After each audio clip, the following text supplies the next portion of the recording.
So. Hallo, hallo, hallo.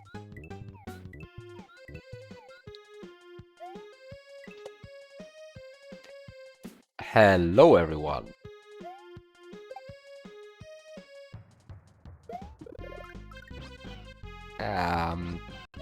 Yeah, and welcome to... Well, I'm not sure what exactly this is. It is... I mean, what is it? What am I looking at already? I'm looking at the vanilla intro screen, but with a changed palette.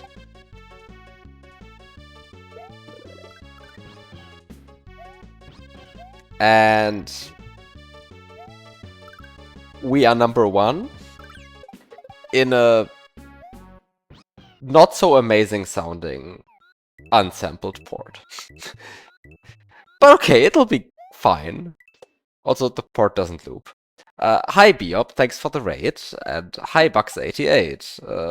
So anyway, this got submitted to the section using... let me look up what this was submitted under. Just get some more sound.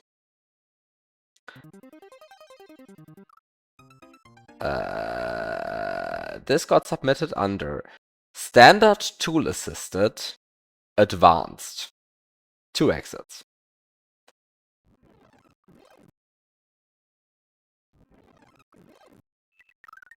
Okay. This sure looks like something.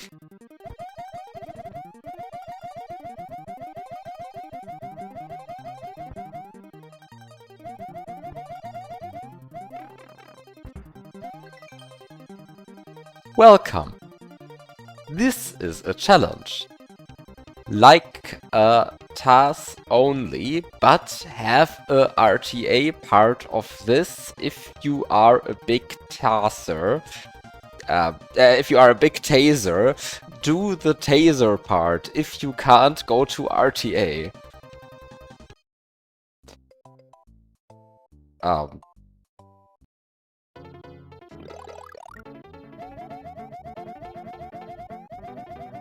Are you kidding me? Is this really just press the turbo button? Is this...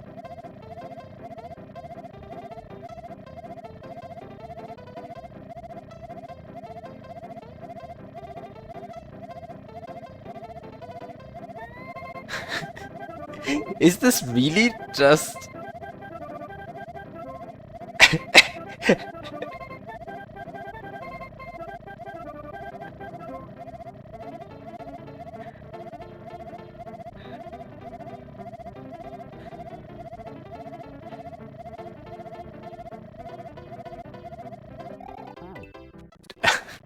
I just wanted to spin jump for once. I pressed A on the single frame, by the way, and they immediately clipped through, which is pretty amazing. Yeah, hi Darcy. Is this... What the fuck? Wait.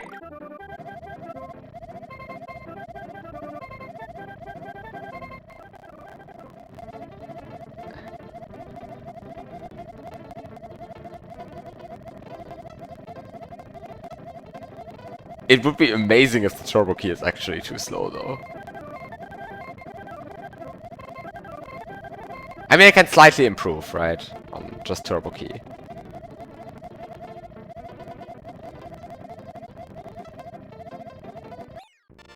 No, turbo key is fast enough. Because you can actually be faster if you hold A while mashing, while holding the turbo key, right? Like, demonstration. I don't know why I'm slowing down.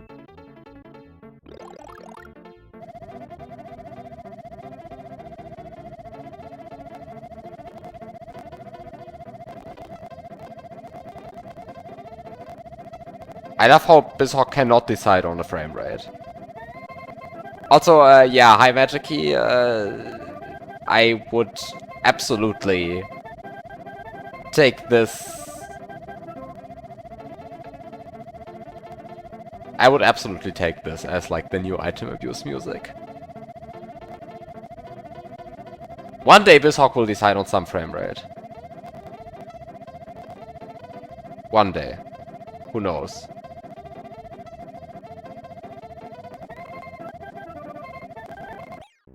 It's actually not that much faster. I thought it would be faster. It is slightly faster, but you don't gain that much speed, apparently. Okay.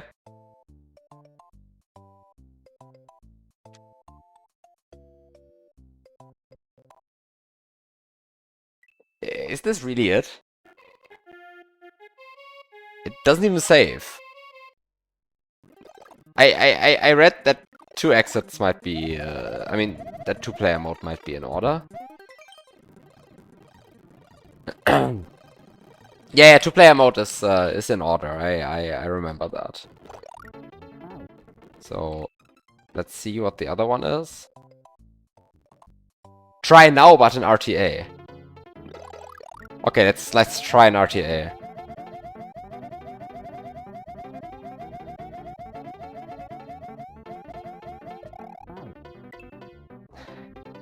Okay, let's see.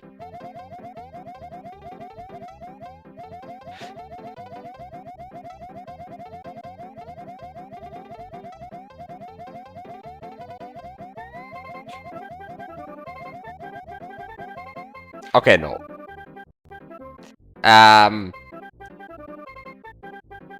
Yeah, I have considered not doing that.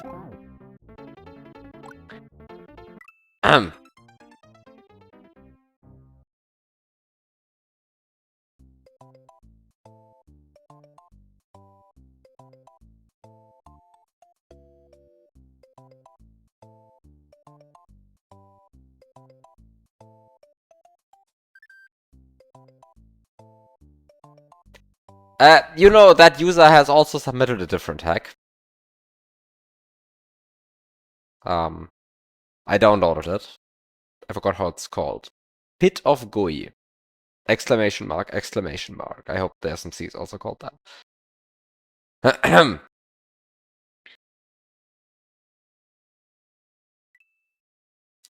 Yeah, 8 minutes into the stream, I can already, like, it'll probably take longer to, like, copy the rules this hack is breaking. Than it was to, like, actually play the hack. Oh well. So let's try the other one, then. Maybe this is an actual hack. Who knows? I would appreciate if this was an actual hack. It is... Tool-assisted pit. Expert.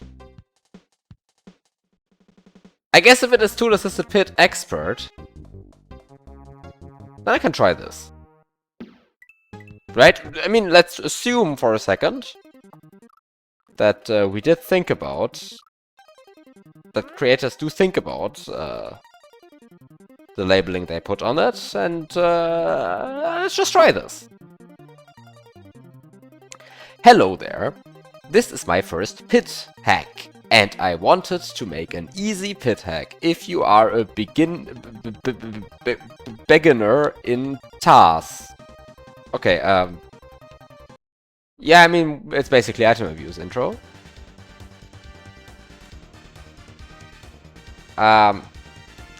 Technically, I can reject the hack right here. This is actually a bit sad. Because the rules as written makes this a rejection reason. I don't actually agree with that rule all that much, but it is there. Yeah, unedited overworld is technically a rejection reason these days.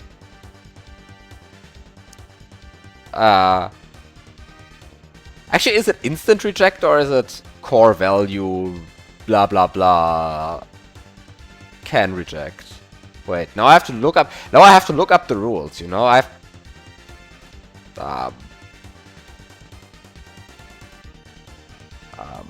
know I have to look up the rules. Wait, what do the rules actually say? Submission guidelines. All hacks.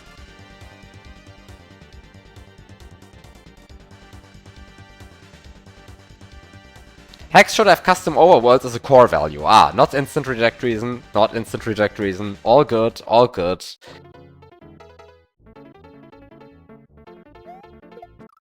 Okay, let's see. Is this the actual item abuse music, or is this... Okay,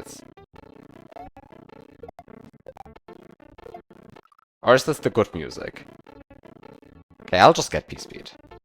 I might want to get P-Speed anyway in order to scroll the camera.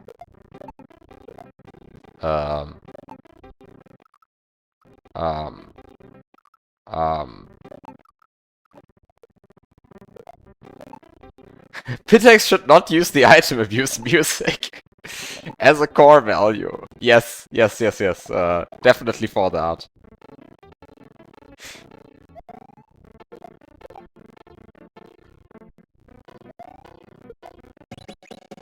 Oh! Oh yeah! Oh yeah! We get this one. You spin me right round. Yes! Why do I get 2 springboards? I mean, seriously, why do I get 2 springboards? You can just jump over here. You don't even need P-Speed. Wait, why do I get 2 springboards? Am I stupid? Like, I mean... Clearly, 2 springboards is not enough to enter the door. I still don't manage. Still very hard to enter the door, clearly, with 2 springboards. Ah, it's impossible to enter a door on 2 springboards. I see, it's to trick me. Because it would be easier with 1 springboard. That's not actually true, but I can pretend. I can pretend it's true. Come on. This is not supposed to be that hard. I mean, this is impossible. Literally impossible. Wait. Is there a way to make this that's, like, not stupid? Wait. Okay, I just enter the door. What is this now? Okay, it's a water level.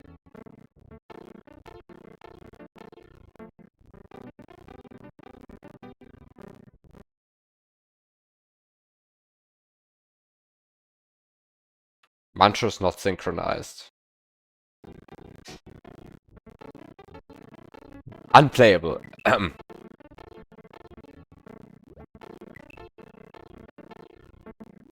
Oh wait, is this an actual, like... Is this an actual glitch? Like a setup that's not just some, like, boring nonsense shell jump? Wow. Is this like an actual setup? Like, wow, that's crazy.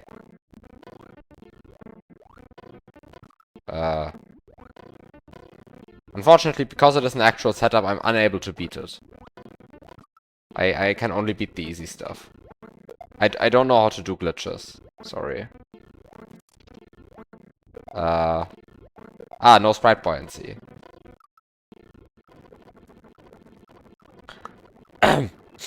I forgot how to do glitches. Sorry, hack is impossible. I don't know how to do glitches. Should have called the hack glitch abuse if this is using glitches.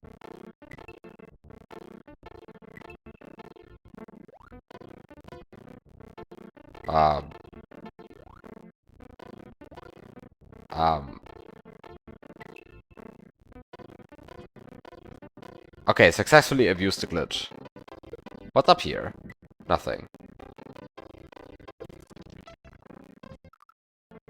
I guess I should at least try to keep the throw block. Actually, keeping the throw block is somewhat annoying. Oh! This is actually not the item abuse music. Isn't this amazing?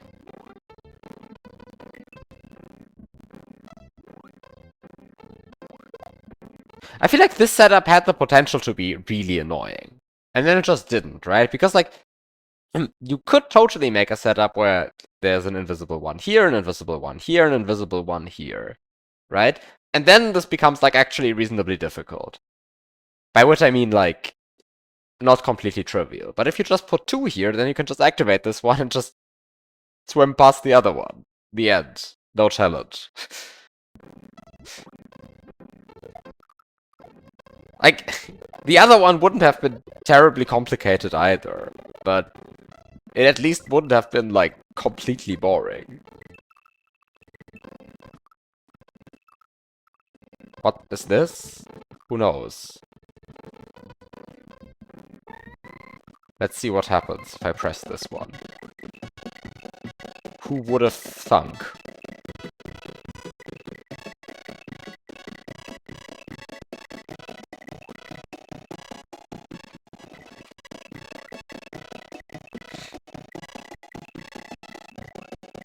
Where am I going? Wait, where am I going? Wait, where am I going? Help. Ah! Wait. P-switch door, P-switch door, P-switch door,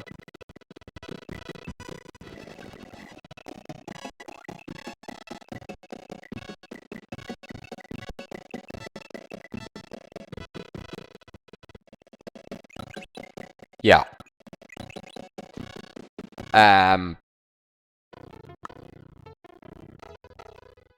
Okay. This looks like item abuse. Actually, it looks like glitch abuse.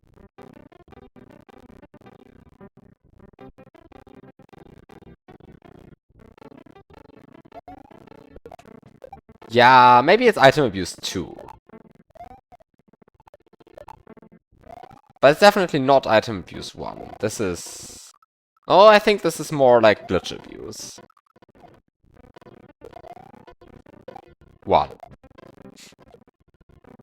I'm only saying this because the palette is a light blue as opposed to a dark blue.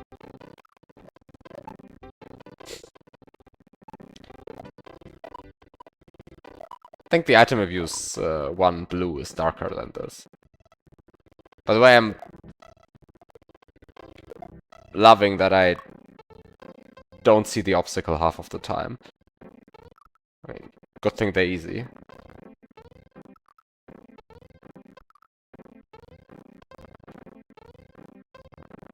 By the way, are we doing the item abuse thing of forcing me to play the level a second time, but now with a mushroom at some point? Can we, like... Okay, first one.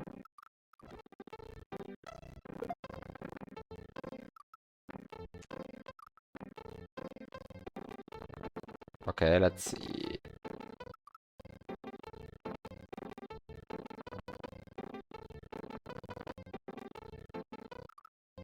That's the Koopa scroll setup where you can spin jump on the left.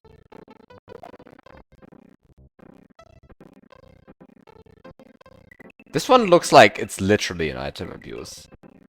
This, like... This one?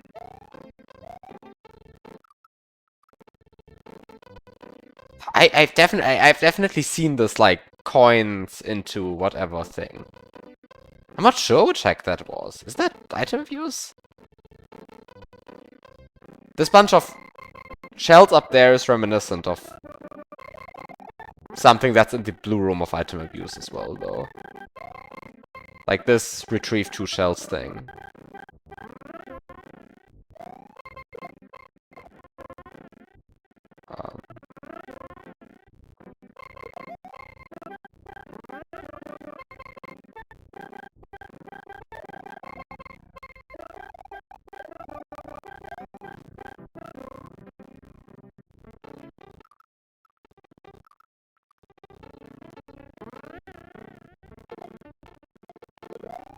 Wait, what is this, by the way?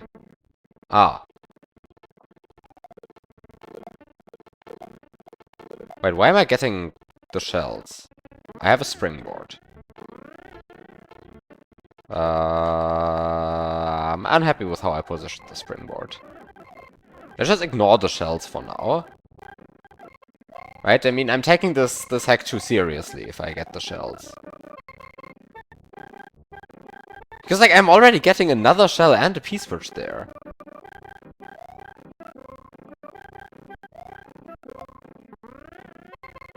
I forgot I didn't actually get P-Speed? What?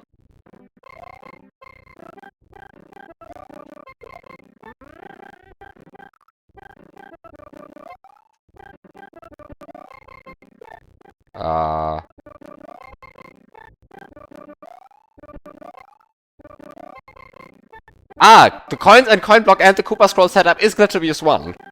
Yeah, no, this is the light blue palette of Glitch Abuse 1. This is not the dark blue palette of Item Abuse 1. It's not the same palette, I swear. I'm not making this up. I would be surprised if this is the exact same palette.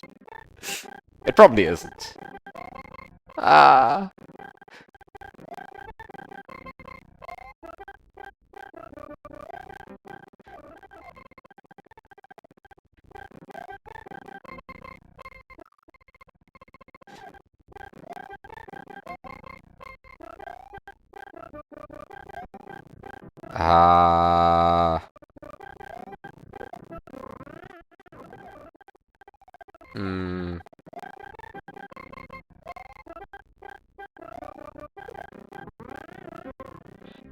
Oh, this doesn't work. I was hoping this would work.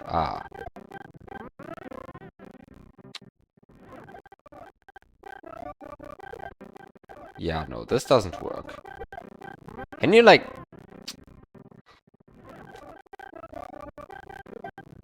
Like, it almost works. It's mildly annoying that this, like, almost works.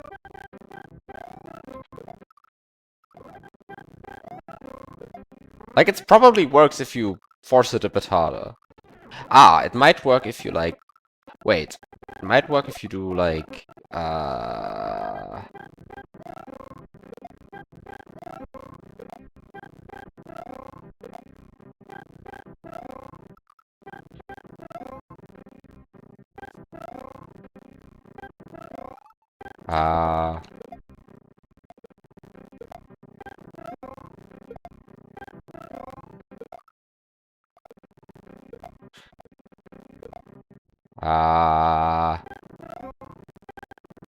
Okay, let's do 25% speed. Hey, you lose so much height, though. How am I giving up on getting one shell? Am I giving up on getting one shell? Because I'm not getting enough height on this.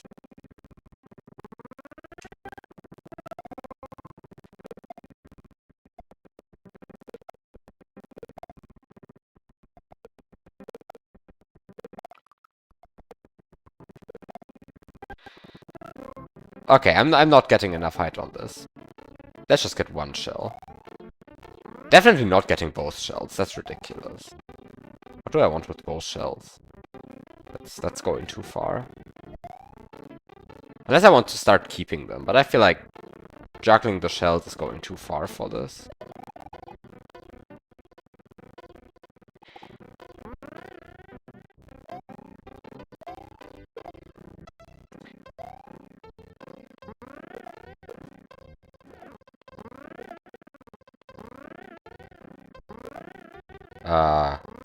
Can I... What's the timing for this? Can I, like, stop failing this?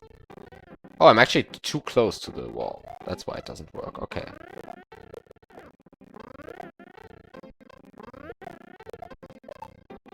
Wow, I cleared by so much, it's actually a bit sad.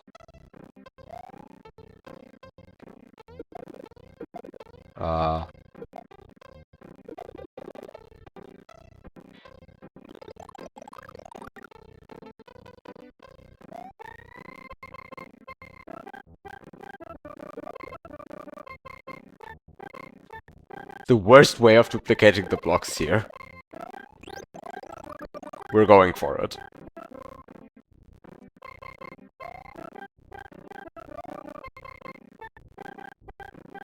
Oh.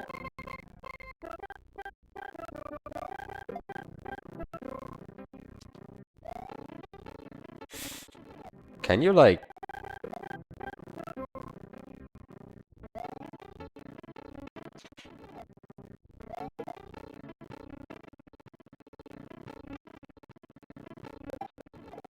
Oh,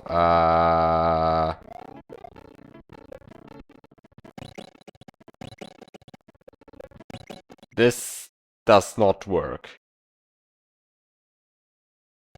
Because the block, I mean, the top block just gets solid. I should maybe look at the screen, that would help. Okay. But I guess I just press the blue P switch then? I cook up a new mushroom? How many mushrooms are we juggling?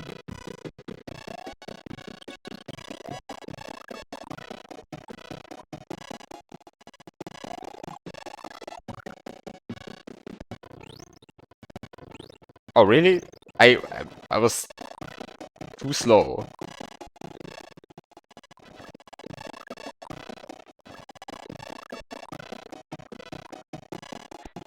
You'll be disappointed if it's less than 5. Okay, then feel free to be disappointed. Because I don't, actually like mushroom juggling at all.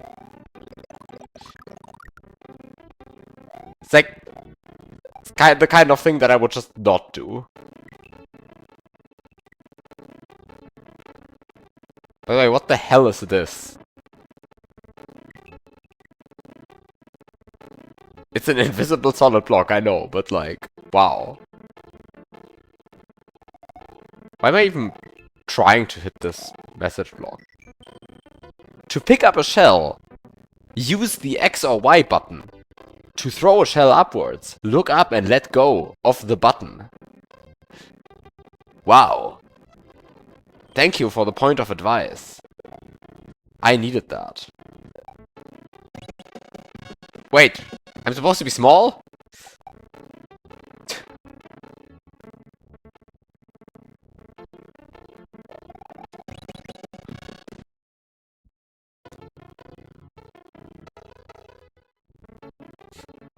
Who could have seen that? No, that was completely impossible to see coming. I expected the creator to force me to juggle 5 mushrooms.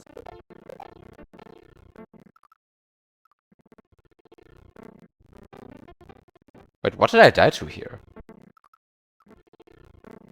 I'm not dying to that muncher. I'm dying to something else.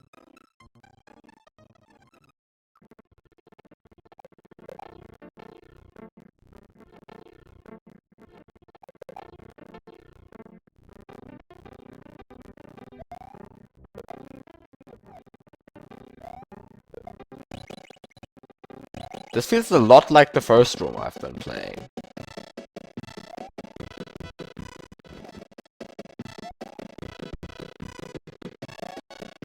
Imagine testing your hack. I sure love it when I don't see where I'm trying to go. I mean, when I don't see, like, where Mario is, because the camera just doesn't scroll. This setup is literally from Mint Green Yoshi's Challenge, right? Feels like this entire room is basically Mint Green Yoshi's Challenge. But this specific setup is in Mint Green Yoshi's Challenge, right? I'm not. Am I making this up? I think it's Mint Green Yoshi's.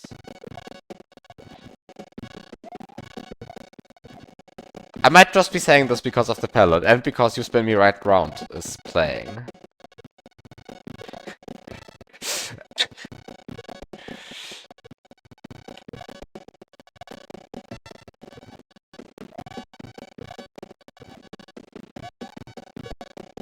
Wait, can I, like, maybe hit this shell jump? That would be great. No, I cannot. Clearly I cannot. Holy shit, I cannot.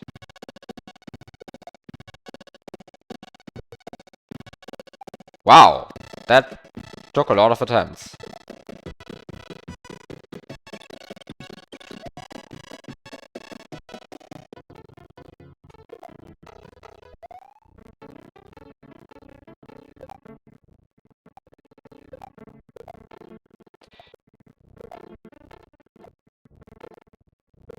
By the way, this was so poorly played right there. And it beats the setup. I didn't even regain peace speed. I was completely trying to regain peace speed. I completely failed that. And it was good enough for the setup.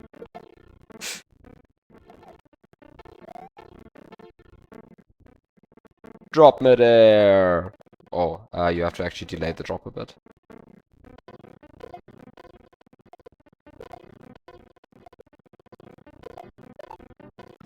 Is this the one where you go from below? Might be the one where you want to go from... let's go above. Probably better to go above.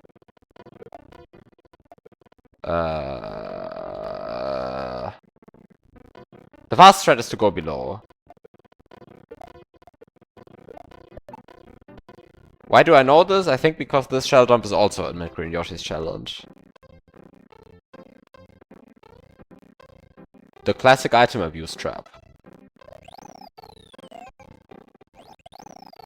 Let's see if the midway point works. Because you can totally kill yourself in here.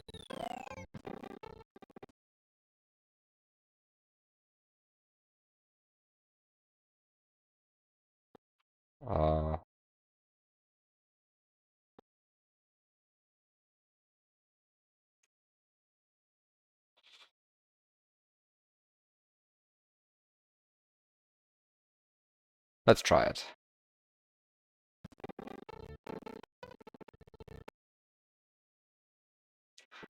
So it's...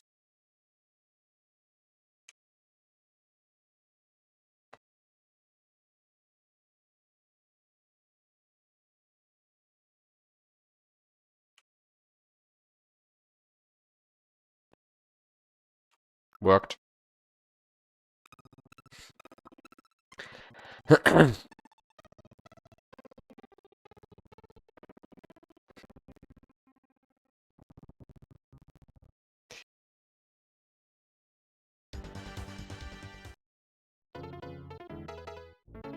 It works! I cannot believe it!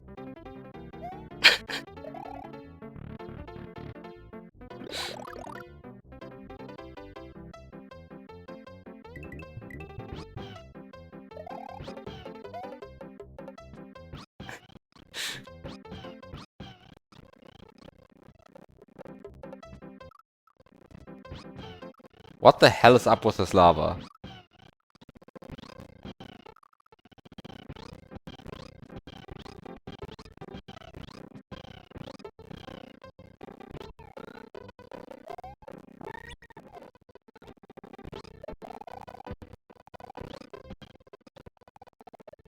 So which hack is this trying to be? Is this still item abuse? Or are we trying to be something more fancy?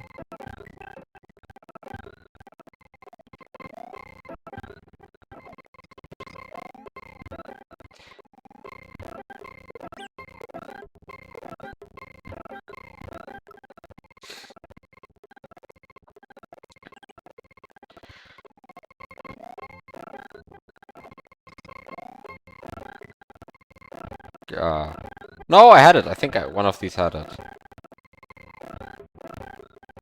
Come on. There we go. Wait, what? Who put the mantra there? Why can't I see it?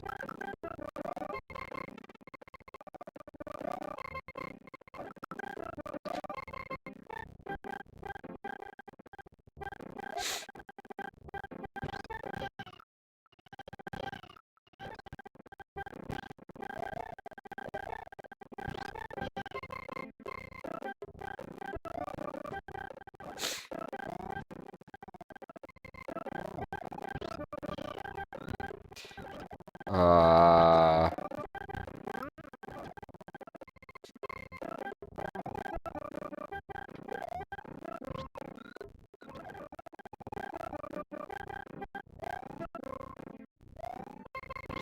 Uh...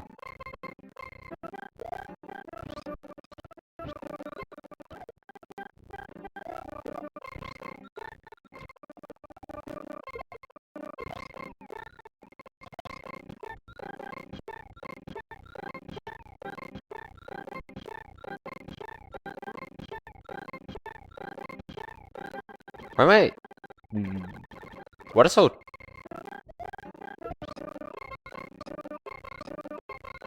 Okay, there we go.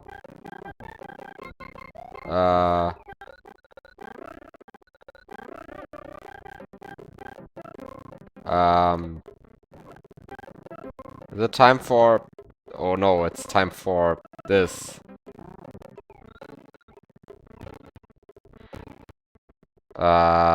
Is this really what I want to do without scripts? This is probably not intended at all, but... Ooh, this is a bit ugly, this one. Oh, the next one is a bit ugly. Wait, how do you do this in a way that's not terrible?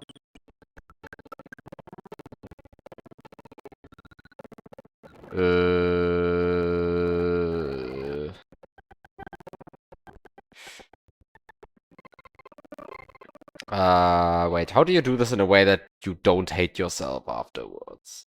I guess...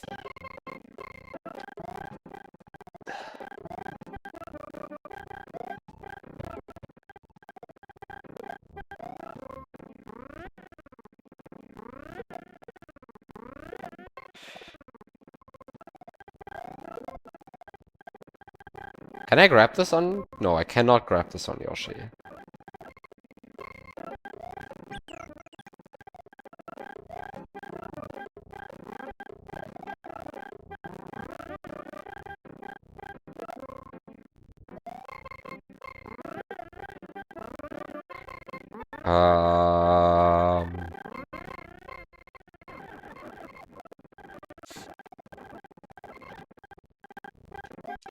I guess the correct answer is to just say you go different.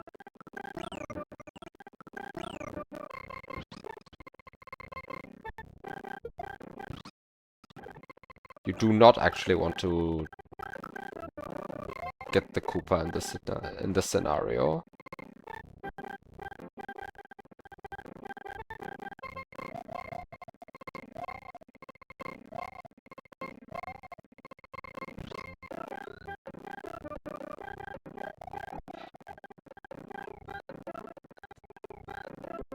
While I cannot answer the question how much worse it made it, I'm quite sure it made it a bit worse.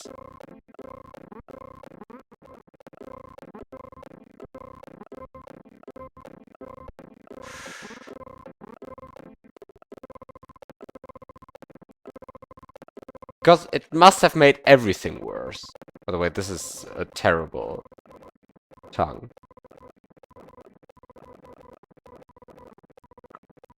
I mean, maybe, but why?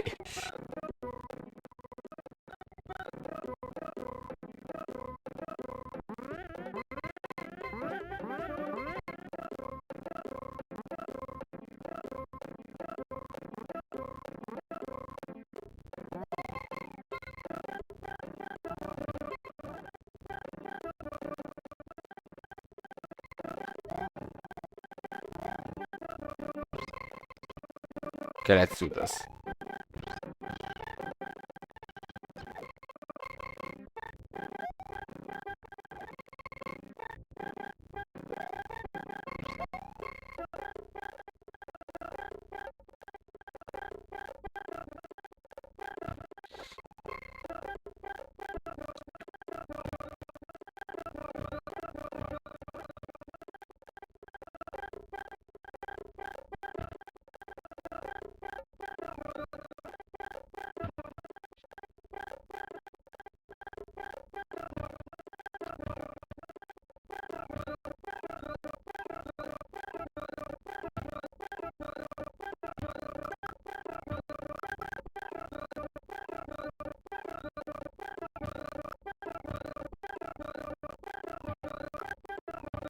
I mean, I think rewinds are just very nice for, like, everything, right? There's, like, pretty much nothing in the game where I'm like, yeah, okay, I would like to play this without rewinds.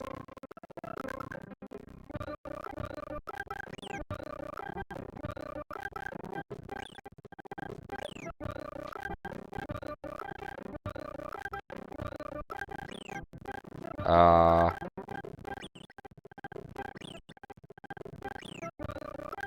Oh no.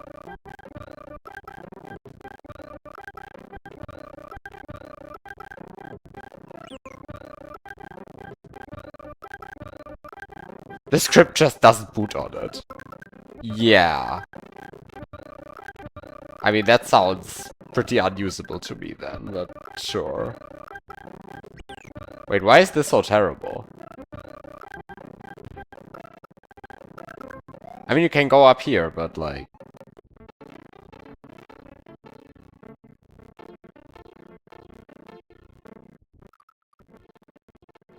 Wait. Am I just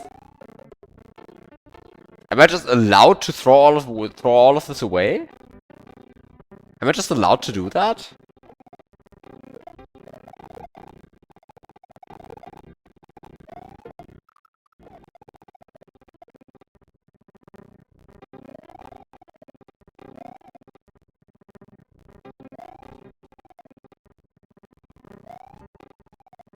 Oh wait, I don't even have to do the side dupe. I can just do the up dupe here.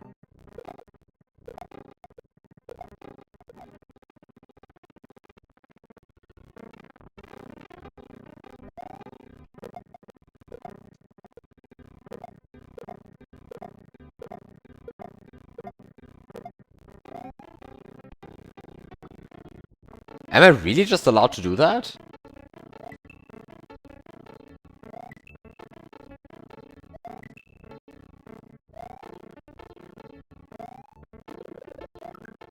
Wait, can you? Okay, wait. This is... I have to try this out.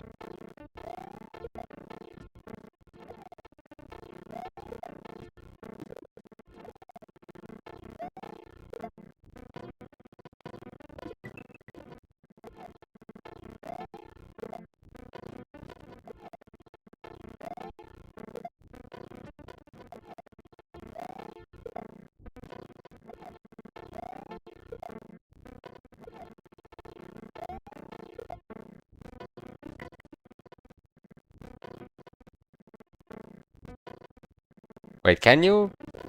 Actually, can you? Let's try this. Can you even do this? You probably cannot, right?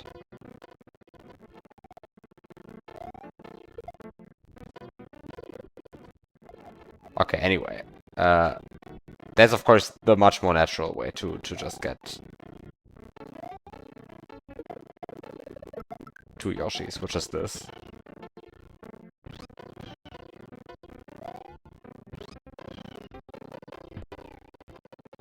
Actually, which color of shell is this? Looks pretty yellow to me. Okay. I don't even think I'm sitting on the invisible one.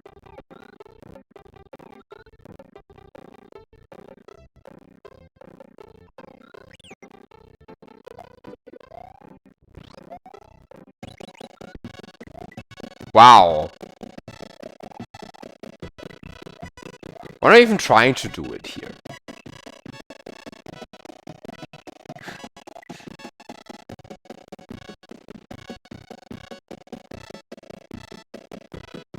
Surely, at some point, I'm forcing myself into a situation where I really cannot progress anymore.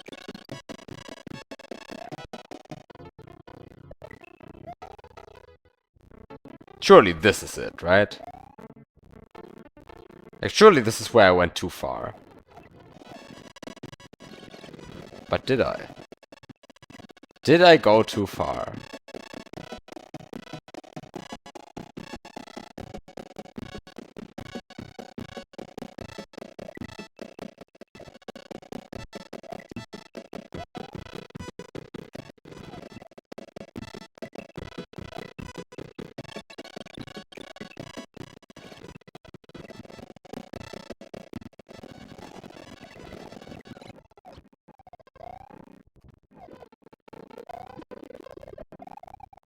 I am still sitting on the invisible Yoshi, that's good.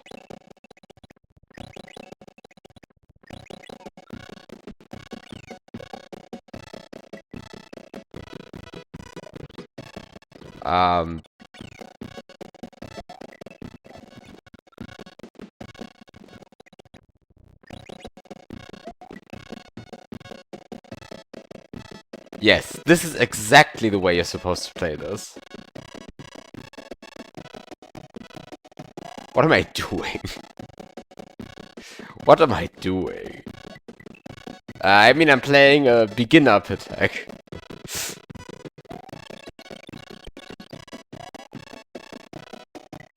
Oh.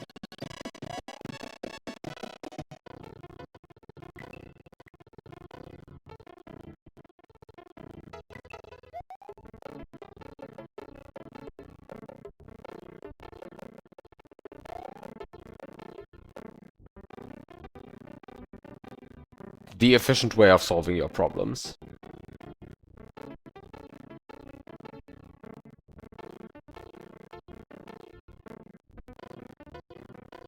I'm extremely excited by this gameplay. Wow. This is so exciting. Why is this shell jump hard?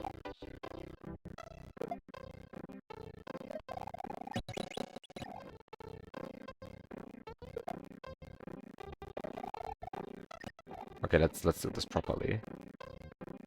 Properly means you throw the P-switch up here. And then, when the P-switch pushes you out, you get pushed into the door. Wow. Actually, I do not, on first glance, recognize this pit hack. Which one is it? Which one was this inspired by? Is this even inspired by a pit hack? Maybe this is inspired by something else. Who knows?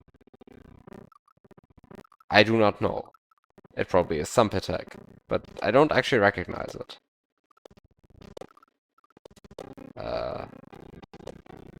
If you, dear viewer, recognize this pit hack. No, this can't possibly be original content. I don't believe in original content.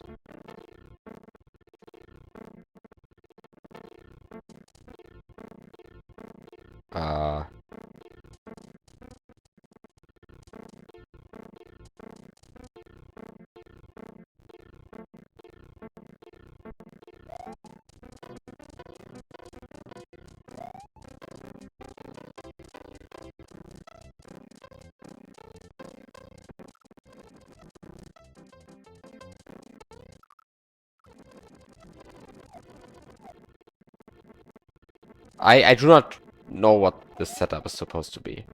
I think it's a glitch I don't know.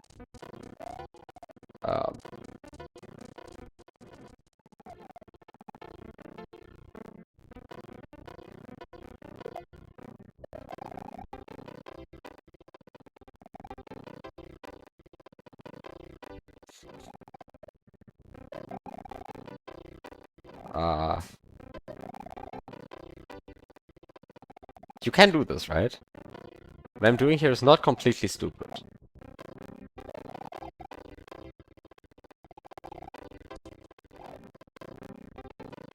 You think it's missing a springboard?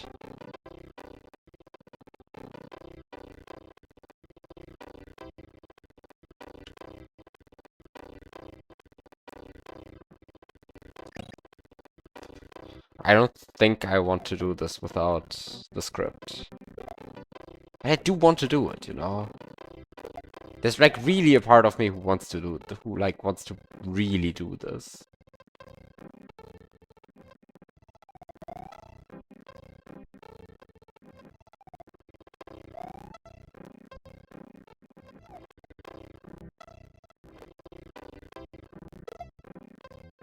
Like there's so much a part of me who wants to do this.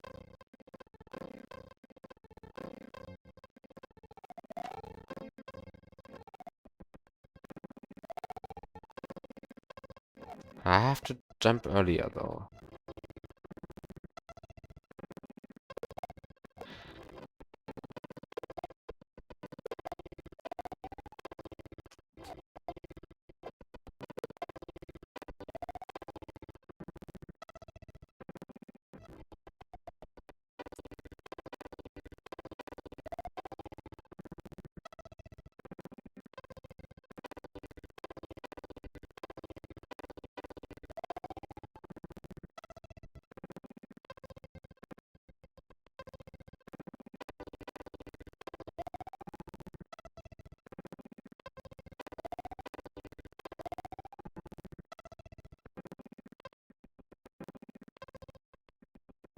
I probably shouldn't do this without the script.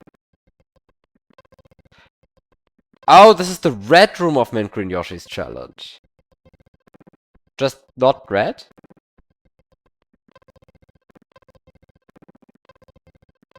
Oh wait, what I'm trying to do here doesn't work. Ah. Because I'm falling faster than the P-switch at this stage. Ah. Ah. So what I'm trying to do cannot work?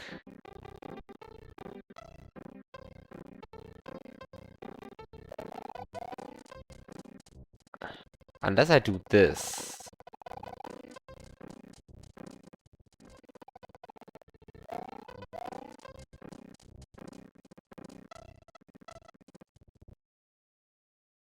Can I?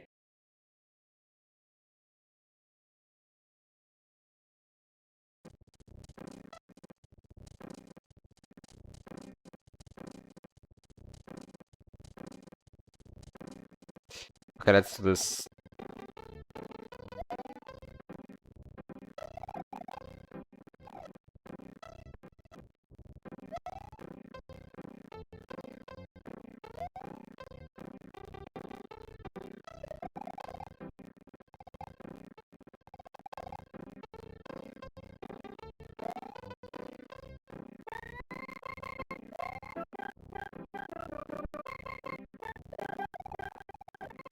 Okay.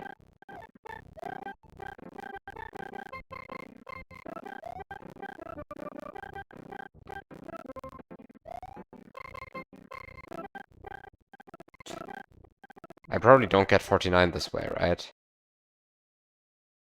Do I need 49? Or is 37 enough? Or 33? Ooh, I should know this.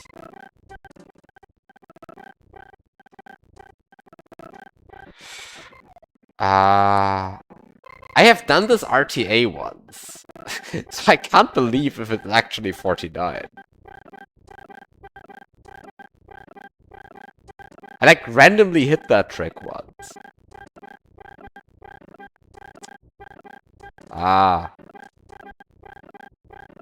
I'm probably doing something wrong though. What do you do again?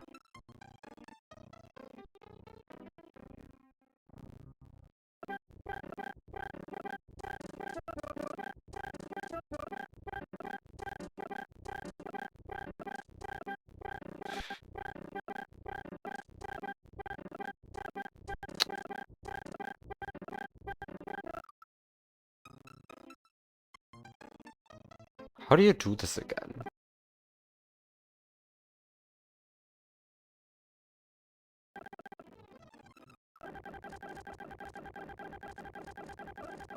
It's unfortunately in a position that's not like super friendly. Hi Flips. Welcome to me overcomplicating things. The usual, of course.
Yeah, this is version 1.1.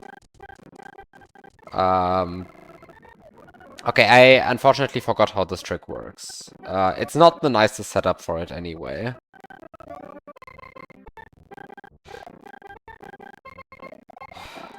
So I guess I'm forced to do the horrible, horrible thing of intended strats. Wait, what's going on? I'm throwing the B-switch the wrong way. That's what's going on.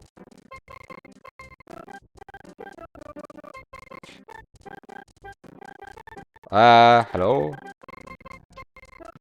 Why is there an off-screen lock?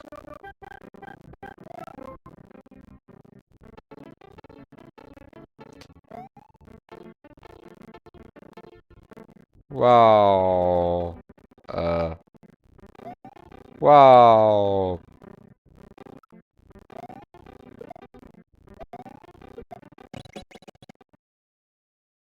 Wow. Wait, I have 32 speed. That's not a lot.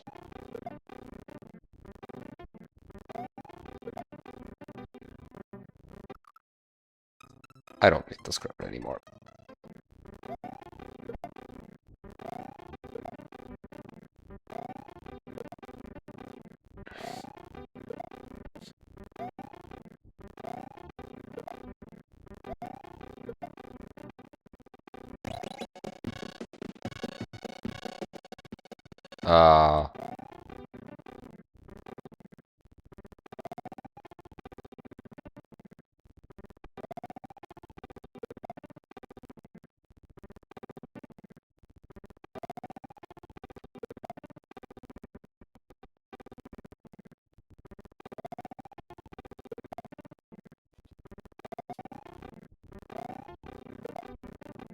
You can totally do this jump like you would do it. Wait, by the way, do I need to do any of this? How much distance am... Okay, I'm missing quite a bit of distance.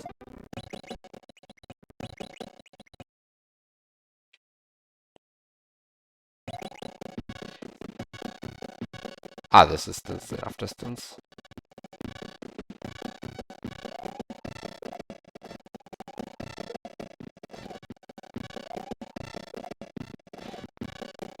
I hate no P-speed mid-airs. They should be banned.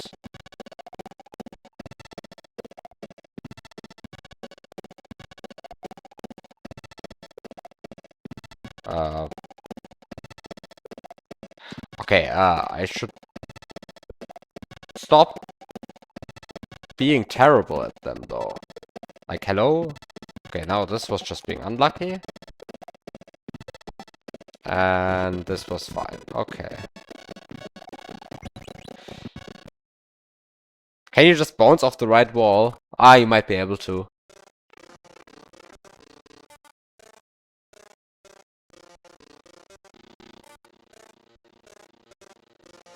Is it the pit level 2 setup? It's probably the pit level 2 setup. I mean, probably this has been done in like...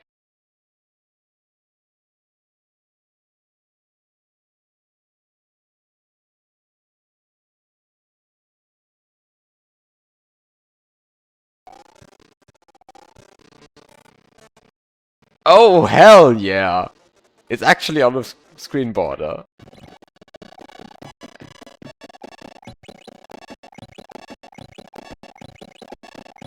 Like, hello?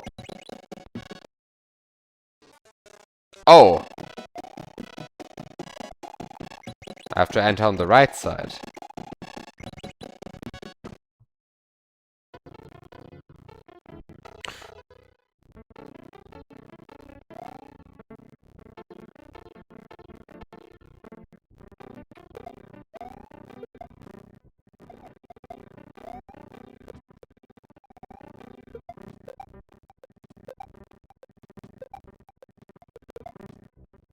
It's the triple shell jump, but it's assisted. And third shell is in a weird spot.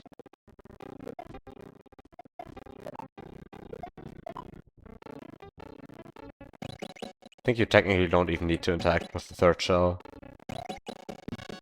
if you play this properly, but whatever.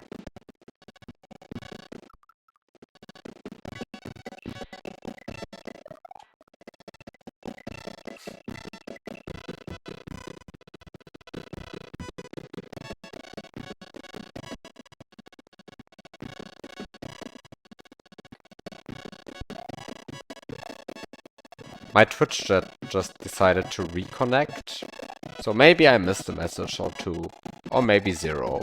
Who knows?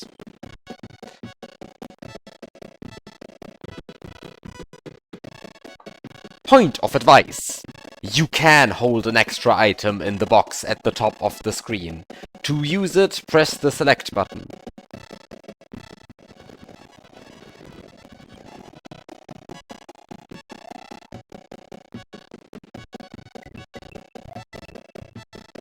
Do we get more bullet bills?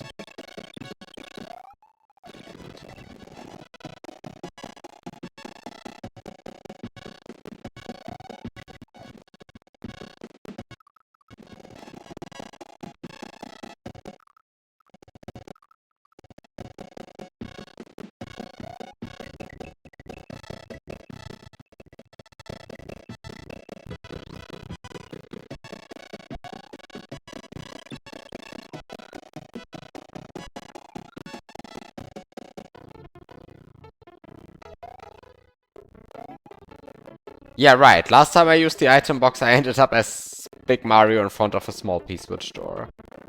That was quite sad. How did that happen?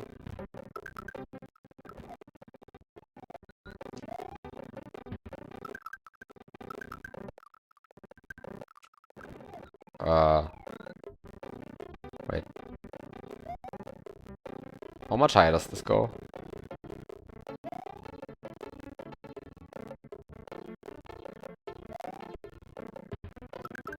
Ah, too high. Sad.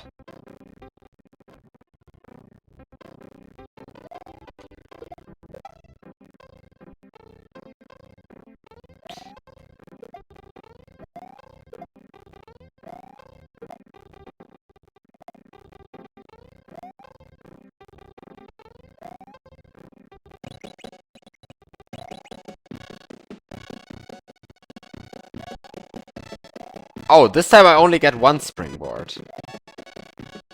Last time I got 2 springboards. That made it, of course, a lot easier.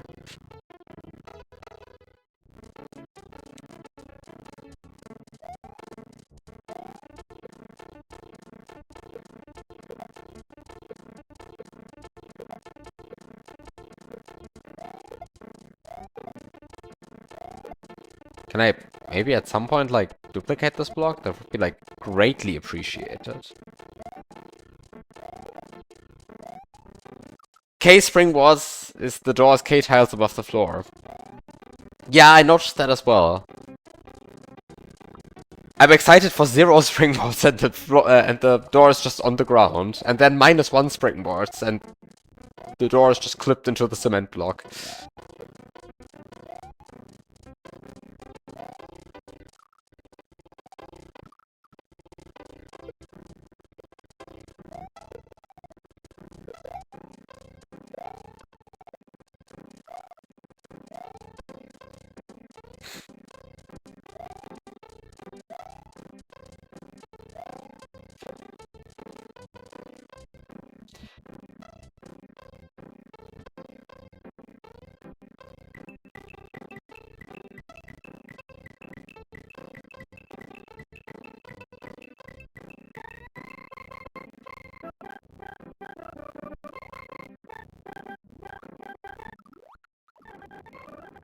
I missed the screen border moment. That one doesn't lead you to a bonus game. Huh.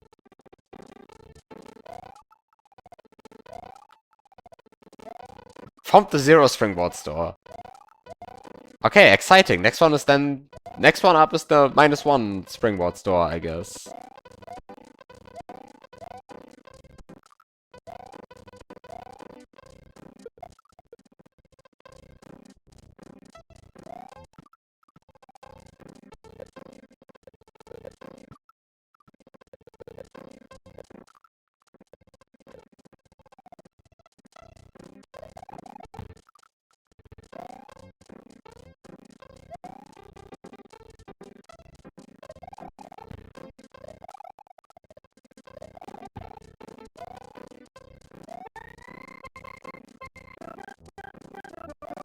Uh...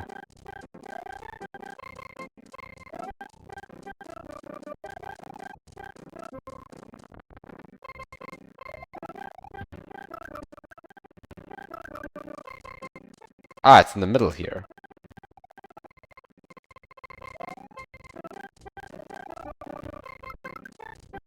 Ah, no.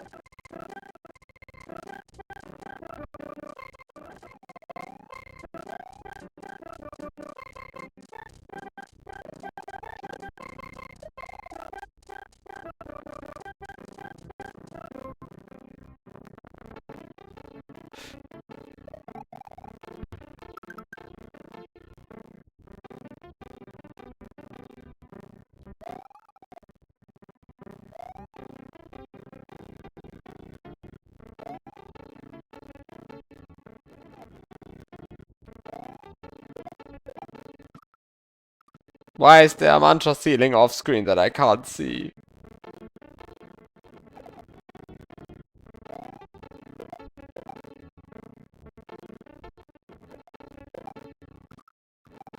Why is there always a mantra ceiling that I can't see off screen?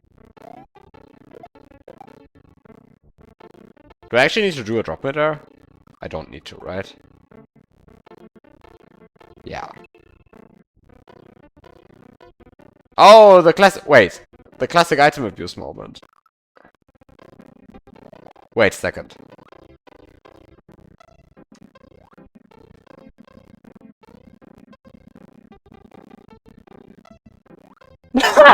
Wait.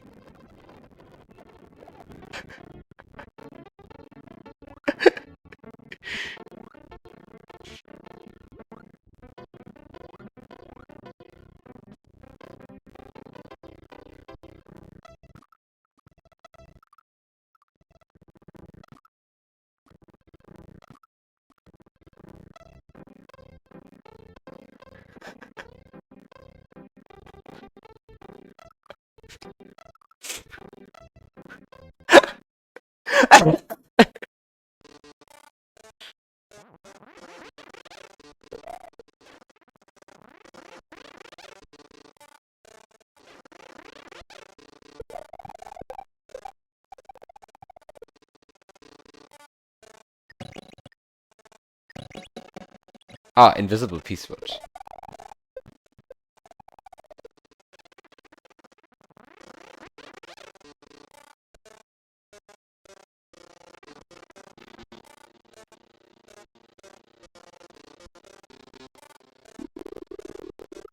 Oh! You do actually have one more item than you need.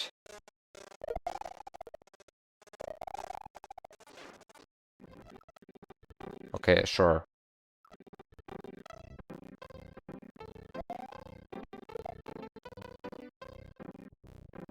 Hi, third wall. New pit hack. Yeah, but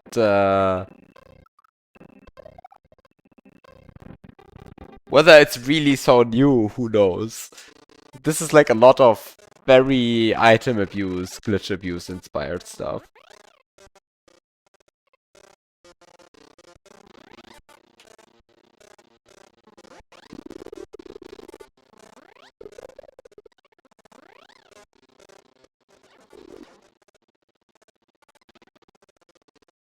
Wait.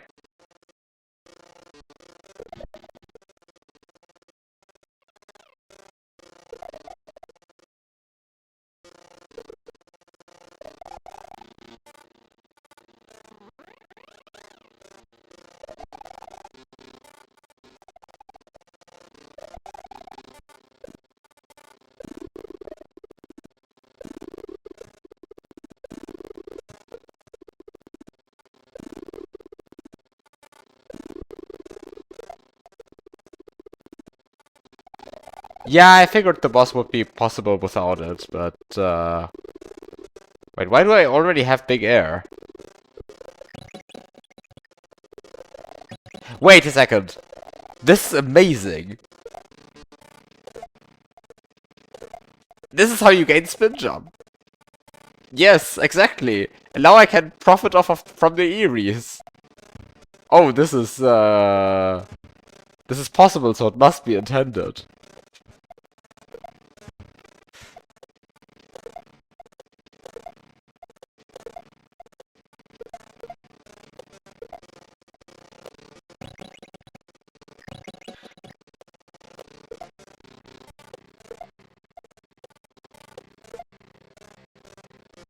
No! Eries, come back! No! My Eries! Item Abuse 3 had more cooperative Eries. Wow, that's so rude. This is so rude. I want the Item Abuse 3 Eries back. Those were so nice.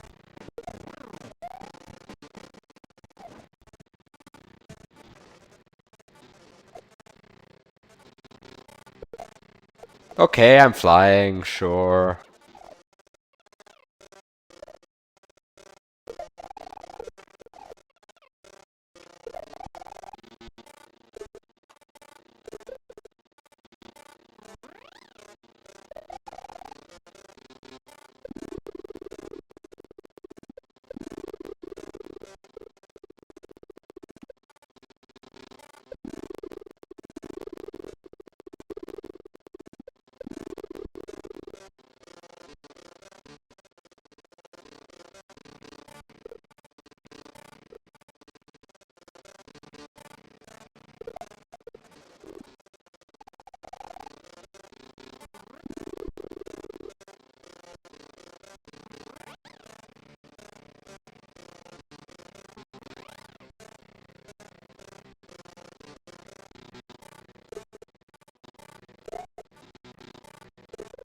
Come on.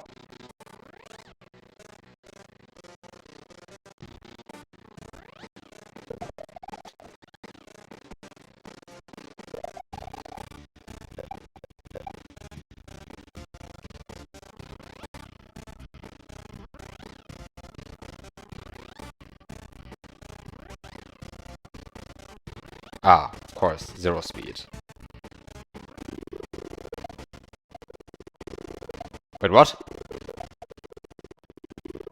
Oh! I can't do it with the Eries because some of the Eries are invisible. And I'm playing without the script on. Ah. Wait, what? This is so rude. What am I supposed to do? I can't see the Eries.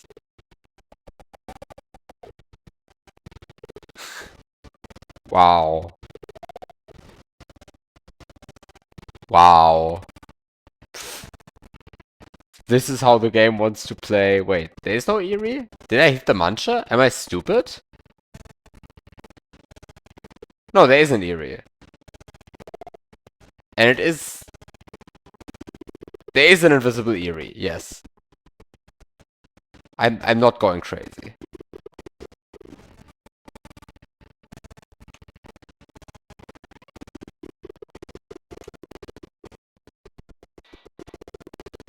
Wait, there's another... Wait, there's another shell there?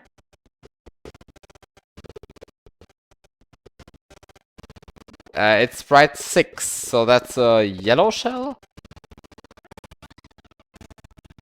Wait, why are there so many shells here?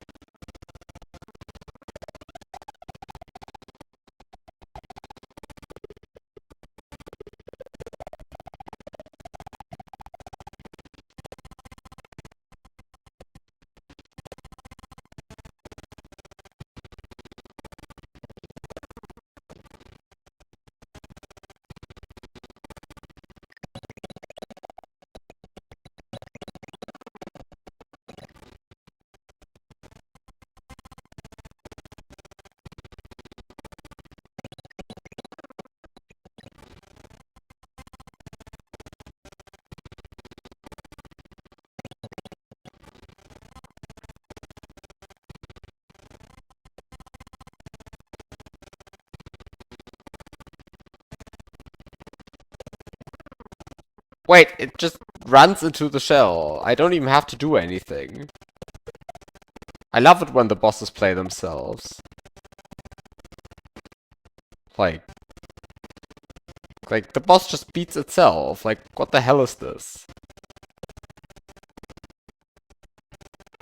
I mean, I don't even have to try. I don't even have to care about this shell. Goodbye, shell. I don't need the shell.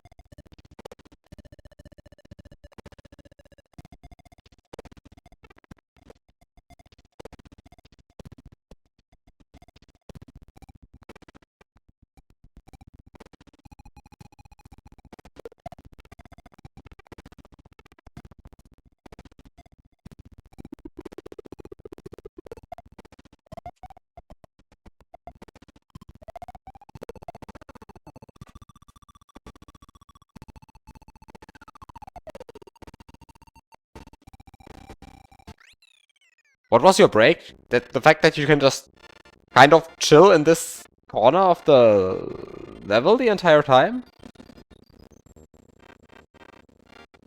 Ah yeah, okay. Exactly what I just said, I guess. So, also, hi, IronLow77. Hi, your mom cack. I also say hi to Third Wall again, but I think I already did.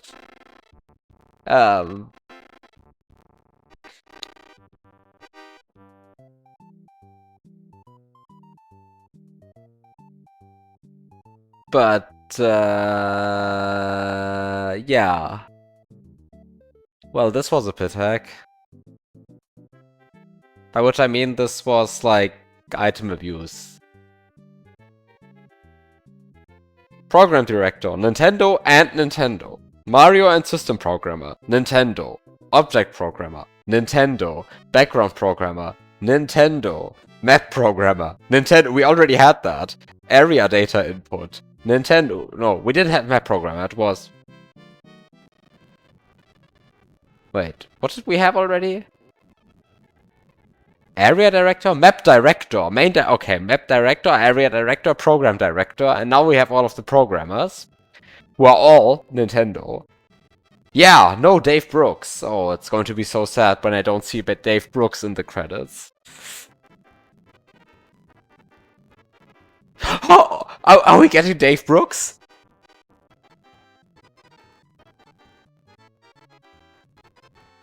Dave Brooks! Yes! Dave Brooks!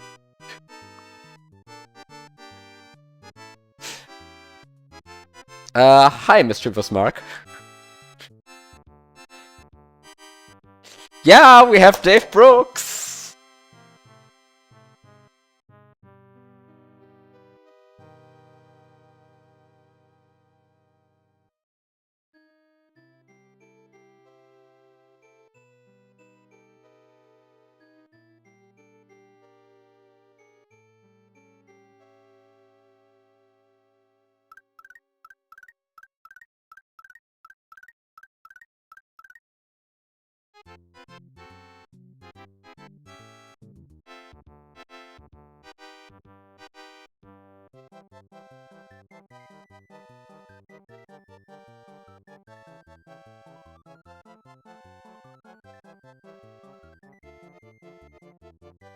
In the water room of the version you played, all the death blocks were munchers, so you could just hit the silver peace switch and swim to the end of the room. Yes.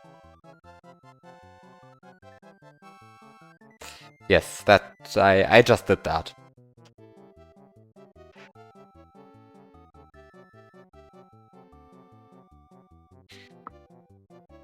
I mean, let's open this into the magic for a second. I don't think there's going to be anything more interesting here. By the way, we didn't even get any difficulty bragging in the credits.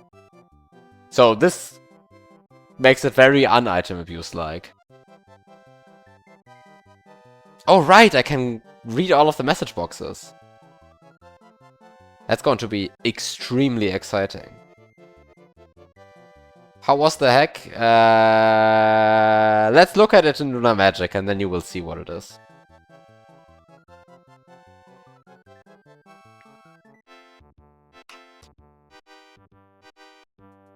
So this is Lunar Magic. You know how Lunar Magic looks. Zoom in for the stream. Okay. First room. Yeah.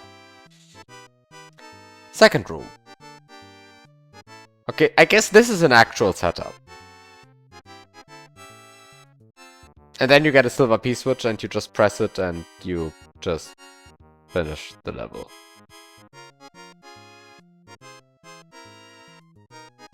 Now you have this one.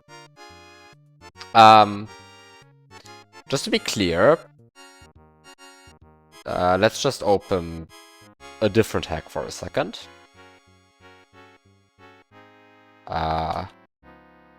Wait, where does it start? Where does this one start? Ah!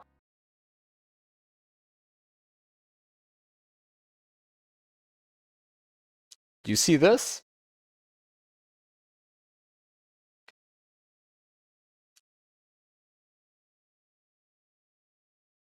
Do you see this?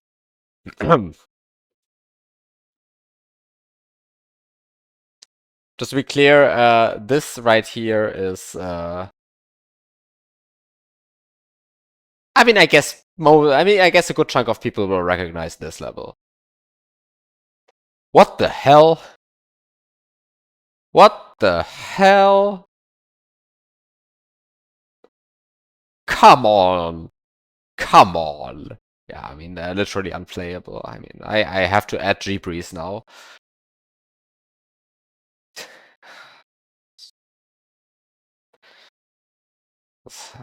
Add G-Breeze. Okay, back to this.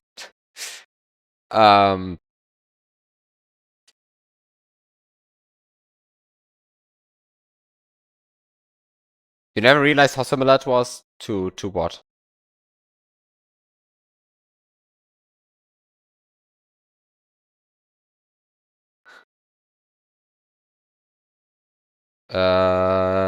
Yeah, can you still spring jump here? I ended up using one shell. I definitely did not use both shells. It might be possible to go through this with one shell still. With 0 shells still. You can skip both still. Okay. It ended up being more convenient for me to get just one shell. 2 shells was excessive.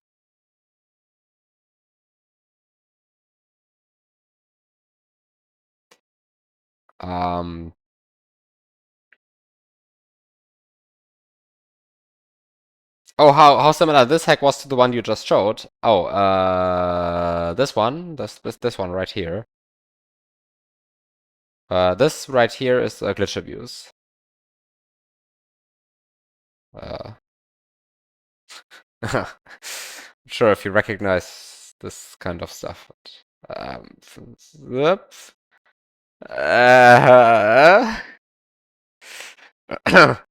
This is glitch abuse 1. And just to be clear, glitch abuse 1 is already extremely derivative, right? I mean, in some rooms at least, right? Because like, look at this and then think back at like how item abuse 1 and 2 look. I mean, just for comparison, let's get item abuse 2 out.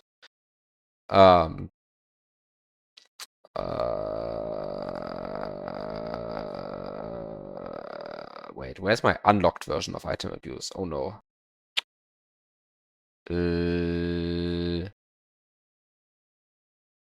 Item abuse unlocked. Okay, this is item abuse 1 unlocked.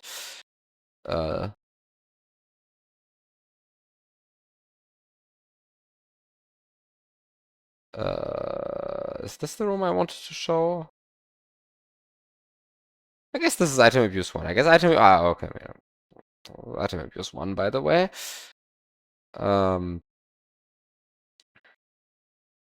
I guess the blue room in item abuse isn't so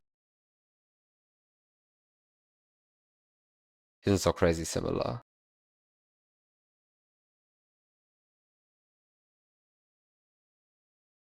What is this? Wait, don't I not have an item abuse 2 unlocked?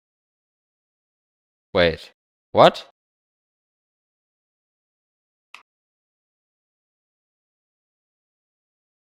Do I not have an unlocked version of item abuse 2 lying around? Ooh. Hmm.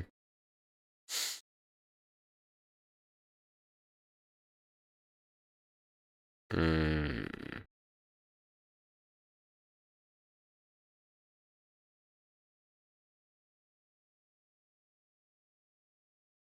Yeah, seems like I don't. Hmm.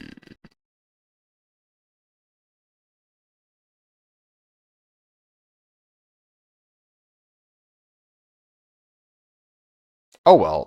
I guess I can't show item abuse 2 then.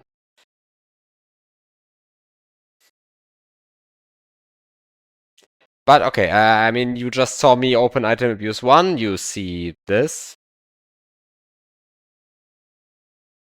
Yours is called S&W item abuse 2.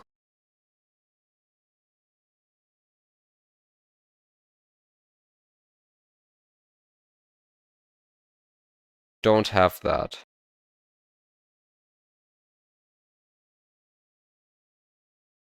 Yeah, not sure. I don't seem to have one. Just going through.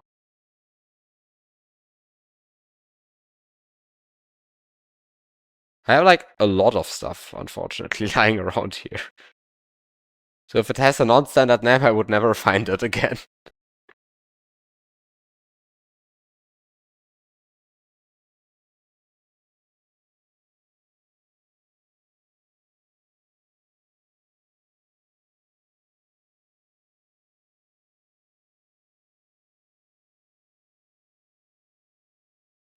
But yeah, let's just reset the emulator just to have some music. Amazing music. Um,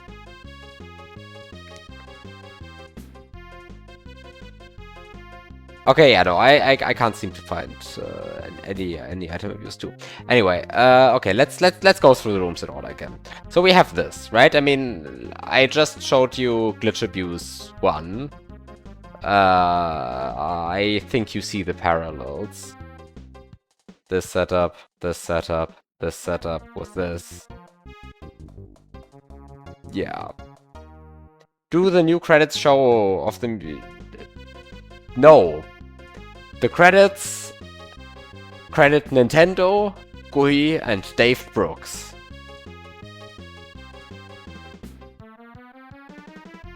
At least Dave Brooks is credited. I skipped a few names.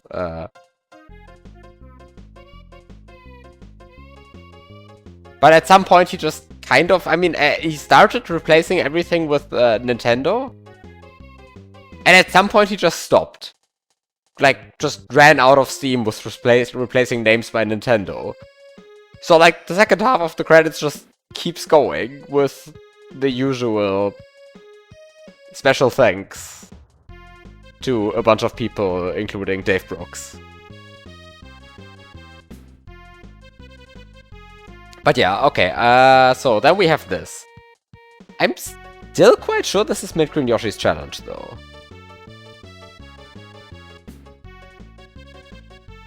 Right?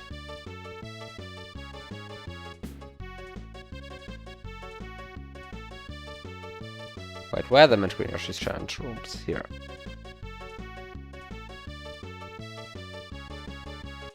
Ah, no, it's not so similar. I mean, we have this setup. I mean, I guess we have this one. Like, look at this. Ah, by the way, this wall jump. It cost something. This stupid wall jump. Yeah.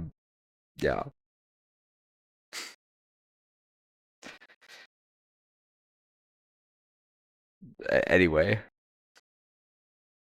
people who know will know, and people who don't know. I will not explain it now. Anyway, this shell jump. Um,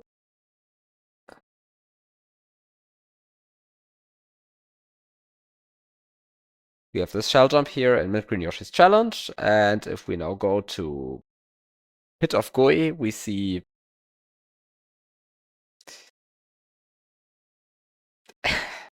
yeah. Let's say this is mildly derivative.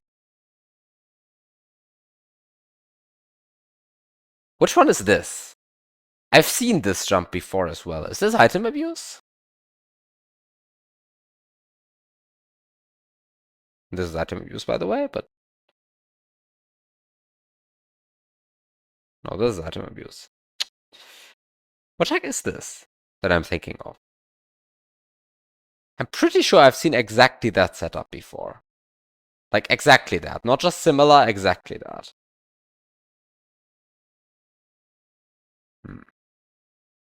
Okay, I can't think of the one.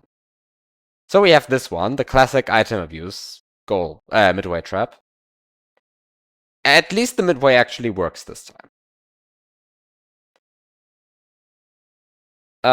Then we have this, clearly the derivative of item abuse.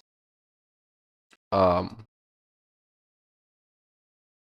including this block duplication, which I think this one isn't from item abuse, this block duplication.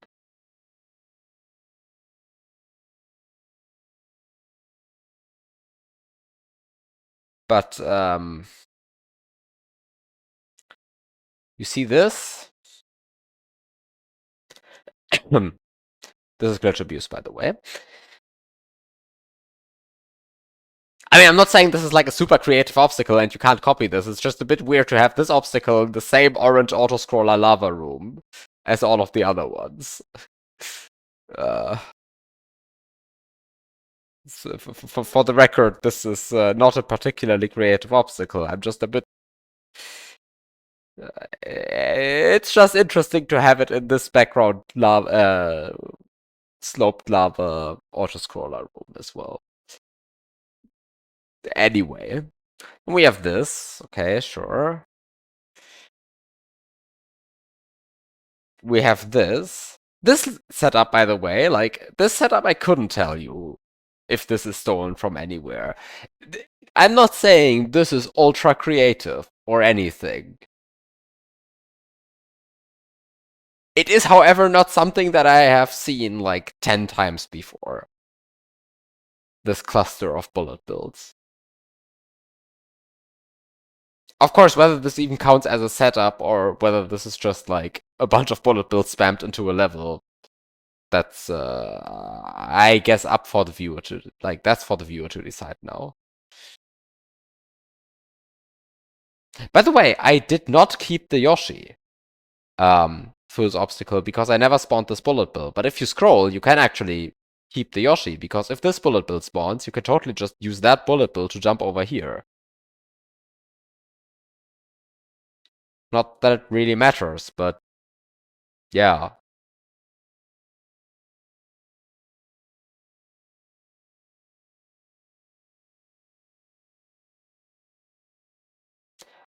Oh!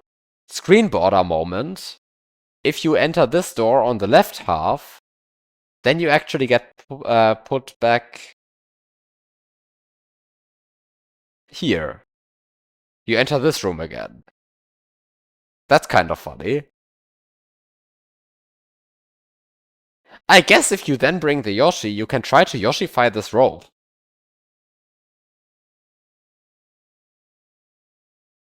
Um, um, are we cooking? I don't think we're cooking, but are we cooking? You can't get a credit swap.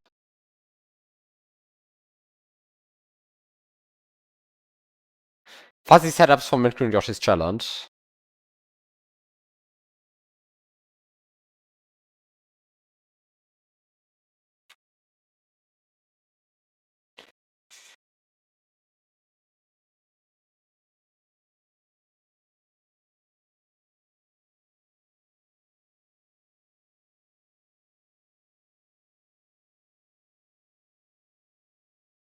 Hmm,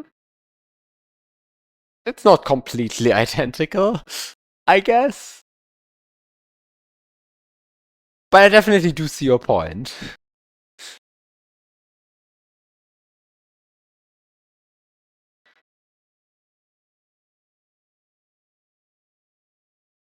Hi, Red777. Also, hi, Durf82. I don't think I said hi. Yes, this is all Dave's fault.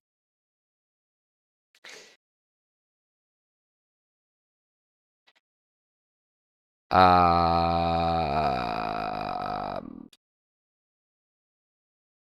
did I stop? Where did I stop?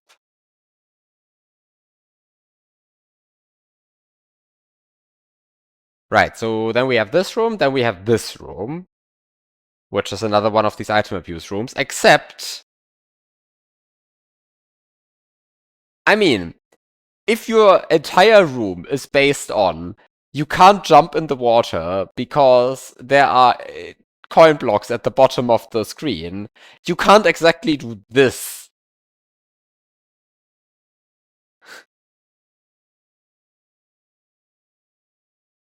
Like, hello?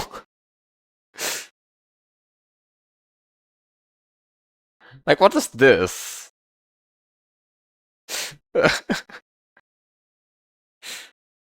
Like, if your point is that you can't go up there because there are invisible coin blocks everywhere, and you just make it that you can just jump through here because they're fake blocks, then, yeah, you messed up. So you can just skip the entire room by just swimming up here. And then we have the boss, which was trivial in like several different ways, let's just say.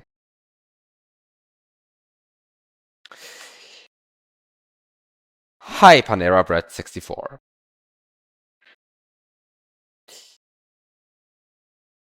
Okay, yeah. So, I mean, I didn't say a lot about most of the rooms. I just kind of said which hacks they're inspired by. Does the second Eerie generator do anything? As far as I can tell, no.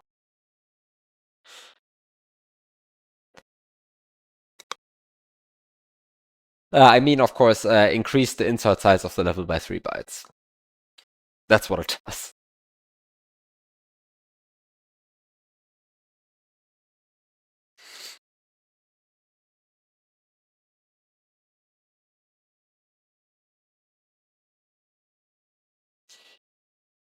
But yeah,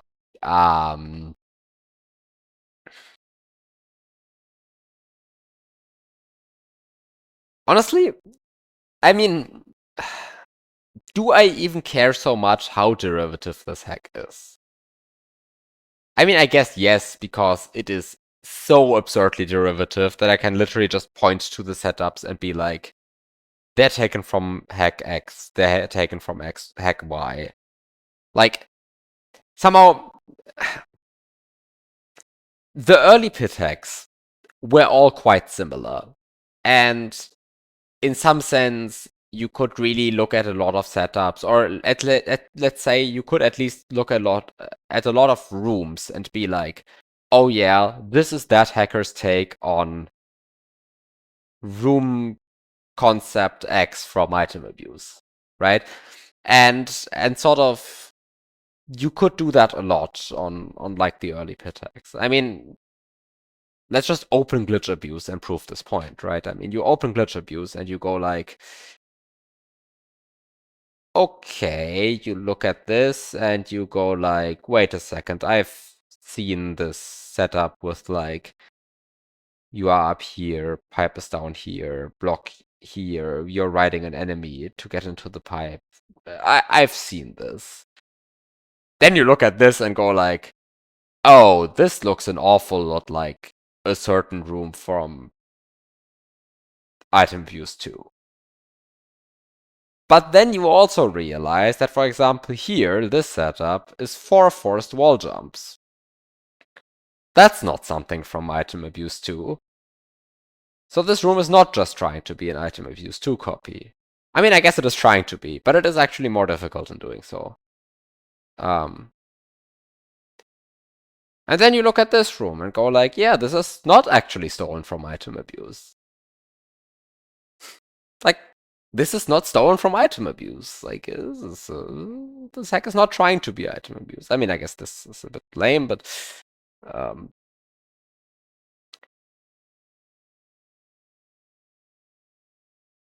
like somehow you look at these rooms and with a lot of the rooms you can somehow tell where the inspirations are coming from if you have like enough knowledge of the old pit hacks. But then you look at some of the rooms and some of the setups and you always can go like, yeah, okay.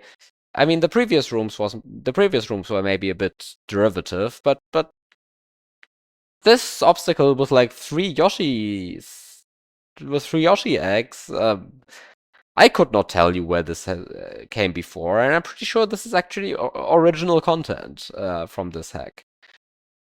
And so even though a lot of these hacks had, of course, their derivative elements,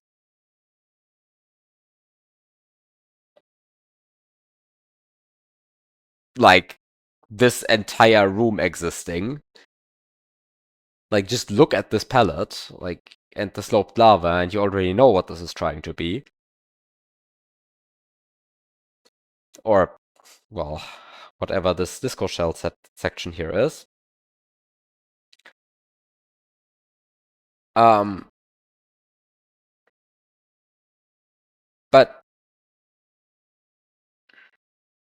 sort of, it's kind of just, you can always find something in like somehow if you find a room that's very much inspired by another room, then you go one room further and then you find something new. Like this is new. Like this is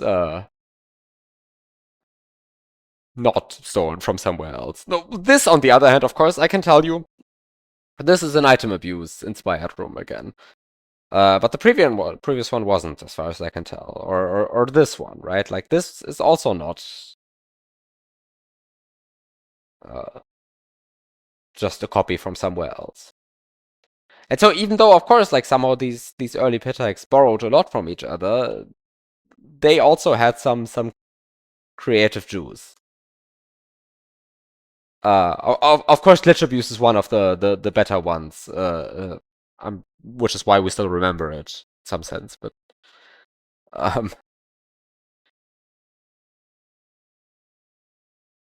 but even glitch abuse 1 is like extremely derivative, and somehow, yeah, it kind of just is. But it also has its own stuff that it adds.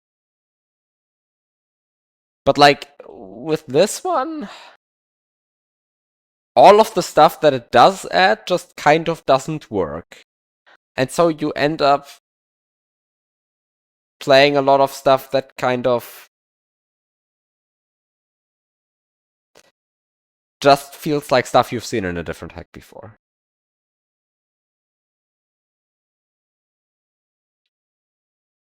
And I mean, you can say you don't mind if it looks like a setup remade from memory, but personally, I would reject Item Abuse 1 remade from memory unless it tries to remake also the less known rooms. Because somehow, I mean, Item Abuse 1 is actually quite the long hack, right? There are a lot of rooms in Item Abuse 1 that you can't really recall, I feel like. But this is this is trying to be the second room from Item Abuse 2, and then the second room from Glitch Abuse 1. And it's like, come on, try to at least like, or yeah, it's the second room from Item Abuse 2. I'm not making this up. And it's like, can't you like try to remake at least, like if you're going to remake a part of Item Abuse, why do you remake the part that everyone knows?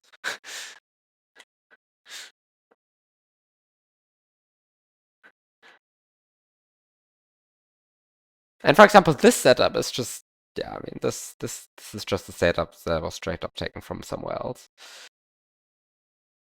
And I mean, of course, I get to some extent, of course, remaking stuff is also trying to invoke certain feelings, and for that, it does make sense to try and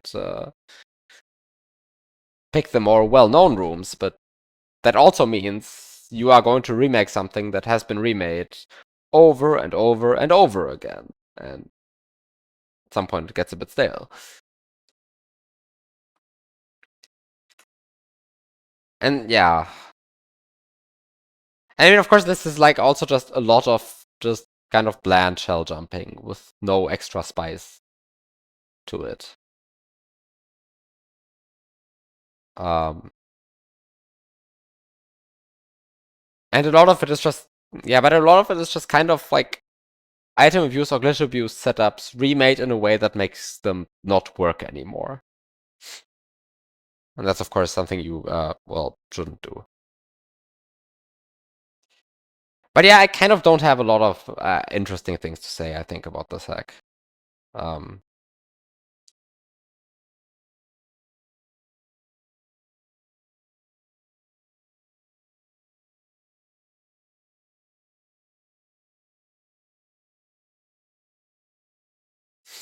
okay, those were 2 hacks in the waiting section.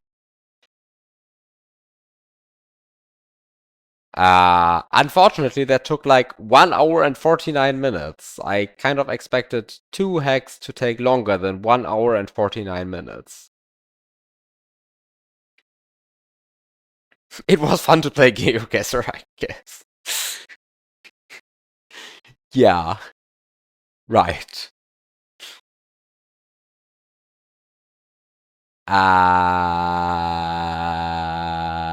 What do I do now?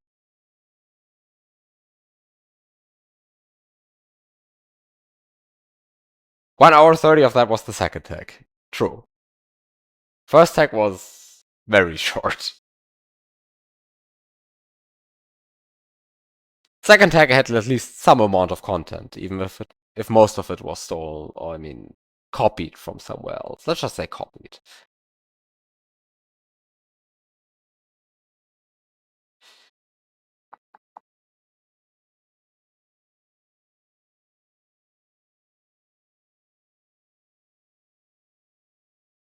I am like a bit tired, so I don't want to do something that like actually requires me to think a lot.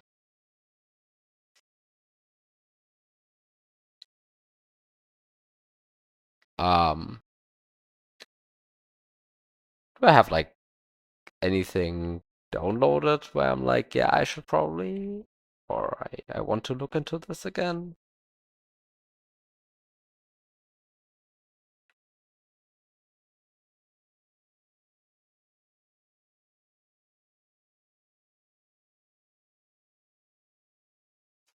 Um,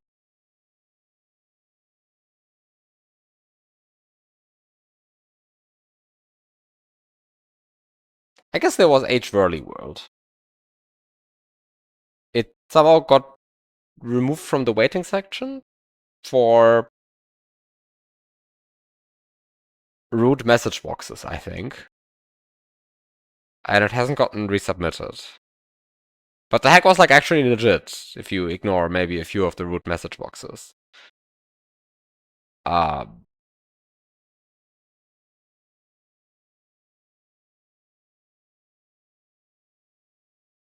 was it really just root message boxes? Yeah, it was basically just root message boxes. Okay, I'll just play it again. Because the hack itself was like actually kind of working. Let's just switch to that. Just find my... I think I was playing on Mason.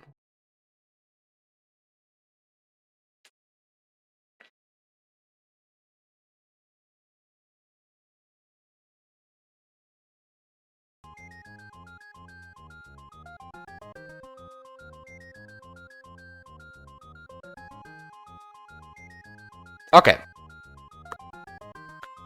So, where did I go last time? I have no idea. Troll house.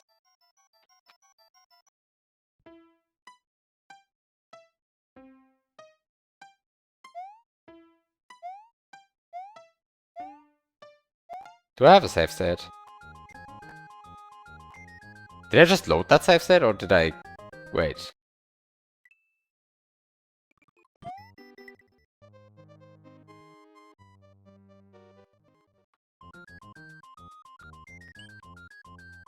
And what's the save state? I guess it's the same. Okay. Okay, oh.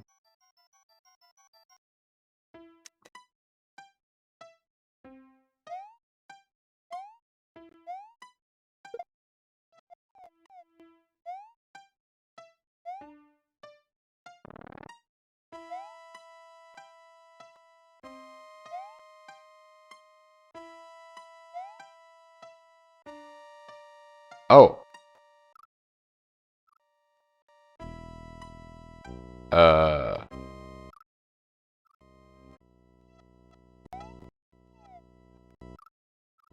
Uh...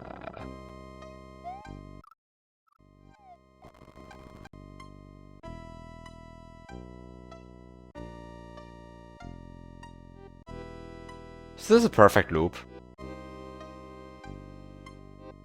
Might be a perfect loop.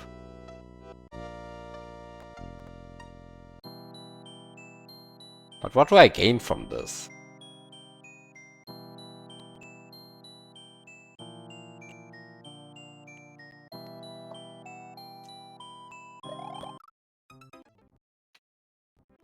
I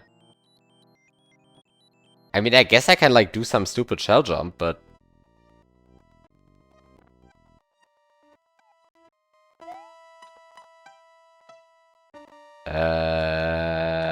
do I want to do some stupid shell jump?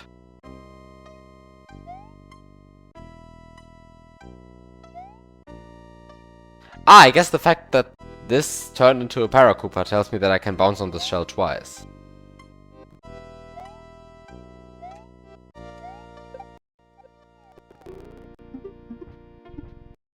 Right. This tells me that I can bounce on this shell twice.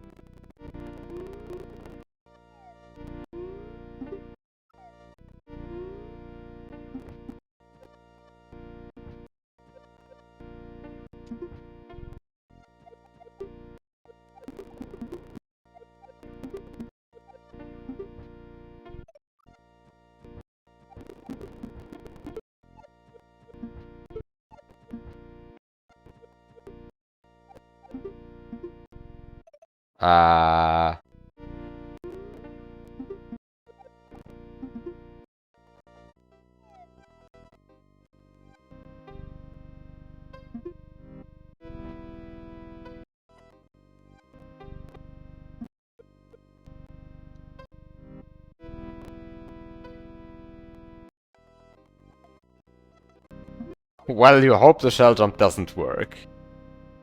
Yeah.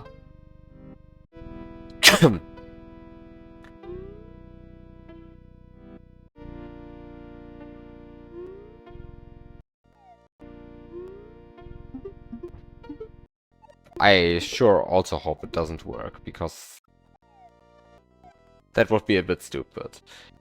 I mean, what I can, I guess, do is I can create just more green Koopas, right? I mean...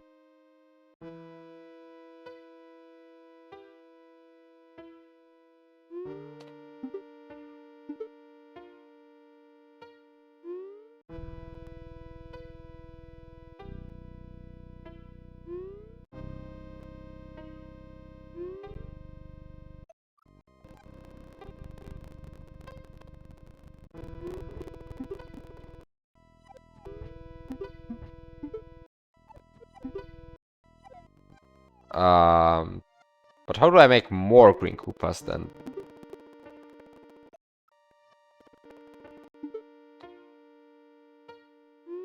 I mean, I guess I could just make a third one, right? I mean, I just do it.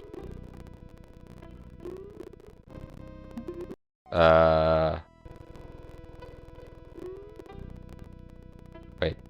Am I stupid?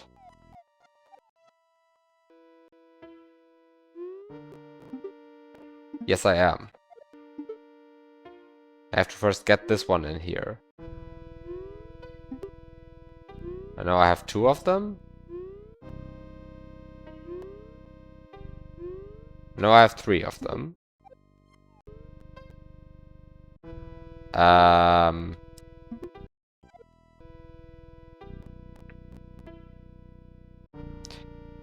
But now the third one will walk in the wrong direction, so maybe I don't want that.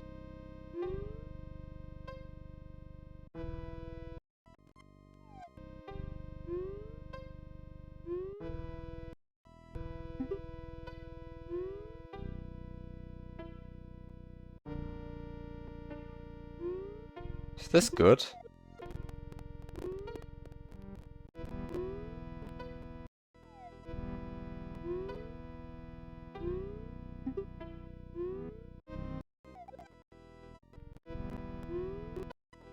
I mean, how many do I want?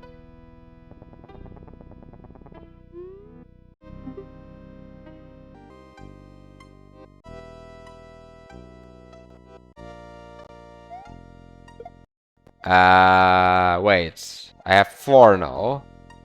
No, I have 3. Only 3. I mean, maybe I'm just happy with this now.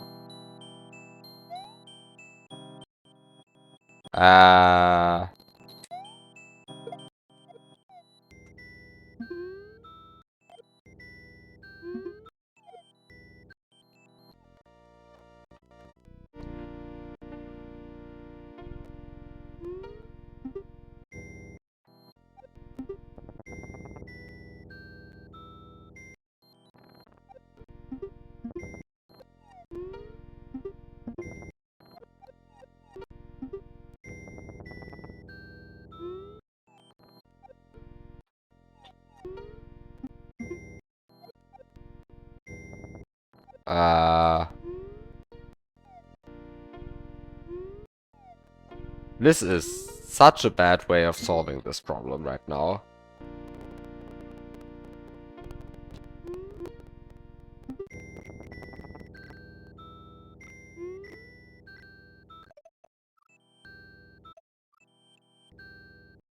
Can I stand here? Ah, come on. Okay, now all of my problems should be solved. I hope. Oh, come on. Oh, come on. Can you, like... No! No! I was too slow.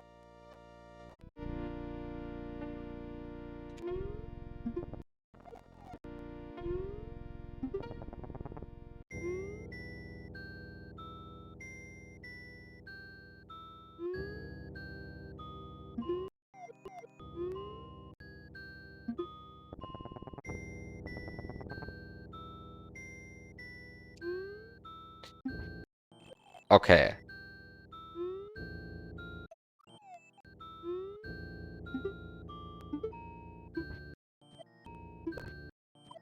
More Koopas. Yes, surely more Koopas would have helped.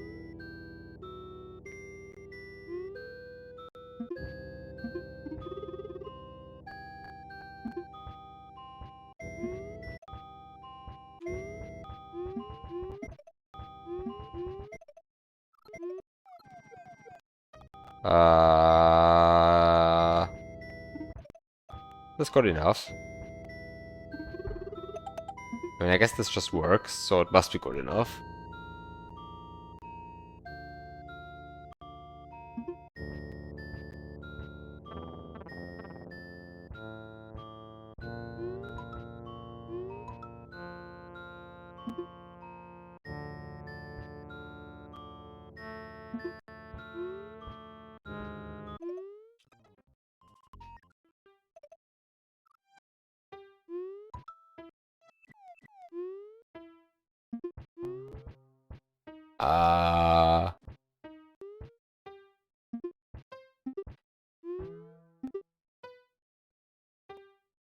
Aha.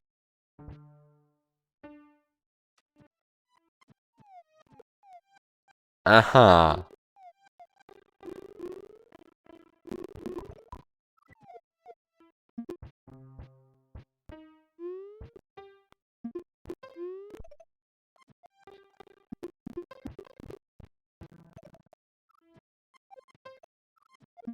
Uh-huh.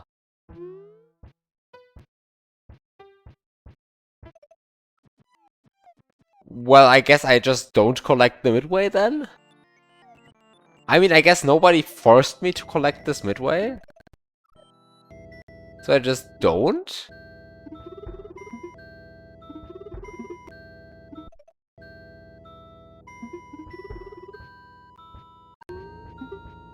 Because you can totally just do that?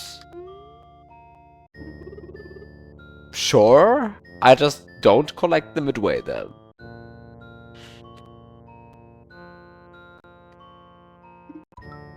You sure hope you don't get trolled at the troll house.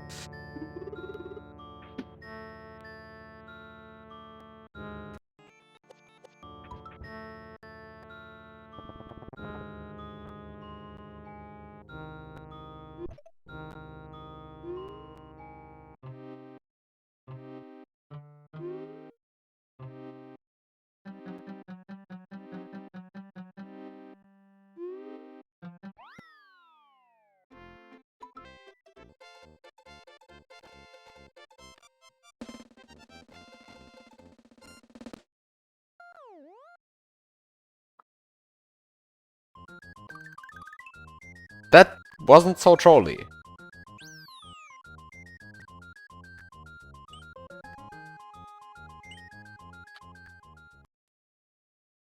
But okay.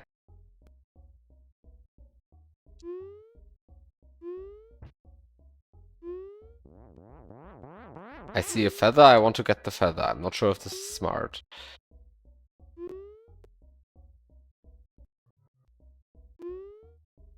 But okay.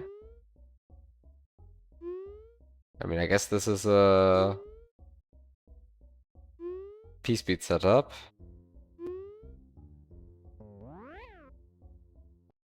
Uh...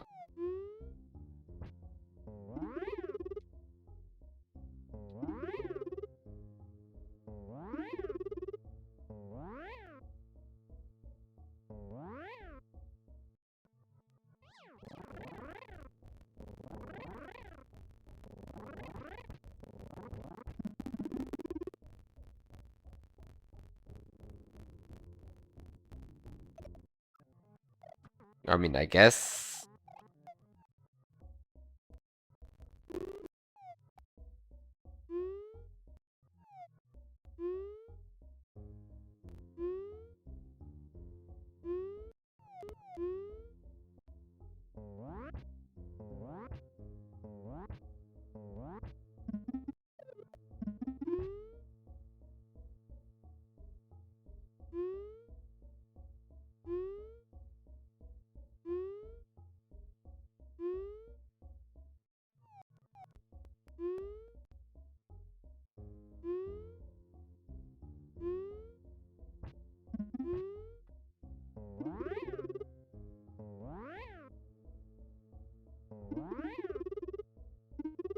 Okay, both are just turn blocks.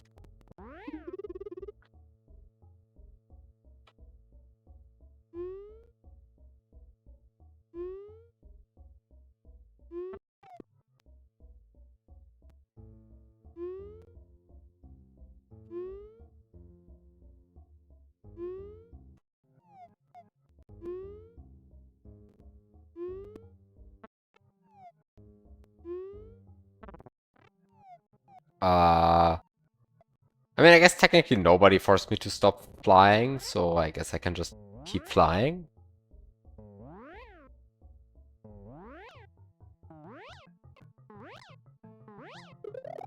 Okay, maybe I should not do it like this, but... also not like this, maybe... Okay, maybe I should just stop pretending I know how to cape fly. And that's just...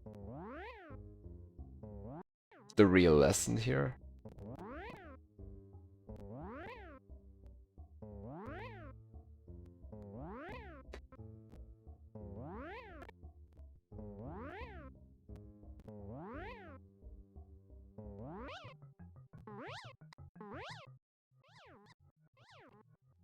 I don't know, why even, like, bother removing the slowdown?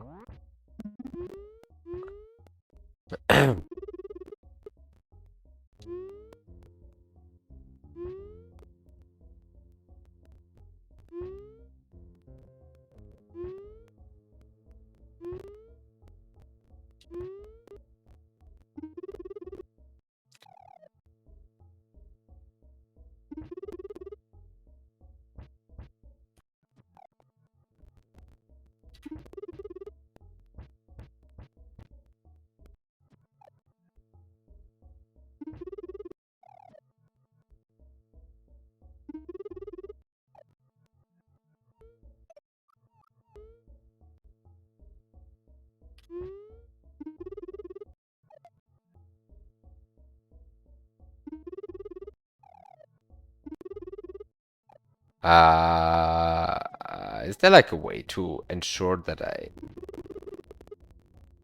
get the P-speed on the good direction? Because I mean, if you play this RTA, then you're like pretty screwed just if you get the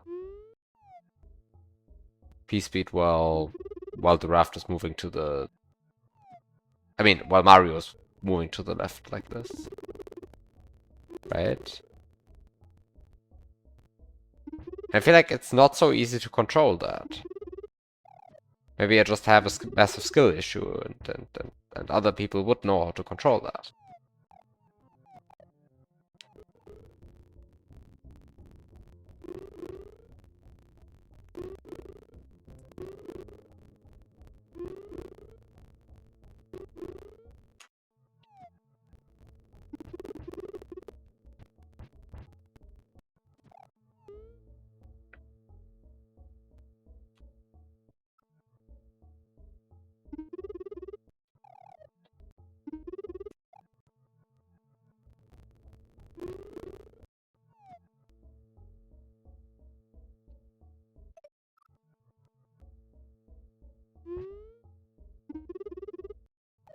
Huh.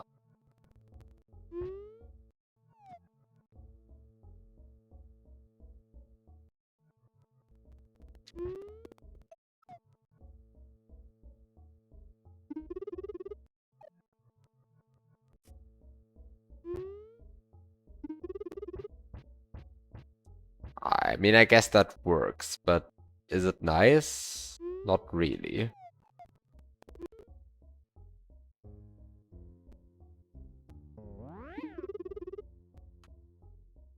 Did I really just despawn the platform?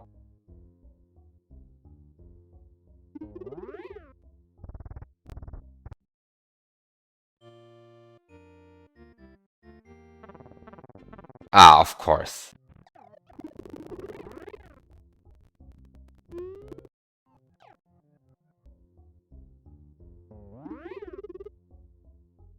Why did I not see that coming? You got a dumb question. Can Yoshi eat booze? No. He cannot.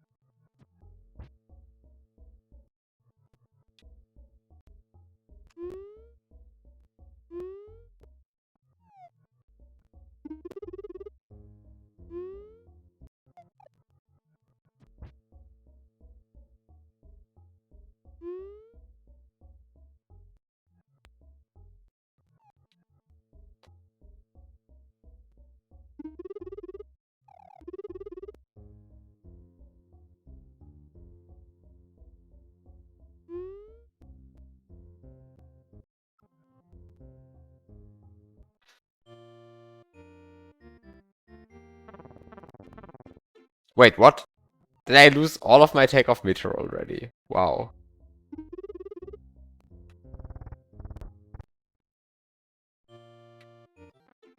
Wait, what? Am I that bad?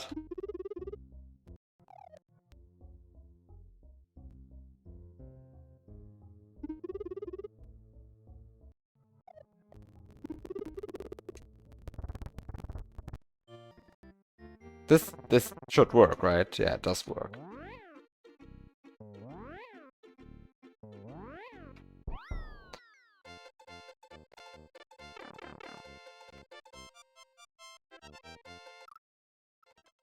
You didn't know you could take meter through doors. You thought it was only pipes. Yeah, though it works through doors as well.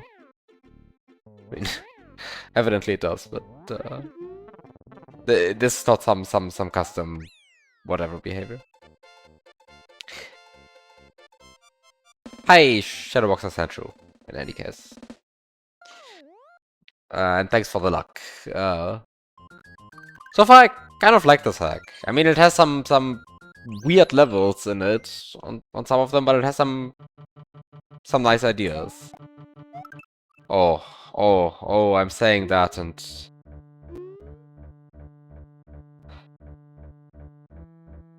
I immediately get hit by whatever this is.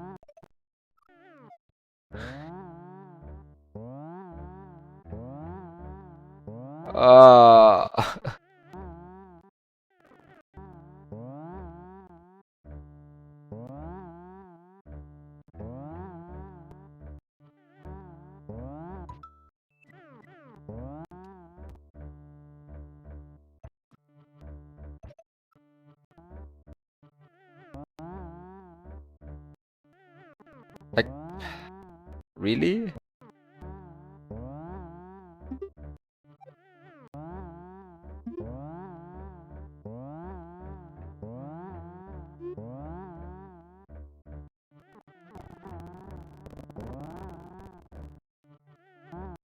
Like, come on.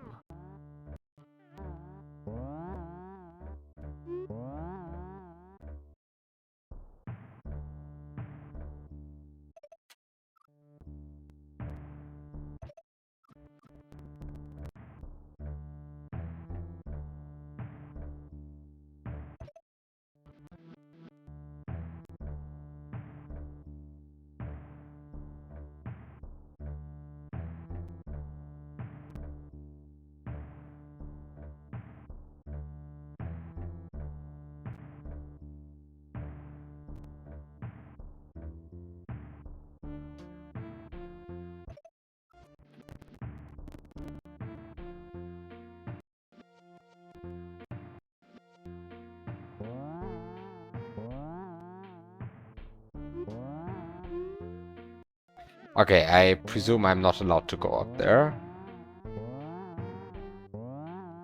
I was correct in my presumption.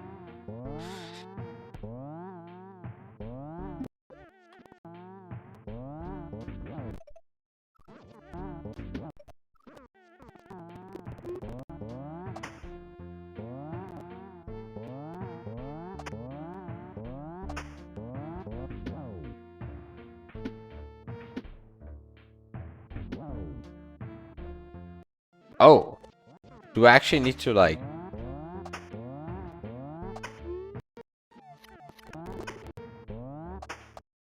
Do I actually need to like do this? Ooh. Somewhat cool setup.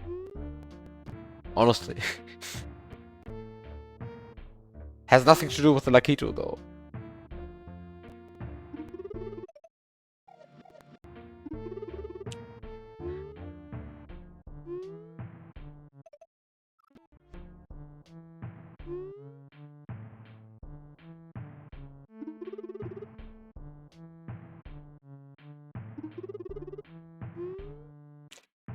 We get actual fork jumps.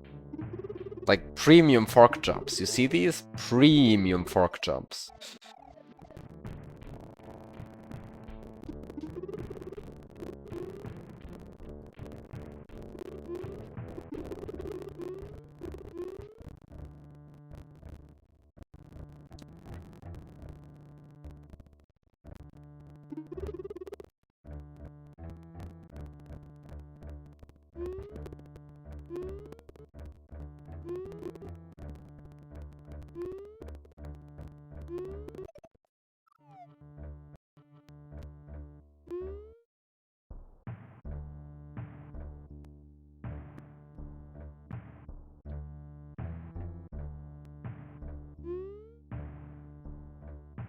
Okay, we have a goal. I get coins. Why do I get coins? Who knows? Ah, Yoshi ate something. That makes sense. Okay, so I get P-switches, I get brown blocks, I press P-switch immediately, I guess? Autoscroller and Fishing Lakito, is this a Koala 3 level?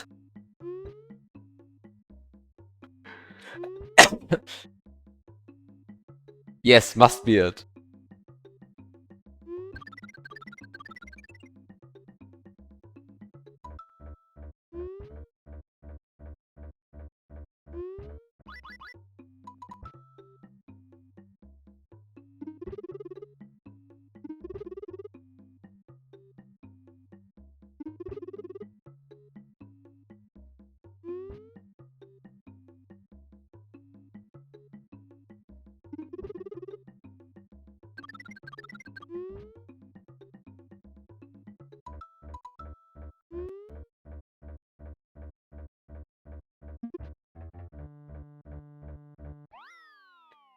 But why is Yoshi the...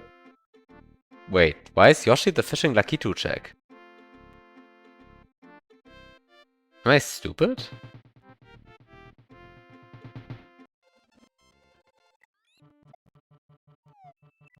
Yes, I am. No.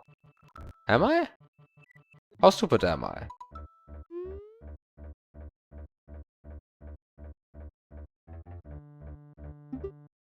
I guess the point is that... Yeah, I guess because of all of the P-switch waiting, at some point the Lakitu will throw a Spiny up here, and then you won't have a carryable item to activate the turn block with, and then you lose. I guess that's the point. Is that true, though?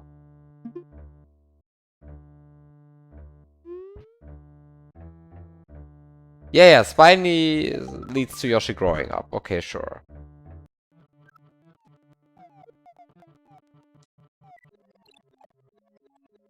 So let's just see.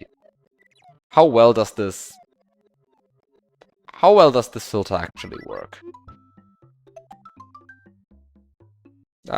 Seems to be pretty well. Oh no, now I need to.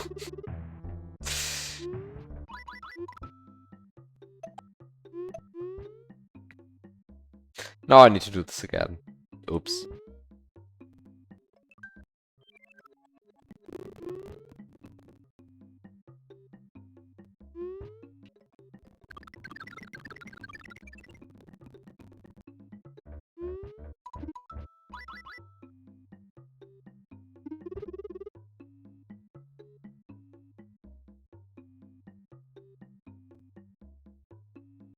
Yeah, he won't try to fish again. I mean, it would be an extremely funny one-up farm if every time you killed the Lakitu, he would start trying to fish again.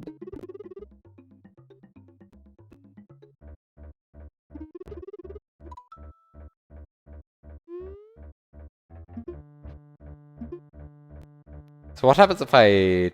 Ah.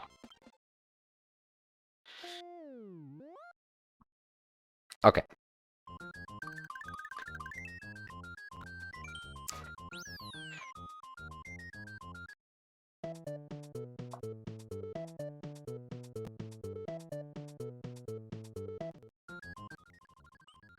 So what is this?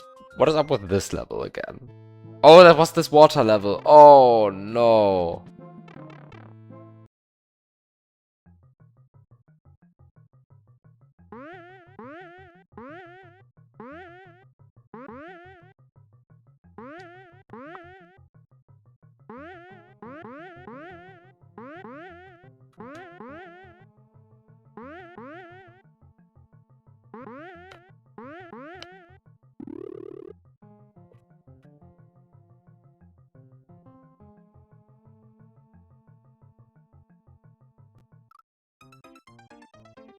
The amazing Chuck room.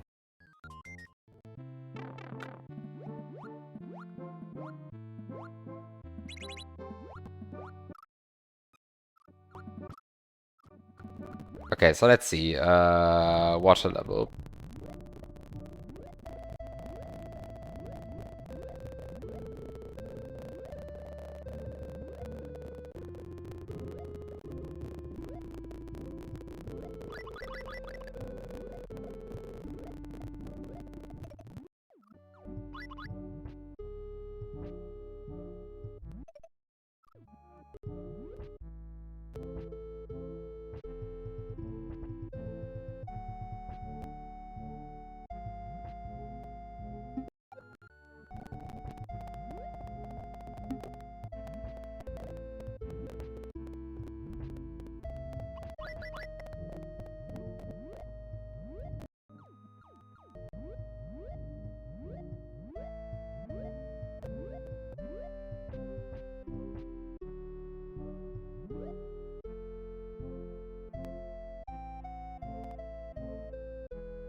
Okay, this was too slow.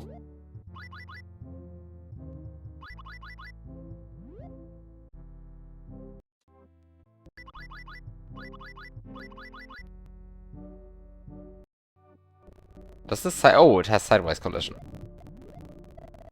That's actually quite friendly. What's not friendly is the amount of double hits I'm getting.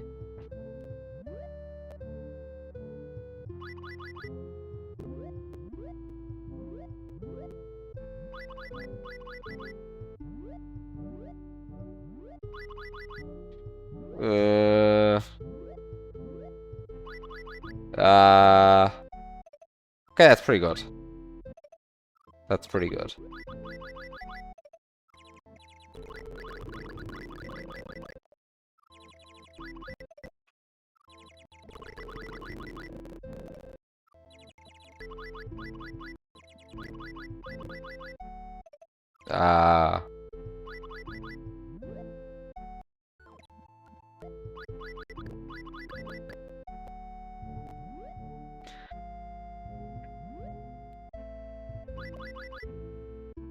Okay. I get...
Okay. Okay, so I make the disco shell hit the on-off block, and I... Where do I go then? No! Disco shell, hit the on-off block. Go to off. Don't hit it again. Okay, great. And where do I go now? Just to the midway point directly, I guess. Right? No further things required. I just go to the midway point. Yeah, I just go to the midway point. And I'm happy. Now what I didn't find is the key. Did I miss the key? Did I just not see the key because I was too busy with the disco shell? Or was there no key yet?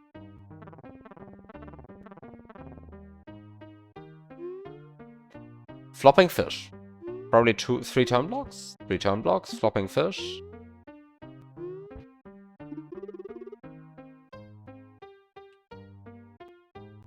Long fall down. I probably want the fish down here or something.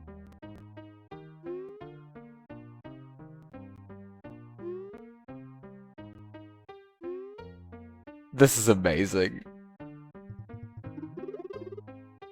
Oh, this is amazing.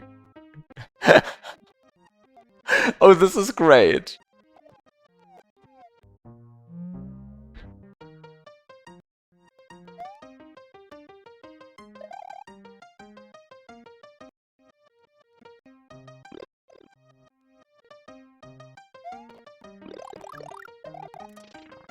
No!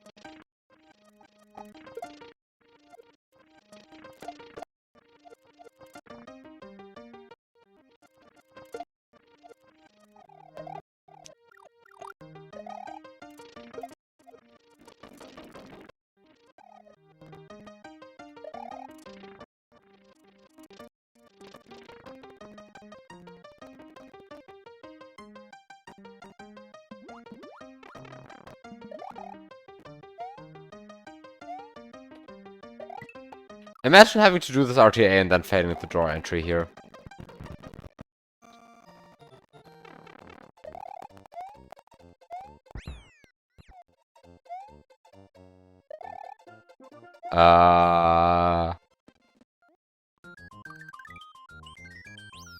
I must admit though that I didn't spot the key.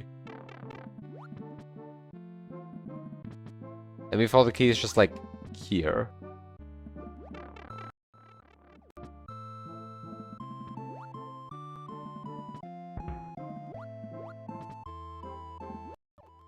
Heaven or hell?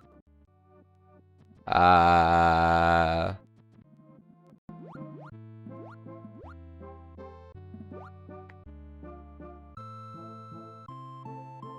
think I'm just going to... I'm not sure if this is necessary. I'm just going to look at Lunar Magic for a second.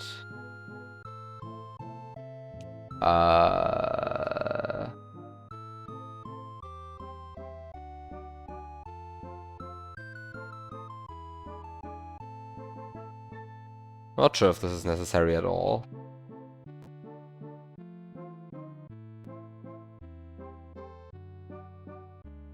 It might just very well be not necessary at all.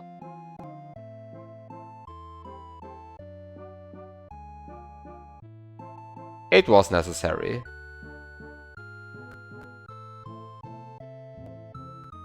I wouldn't have found that.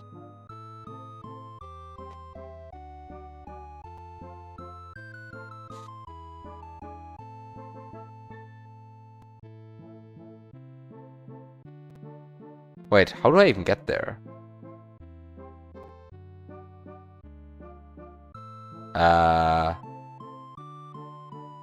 Okay,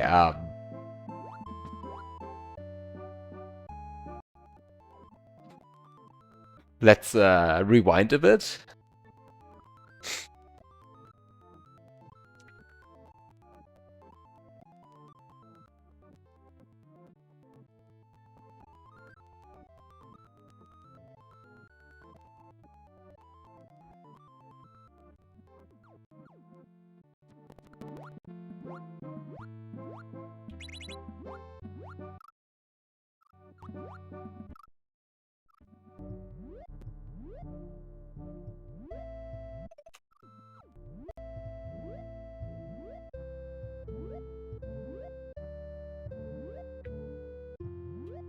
Okay, so the first part, I guess you just play normally, like don't do anything fancy.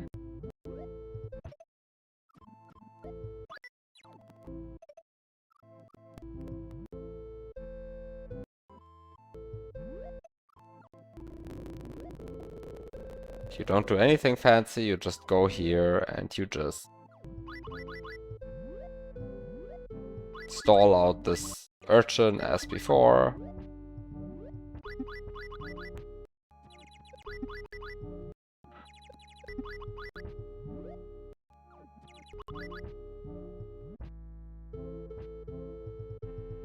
But then, instead of messing around with this disco, you... I guess just go here somewhere? Like, just don't mess around with the disco, I suppose?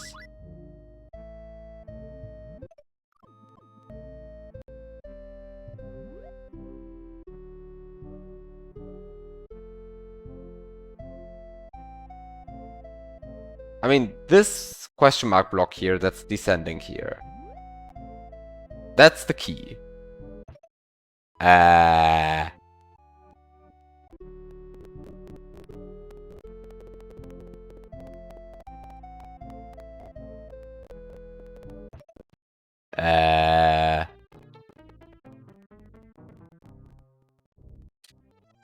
Do I maybe still mess around with the disco shell then?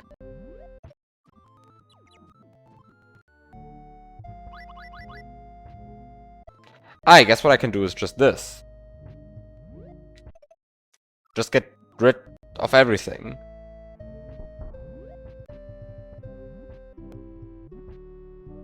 Not mess around with the disco shell again.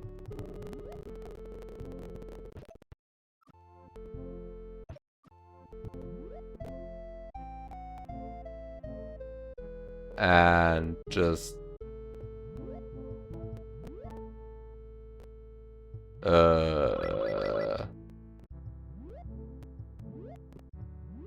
Wait.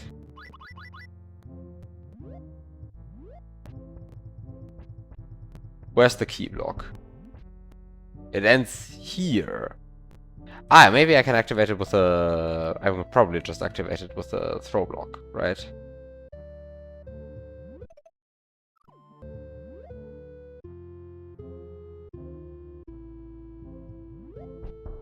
Yeah.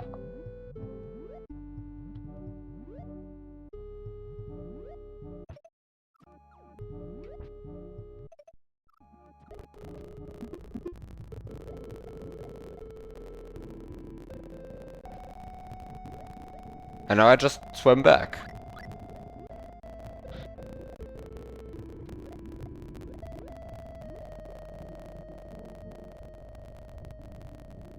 The urchin seems very healthy inside the block there. I don't see any problems with that.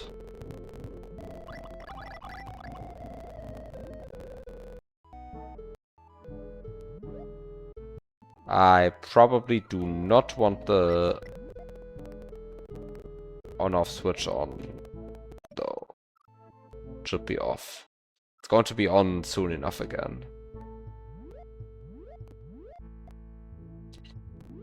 Okay. Well, I was about to say that finishes the level, but of course that doesn't immediately finish the level. You still need to put the key in the keyhole. Which is not terribly hard, but I would have failed at the first attempt RTA. I mean, had I paid as much attention as I did here. Okay, and this gives me the red switch palace. Hooray!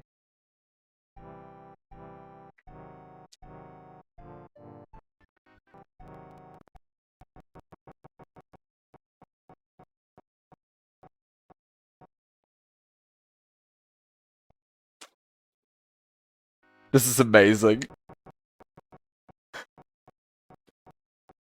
Holy V-Blank overflow.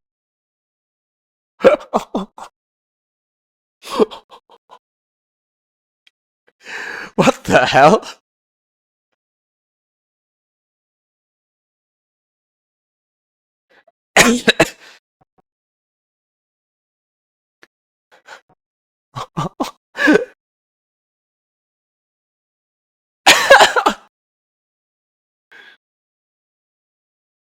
Yeah, you have to make sure that your NMI routine runs efficiently. It's extremely important.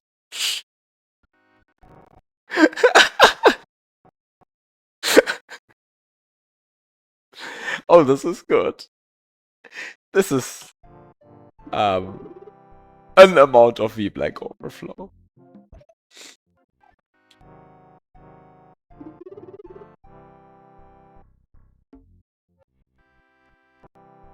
Yeah, presumably it's the pipes doing that.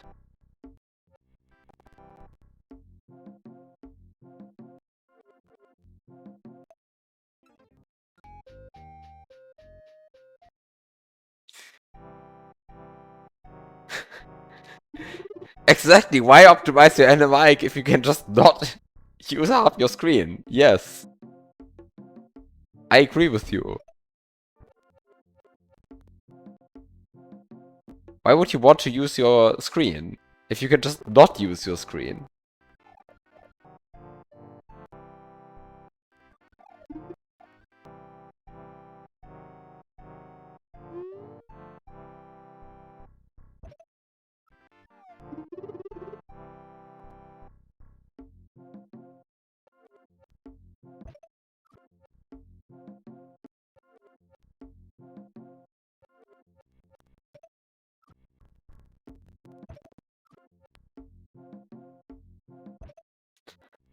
Why do so many pipes trigger at once? Like, why do so many pipes trigger at once?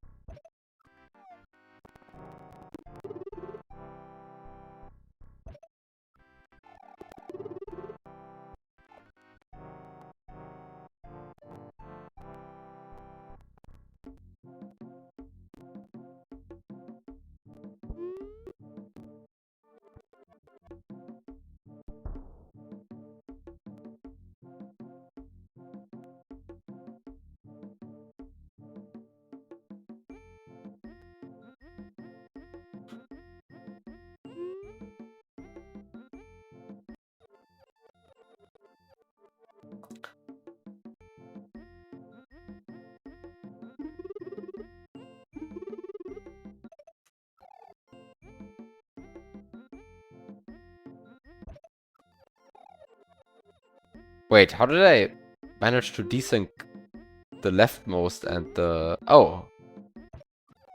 Wait, if I hug the wall, then it stops, but as soon as I move a bit closer to the pipe, then it starts moving again. Okay, so I can actually control all of the pipes, sort of, independently.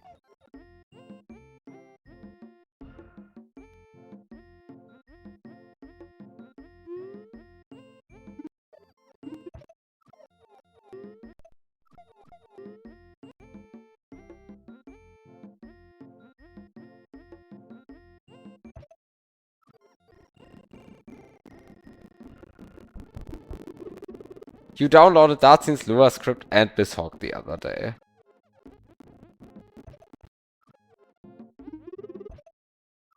You're not sure what you're going to do with it, but you have it. Yeah,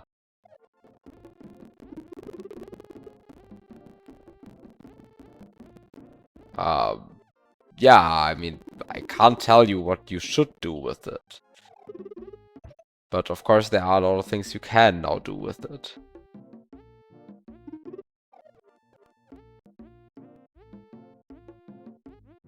Like, you can now start playing glitch puzzles.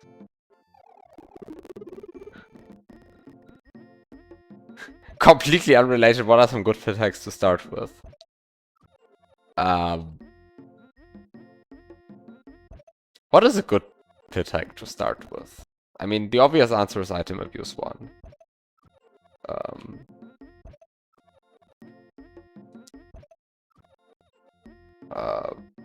But you probably are aware of item abuse 1 already. Because sort of everyone is aware of item abuse 1. So, I like recommending VOP's challenge.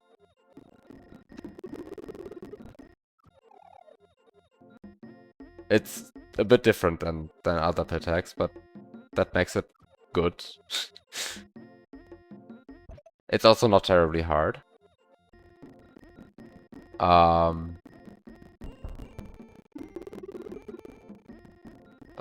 If you want... I mean... What did I play in which order? I think I played with... I think I started with item abuse 1. Then I continued with item abuse 2, Biop's challenge. And I think the next one was colon 3.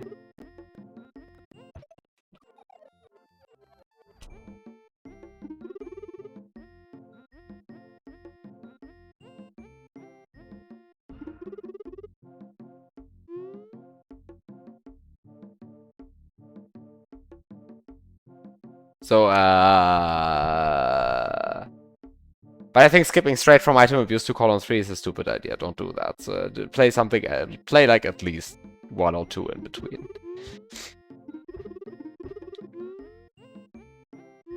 I guess, I mean, there's also Mint-Green Yoshi's challenge, of course.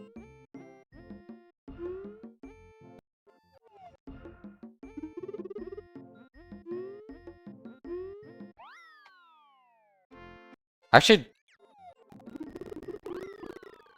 yeah, they still work after you jump.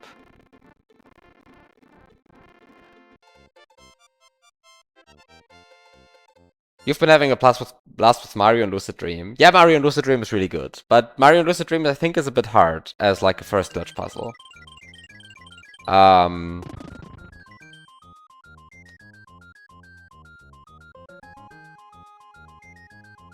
Like, Mario and Lucid Dream is genuinely very good. And it's not, but it's still not a beginner recommendation, I think. Wait, what? Mint-Green Yoshi's challenge isn't pit anymore? Wait, what?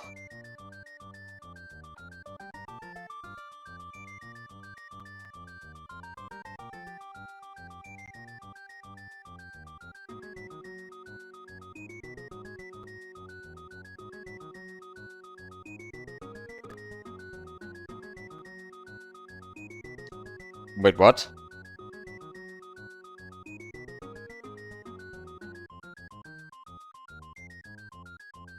Uh...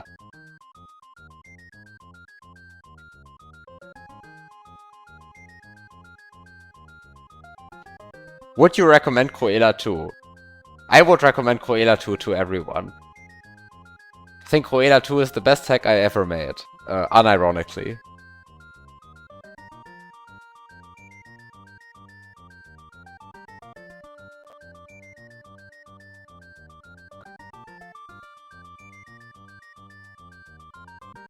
Poggio complained about it being pit, when he had beaten it with only save states, and Jojo saw it, so she was like, okay, and removed the pit label. What? I disagree with that decision. I disagree with that decision. This is stupid.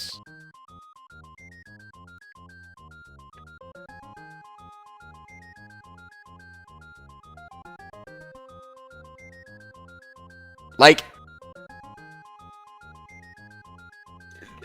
there's a reason why we decoupled type from difficulty.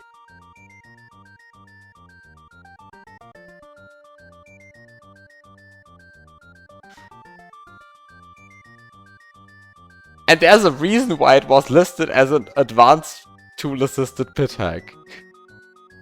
Because it is really easy. Yes. That's the point. That's why it's advanced and not expert, like every other pit hack. When did this happen?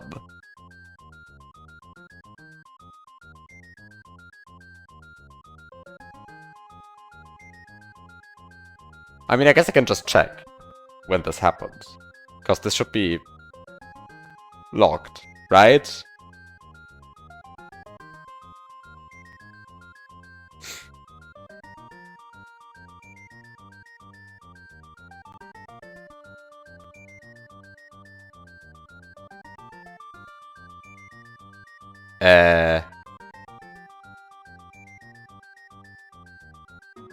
Hack category changes log. It wasn't even logged!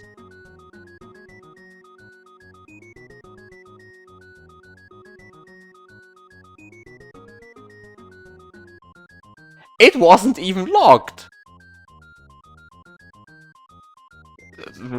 Okay, now I'm mod abusing and try. I mean, and this is not actually mod abusing, right? I mean, this is actually what the mod tools are for, but.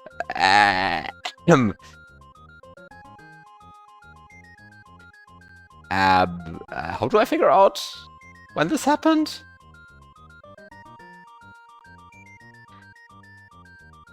Uh...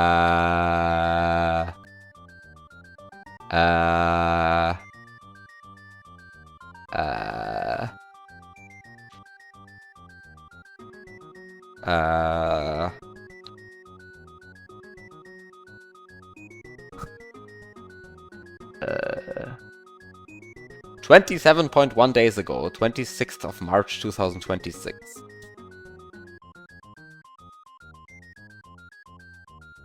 I disagree with that decision.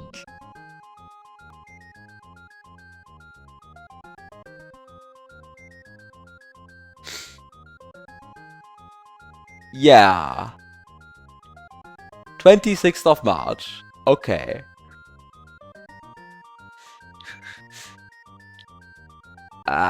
Okay.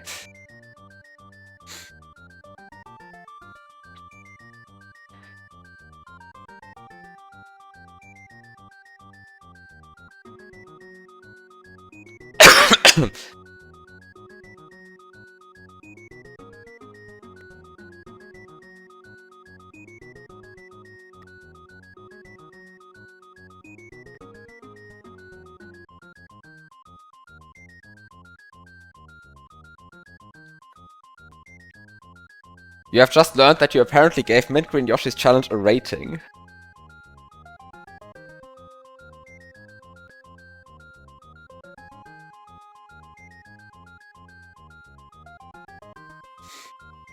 I think I did as well? Wait, did I?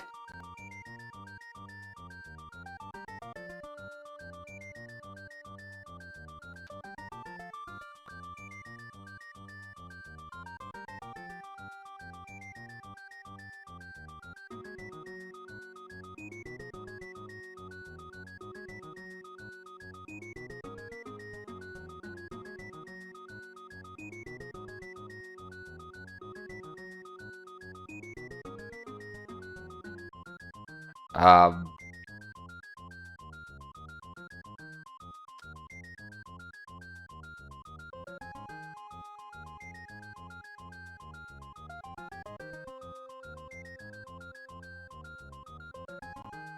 well, anyway.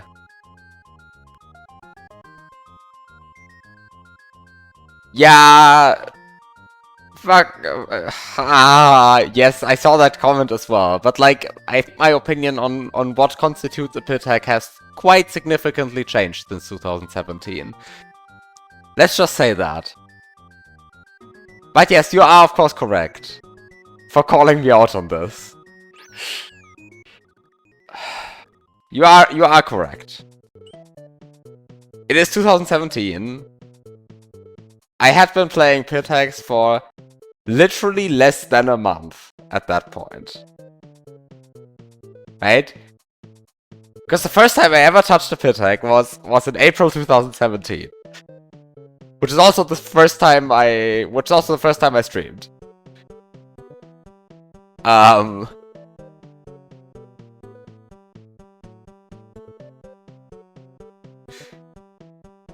So, end of demo.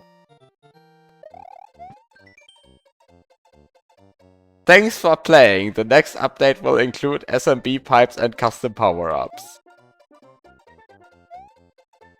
Yeah, I clearly had a very developed opinion on what should and what shouldn't be a pit hack. Yes, I absolutely.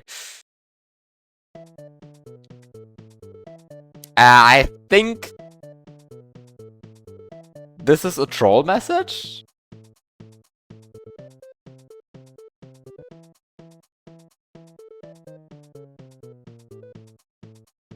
I think this message is a troll message.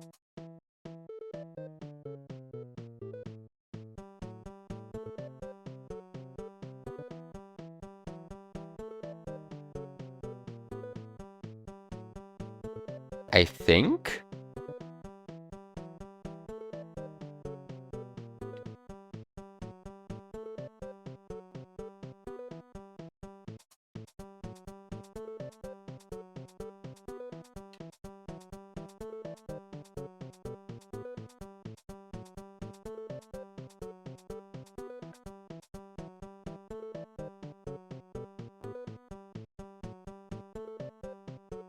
What?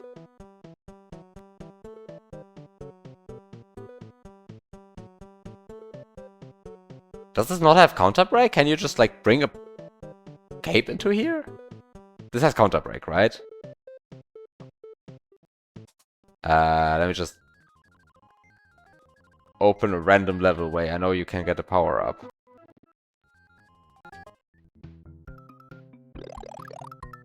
Oh, you can't start select. You actually cannot start select. I've beaten this level, but you cannot start select. Ooh. Ooh. Ooh.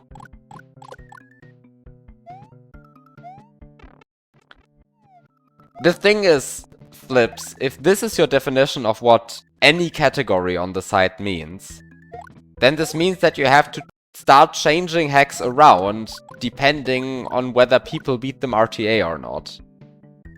Or something. And this is exactly the kind of stuff that we don't want to get into. And because that's also kind of not how you think of these hacks, right? I mean, somehow... let's just say a hack like Pit of Despair should be a pit hack. Definitionally, it should be a pit hack. Like, if Pit of Despair and Pit of Death are not pit hacks, then you broke something. And yet Pit of Despair and Pit of Death are like ridiculously easy by today's standards. Like, I mean, actually let's take a break from okay. Let's take a break from Super ageVerrly world and go to Pit of Despair or Pit of Death. I'm not sure which one. Let's start with Pit of Despair. Right, like let's just go Pit of Despair. I'm not going to even go to Bishawk because I'm arrogant enough to believe that I don't need it. Here we have, this is... So this is Pit of Despair, right? Let's just open this. The Pit of Despair, the most difficult level in the world, right? No, you don't have to be sorry at all for bringing this up. This is excellent. This is exactly the kind of ranting bullshit that I like to get into. So this is the Pit of Despair, the most difficult level in the world. Okay, maybe you're apologizing to other people.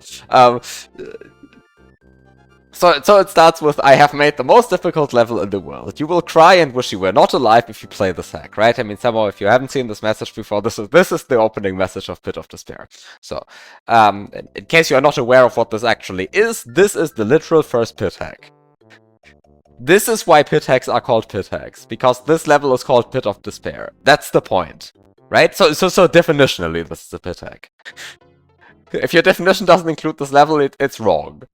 And so let me just play it with 50% slowdown, because I don't hate myself. And because I kind of... Let's maybe not rewind so much, though. Okay, so let's... No rewinds, but 50% slowdown. So let's see if I have any trouble with the hack then.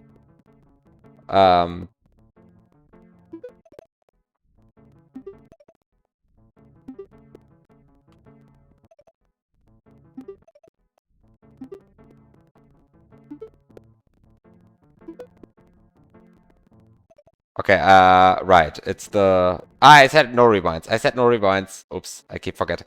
The problem is that I'm really not used to playing without rewinds anymore. I will just subconsciously rewind every time. But rewinds make stuff so much easier.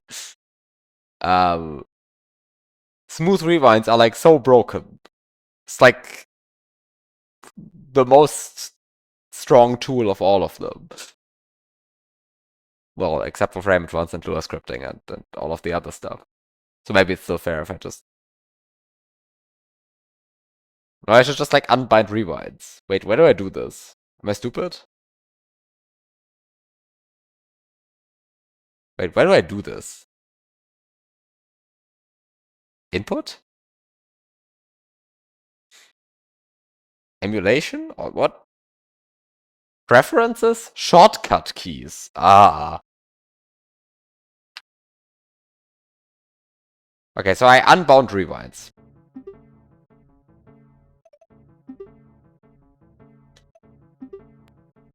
So,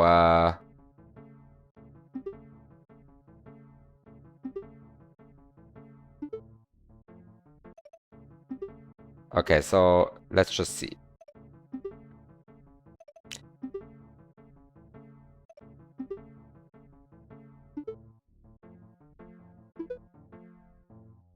So I think the correct thing to do is actually to scroll the screen here.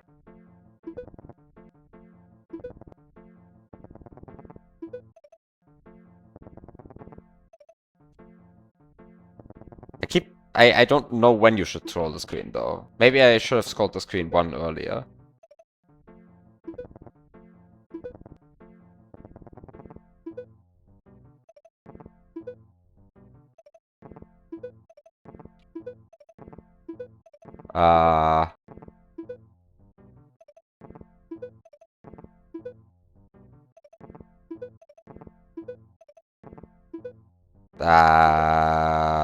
Right. This is when you scroll the screen. Exactly.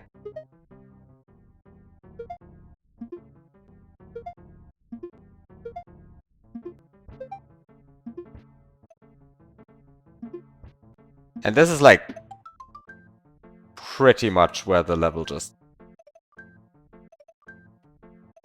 starts, I guess. So like you go down here and... For the record, I've actually never beaten this the intended way. I will now... I will show a break. In a second. But I think I will actually go through this the intended way for once. Because I've never done it. So maybe I should once.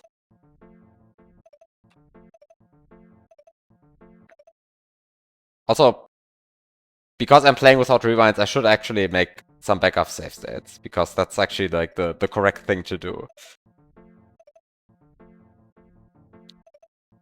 Just to be clear, this is the least amount of tools I have ever used on a pit hack, right? So somehow consciously avoiding rewinds is something I've never done. This is just 50% slowdown and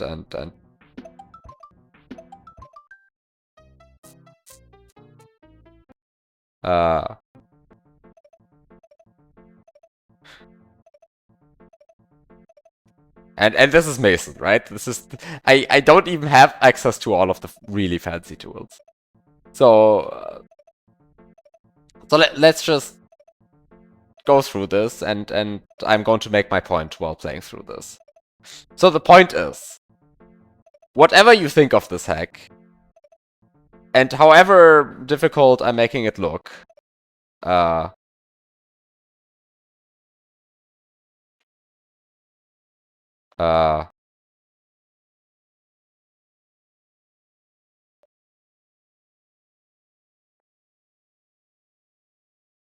like, however difficult I'm making this look, right? This is not actually that hard. Like, it is entirely feasible that somebody makes it to here RTA. And by the way, all of this is feasible, like, without slowdown, if you spend a bit more time.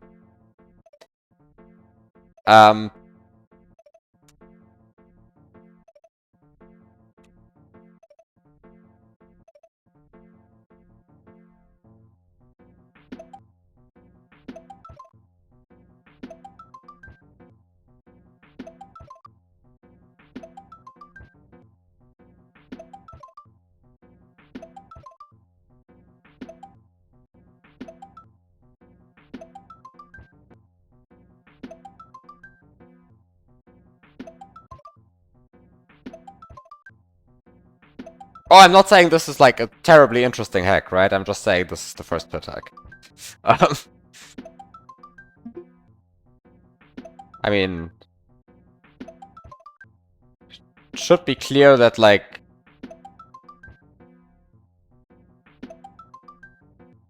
the hacks have matured quite a bit since this came out. But wow. This is not an excellent save state, but it is beatable from here, so...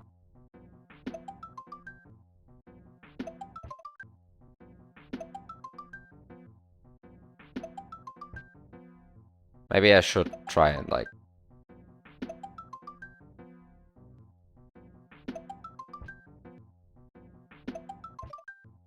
come on.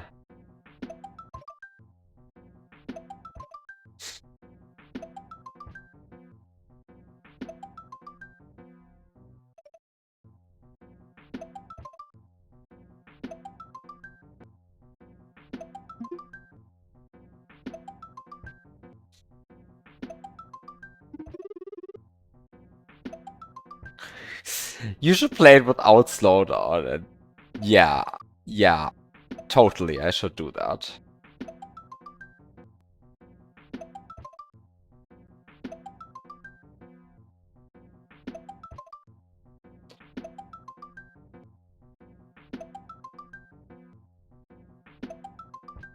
Okay.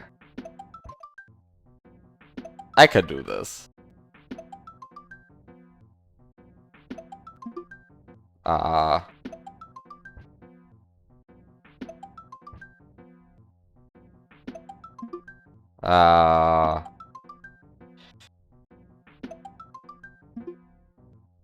Come on. It's not a great save set, unfortunately. Like, there are... this could be easier if I had a better save state from this spot. But of course, this is the trade-off you make by choosing not to have rewinds. I mean, I can make a save state here and try to get a better attempt. through this.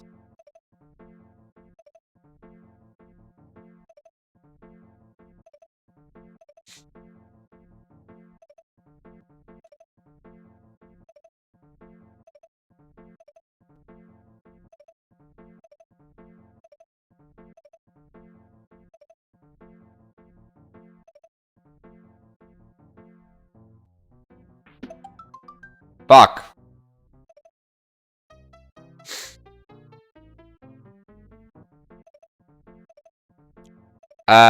Do you know about using a power-up or taking damage to drop a shell while maintaining the velocity it last had when you grabbed it?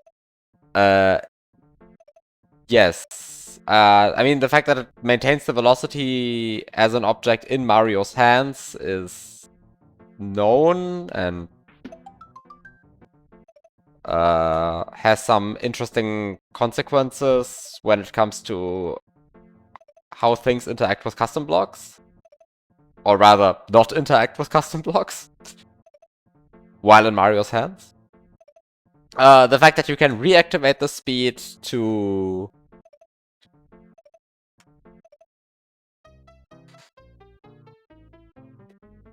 You can reactivate the speed in order to... I mean,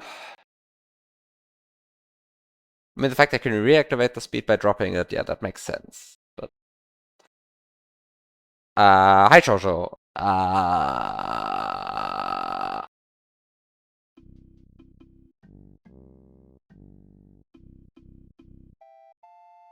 Yeah, I mean, it would have just been nice to, like, have a discussion on this. I mean, at the end of the day, it's, like, no big deal, but, like, let's just change it back, I think. But,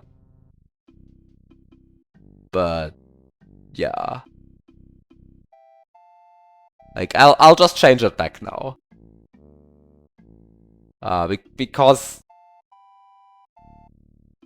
I mean, yes, of course it is an easy pit hack. Like, it is easy. Like, I think everyone agrees with Poggio here that, like, I mean, I think it was Poggio who initially, like, said it was very easy. Like, it is very easy. We know all of this. That's the reason why it is the lowest difficulty pit hack on the site.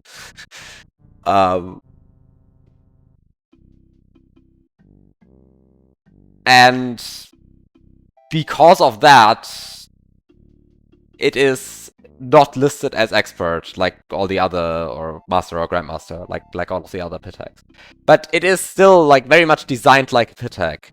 And I think because of that, it makes actually a lot of sense to, like, list it as pit, because somehow it means that you play it like a pit hack. It's just very easy.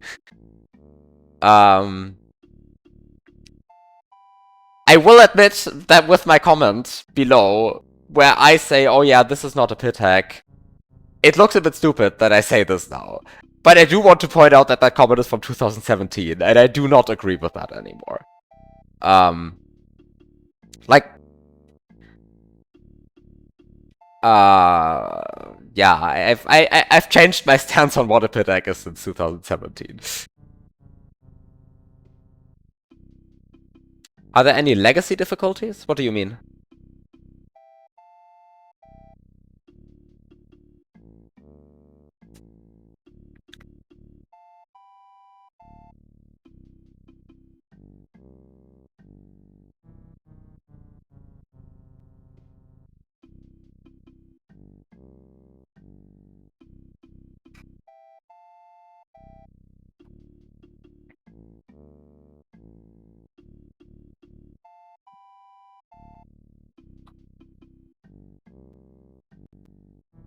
I just changed it back to pit, just like for transparency reasons. I just changed it back to pit.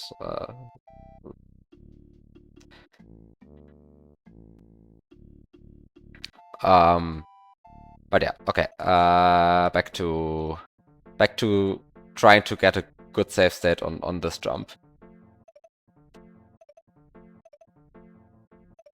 This is actually, like, I forgot how annoying playing this kind of stuff without rewinds is. Because you do actually need to pay a lot of attention to when you beat certain setups a certain way.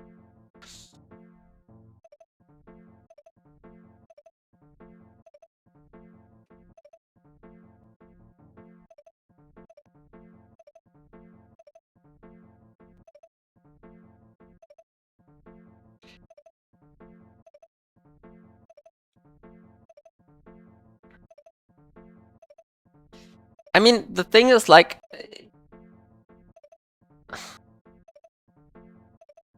what do associate people pit with nowadays? It's not so clear to me. Because, I mean, to me, Item Abuse 1 is pretty uncontroversially a pit hack.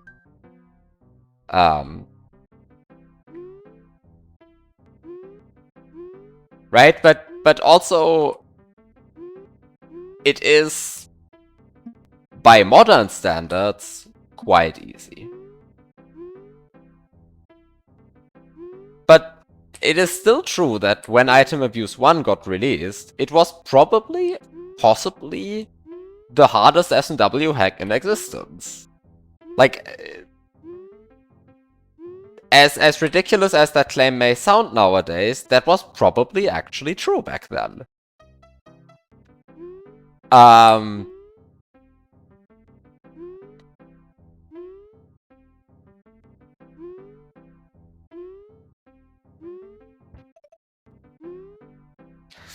I mean, yes, of course, to some extent you can say pit is difficulty based.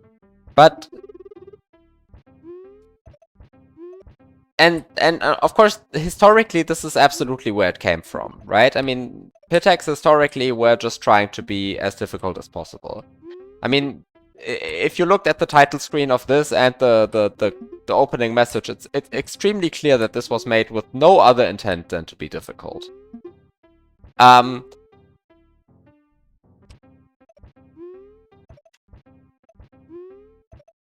But the thing is, I mean, you can try to come up with lots of definitions, right? And somehow you can say something like, you've always perceived pit as needing extensive knowledge of how S&W works and its tools. And I mean, this is not a terrible definition. However, this does mean that you would view something like Cruella 2 as a pit hack, right? Because objectively, Cruella 2 requires you to know much more about the engine than whatever I'm playing right now. Like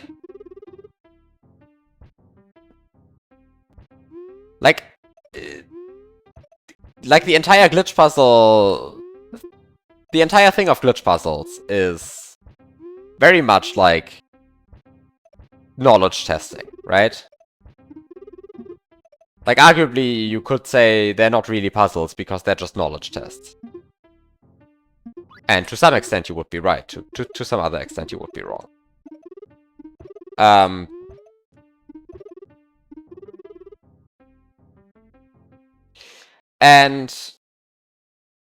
But I think it's ridiculous to claim that Cruella 2 is a pit hack.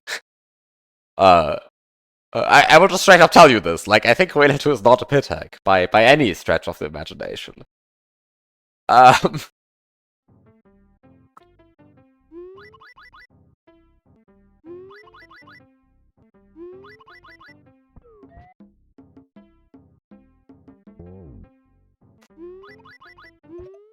the way, how do you do this again? You can totally break this. You can completely break this level at this step here. How does this work again?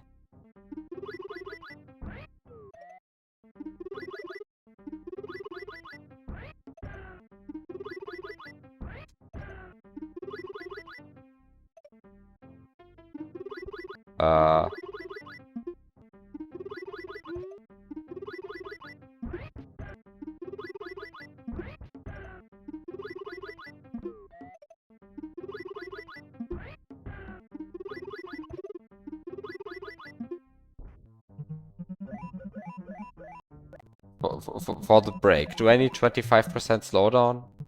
It's truly needed these days.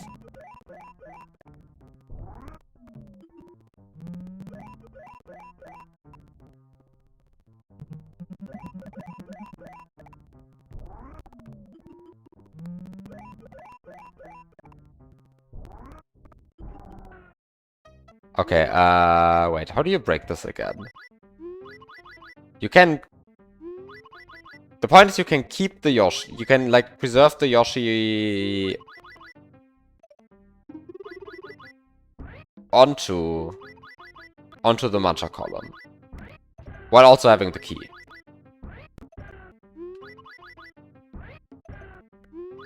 But how do you do this in a way that, like, you don't go insane?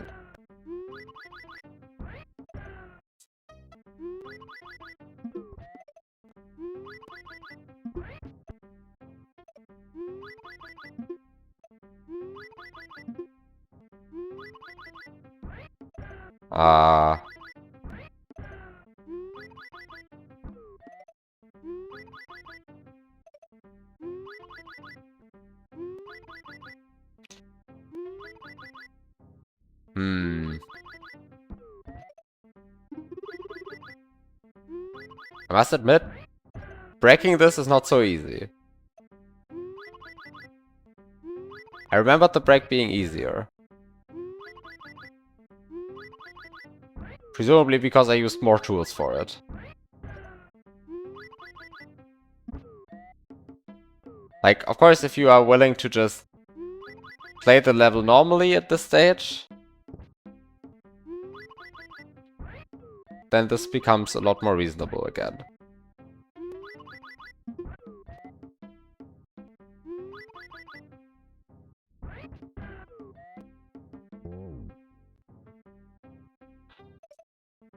Like, how much slowdown do I need to get this break to work? That's maybe a good question I should ask myself.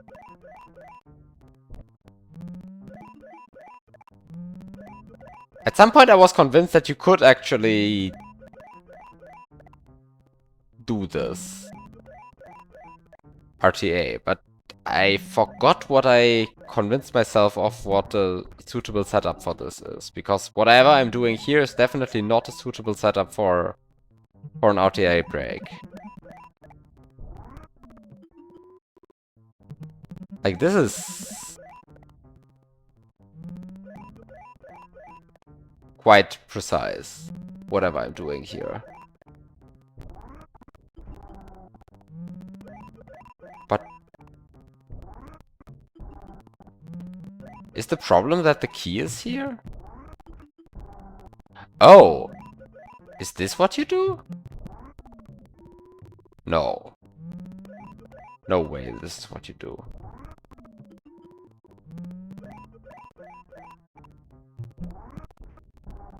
No, this is not what you do. This hardly works.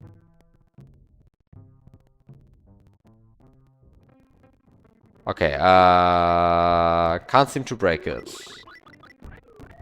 Okay, anyway, I wanted to say I am going to play this the intended way anyway. So let's just play this the intended way.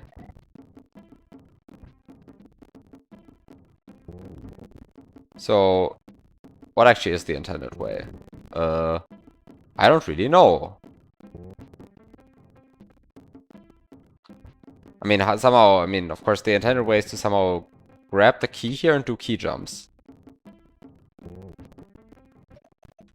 Where would you play Descent and where would you place Descent into the Abyss in terms of pit glitch puzzles? I think conceptually it is really just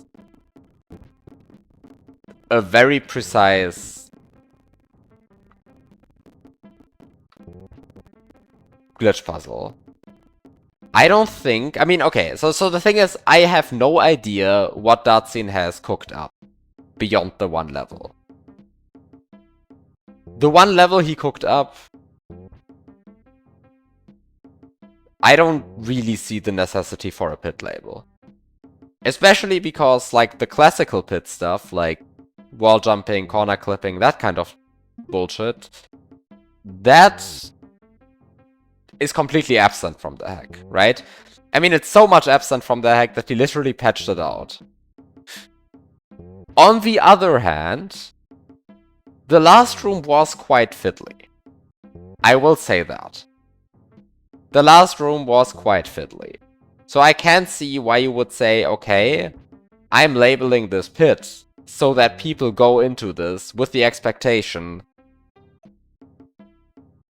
that with the sort of anything goes mentality when it comes to tools.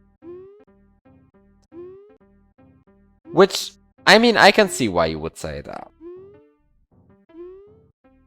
But I am not 100% convinced that this is a good label for Descent into the Abyss. On the other hand, Datsun has probably thought about this more than I have. And also has much more information.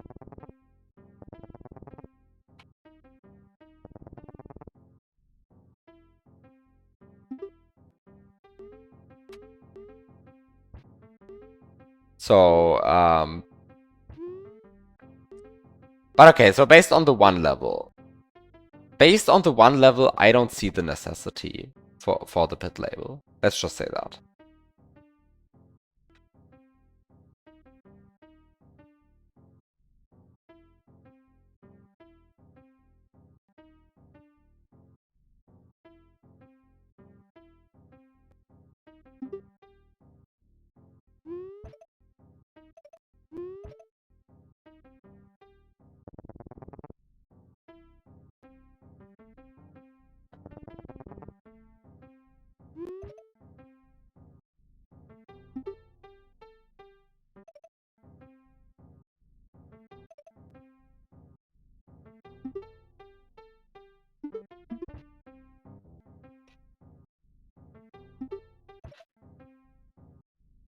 I mean, yes, I see why you would say that. On the other hand, I feel like the glitch puzzling genre has already kind of moved towards a real anything goes mentality when it comes to somehow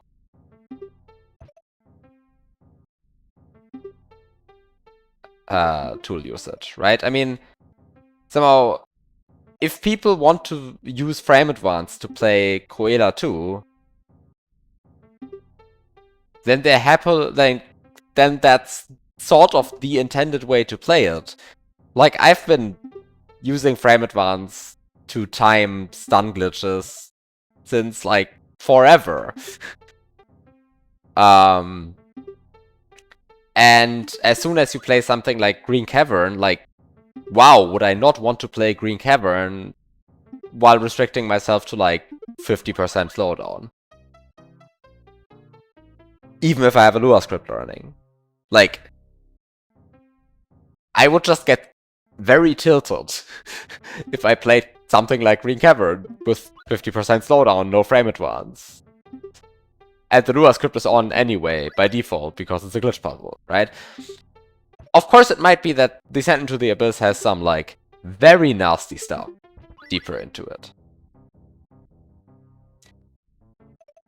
That might be true. Who knows? The answer is Datsun knows, but Datsun is the one who knows. Which do justify somehow saying, okay, yeah, this is definitely a pit. But I think somehow the thing that makes glitch puzzles very, very different from pit hacks is that pit hacks are traditionally designed to be somehow a kind of, oh yeah, I made a level, it's extremely hard, here's a video of it so that you don't have to play it. Haha, you can also play it in case you're like crazy. Right? Like, this is sort of the mentality surrounding pit hacks, and sort of has been since forever. But of course, like, something like Green Cavern or something like Descent into the Abyss,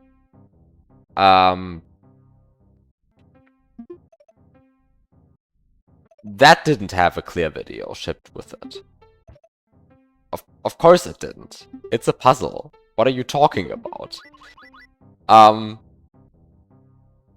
somehow from that point of view, they're very different from like any pit hacks. And that they're also, I mean, designed very differently, because they're puzzles, right?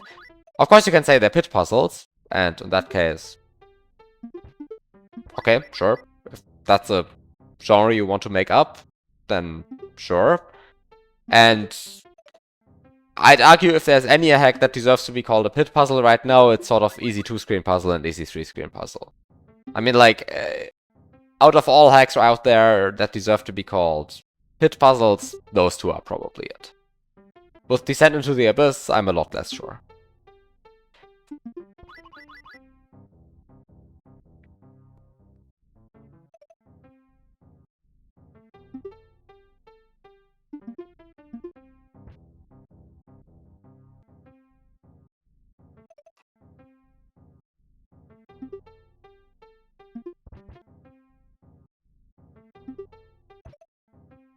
What do you do here, by the way?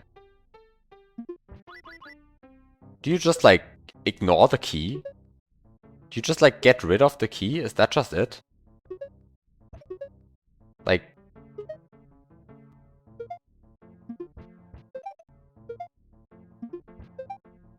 I think you just get rid of the key.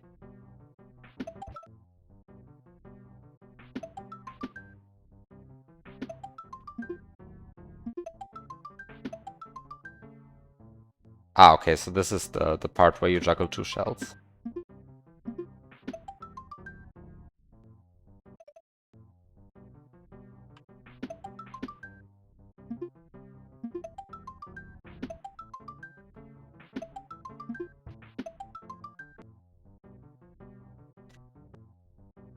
Although, I mean, now that you have beaten Cataclysm,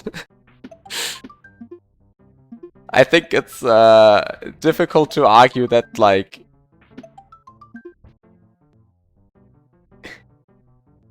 I mean, somehow that the actual pit elements of a hack like easy 2-screen puzzles would be an objective hindrance for you.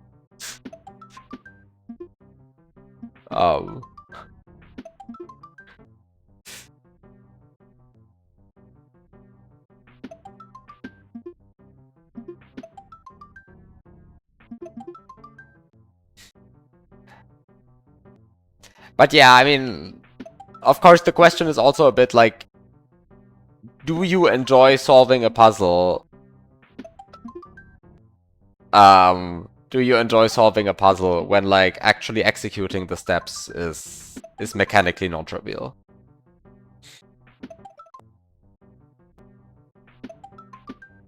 Like, I think that is a question that you can just fairly ask yourself. Like, do you still think it's fun if every time you want to try out something in the puzzle you have to, like, mess around in ever complicated, ever precise setups?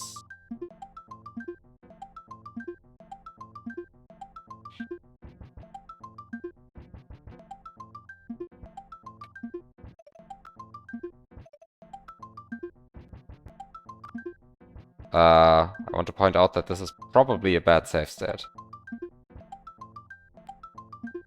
Uh-oh. It's not that bad. But it is a bad save state. Like, this is a bad save state. You probably don't want to make such a save state.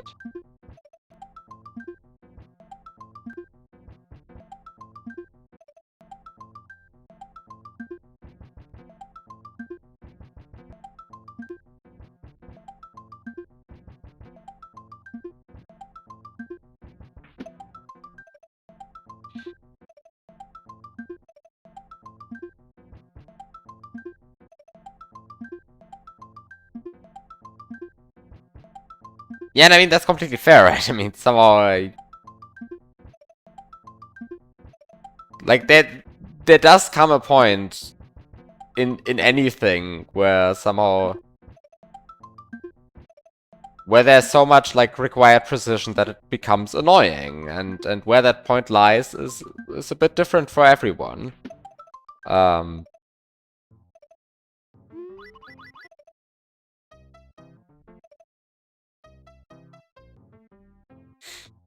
I forgot to make a good extra save state, by the way, because I was talking too much.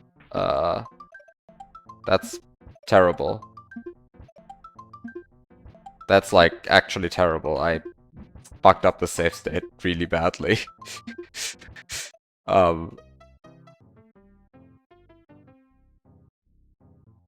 Like... Oh well. Ah, it's fine.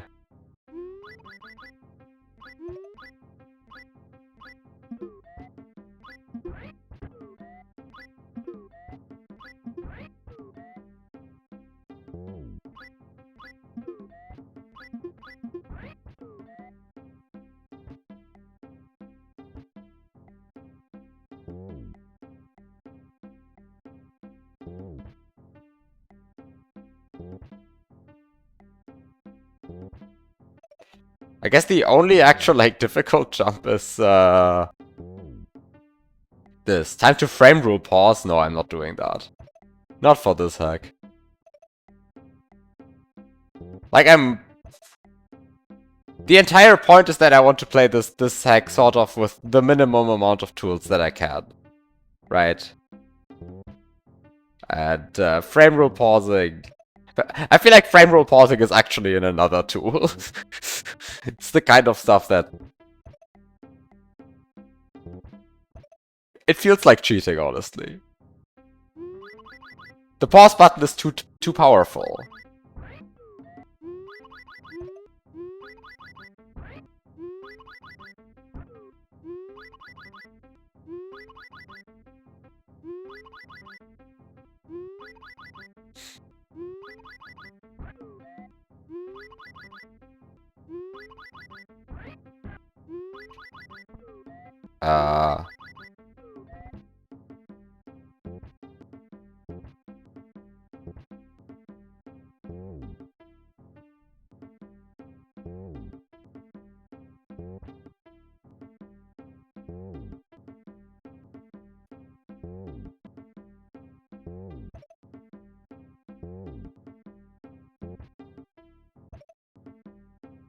I'm like actually a bit irritated. Like, how do you grab this key in a way that doesn't suck?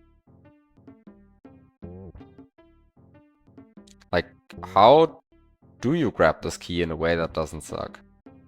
I am mildly irritated.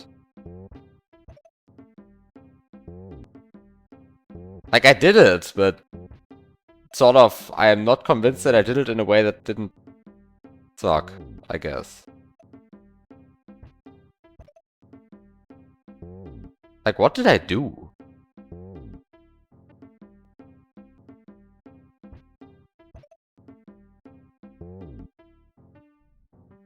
Do you just spit it out and fall down next to it?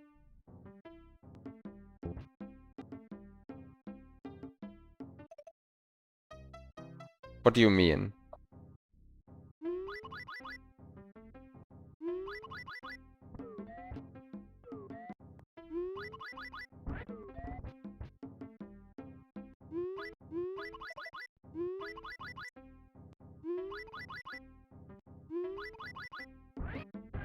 I mean, the problem is that I don't have the key... I don't have the Yoshi standing on the mantras here, right? If I did, then... just drop it.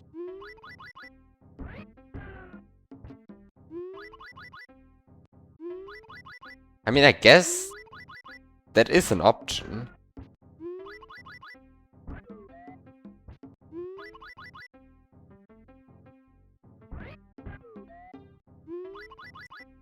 And it probably is the best option. So I should just go for it. Feels sort of... Yeah, maybe this is actually... maybe this is what you want to do.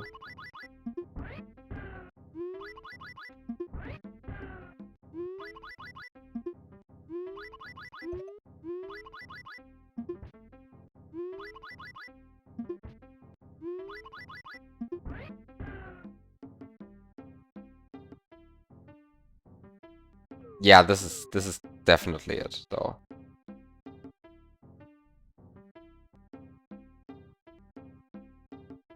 Yeah, this is it. Yeah, this is it. Yeah, this is it.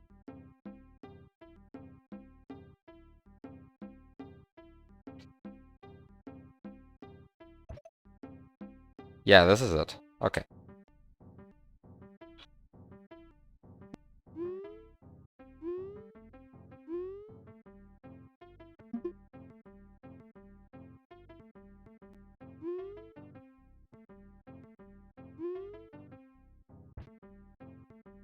Yeah, if you do it with the correct strat, it's not so bad. Because, like, the last time I actually did it with, like, a quite poor strat, and it turned out to be a lot more difficult than it should be. Yeah, I think this is, like, just true about this hack in general. It's not that bad if you do the correct strat. It's just, what is the correct strat? I'm so not used to playing without rewinds, though, as you can clearly see, right? Like, I completely forgot to make... I really completely forgot to make an extra save state. After, like, these key jumps here. Are you fucking kidding me? Am I... Yep. Yep. Dropped the key too early.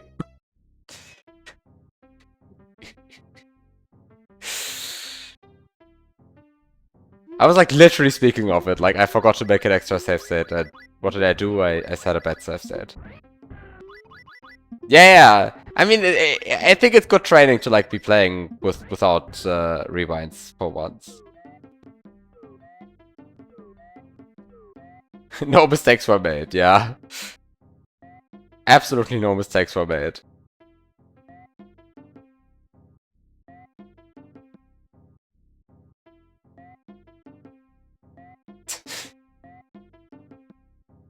It's fine. It's fine. Everything is fine. I'm only doing this key jump segment for the third time because I'm too stupid to set proper save states. Everything is great. There's nothing wrong. No. No one forgot to set a save state a few times. Oh, come on. This is a key jump that's possible, though. And this one as well.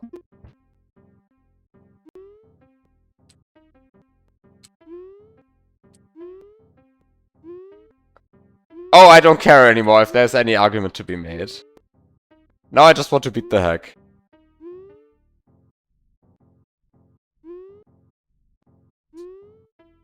But I think the argument that I want to make is this is a pit hack, but it is obviously ridiculously much easier than anything released nowadays under the label pit hack. Right? As evidenced by the fact that I am, even though I am struggling a bit because I'm not used to playing without rewinds anymore, evidenced by the fact that I am willing to play this without without like frame advance, without the Lua script, without without so much as 25% slowdown, and without rewinds. And despite this hack is still very playable.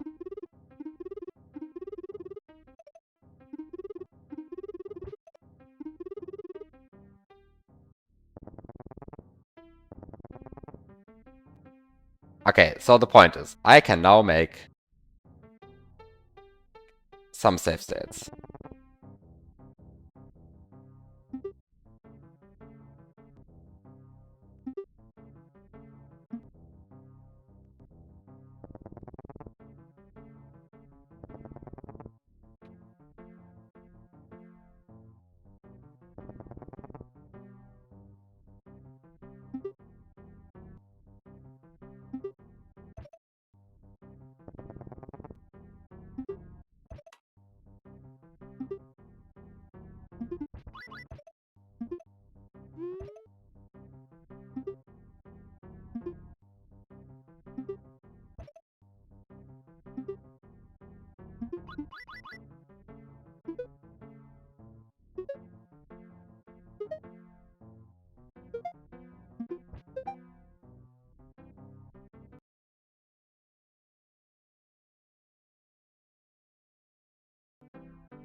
Ah.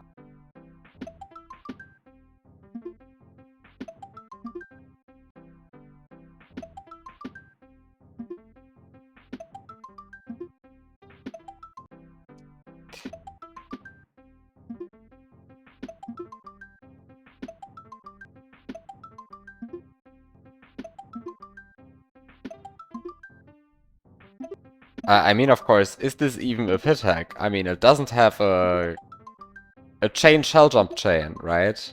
It doesn't have any chain shell jump chains on flat ground. Like, can it really be a pit hack?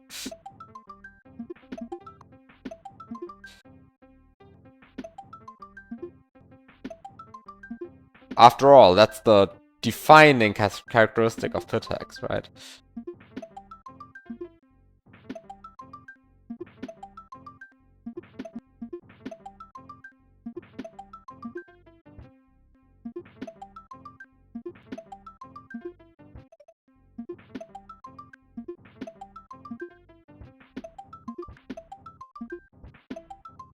Ah, didn't get enough height. But that's why you make an extra save state, because you're not an idiot who doesn't know how to set an extra save state. Ah.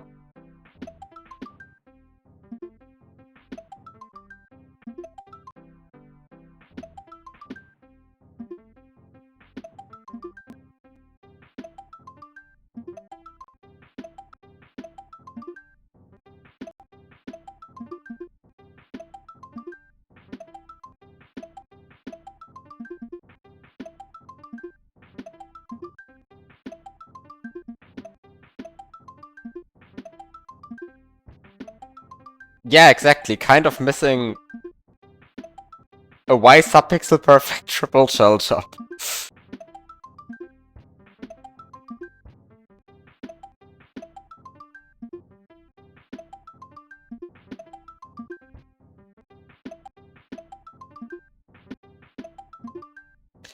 Honestly, I think had you told anyone, like, in 2020 that this is where pit hacks would be going,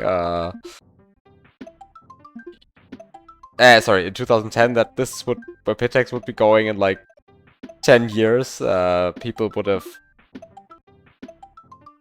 probably been a bit confused.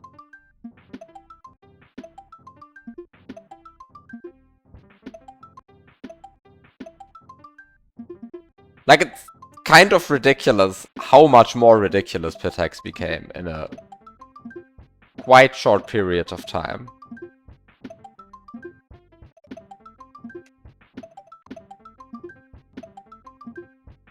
Yes, we sort of get to blame it all on Pit of Despair, right? But, yeah.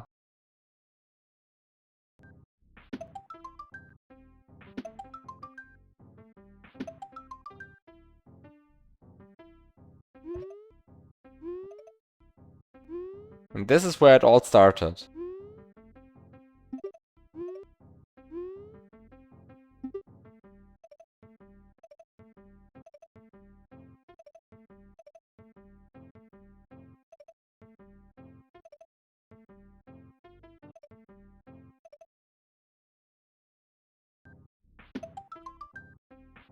Actually, what's down here? There's something down here? Okay, no, there's nothing down here.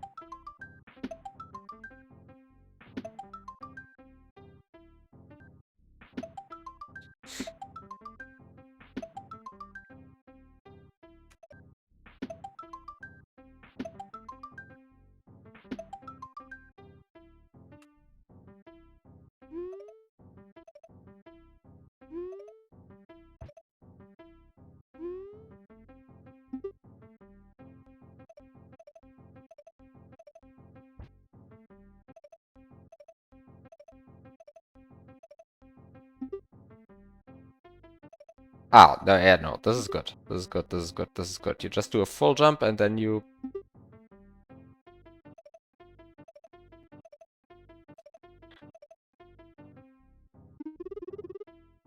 And... you would like to make a normal jump, but that's fine. And here's the first custom block. Whoa! Who said that pit hacks didn't have custom blocks? No, no, no. All of the good pit hacks have custom blocks. The snowfall custom block, of course. Like, wow.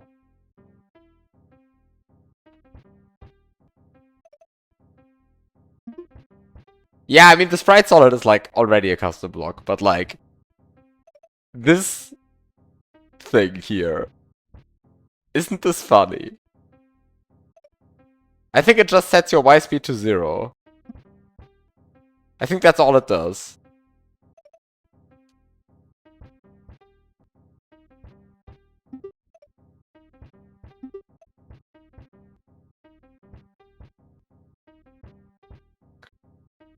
But it does look a bit trippy.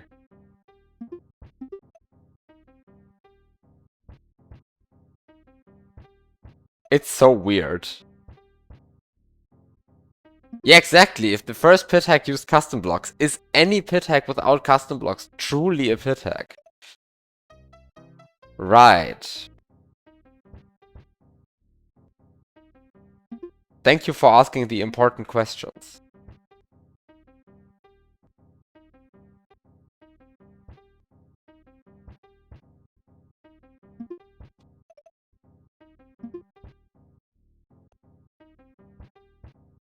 Ah.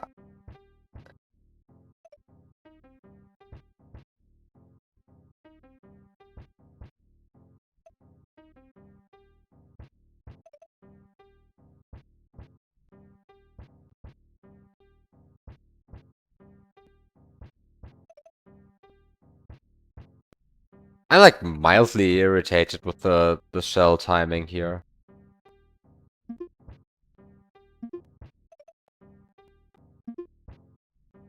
Yeah, this job is probably only messed up because I'm doing it wrong.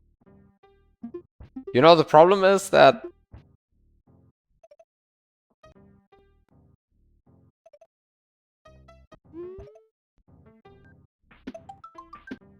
You know who forgot to set...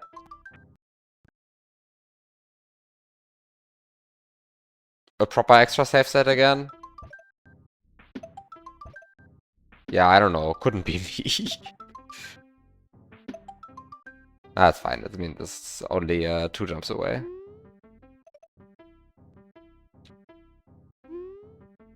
That's fine. I mean, the point with this jump is just to delay as long as possible so that you...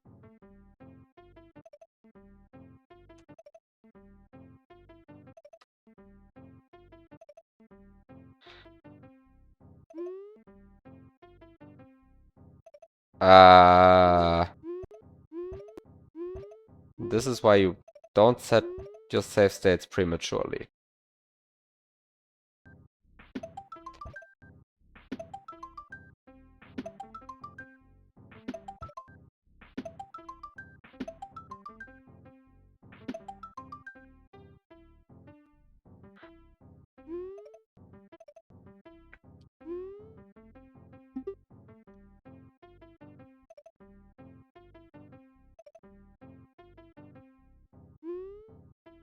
So you see...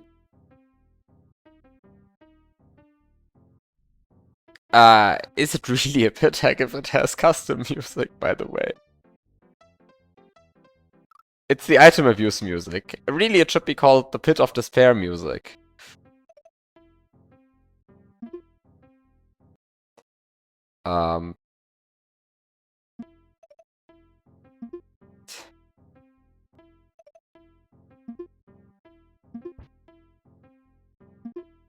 It's the Pit of Despair music. Not item abuse music, it's Pit of Despair music.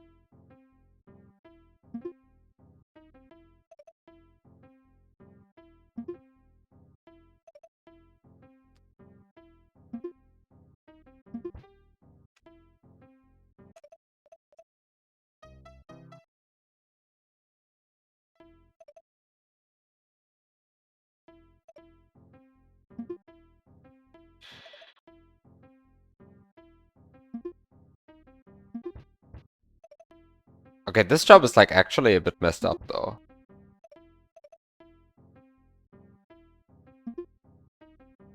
Should be called Yoshi's Island 3 music. No, it's the Pit of Despair music.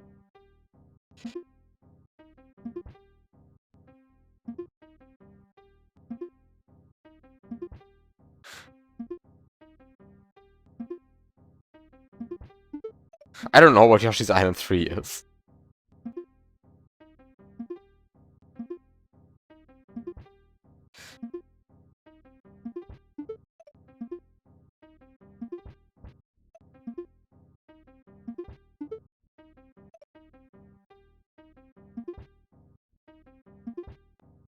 In my version of the vanilla game, they only used one song. In fact, my version of the vanilla game for some reason only had one level. And it ended with some charging chuck. I never saw anything past that.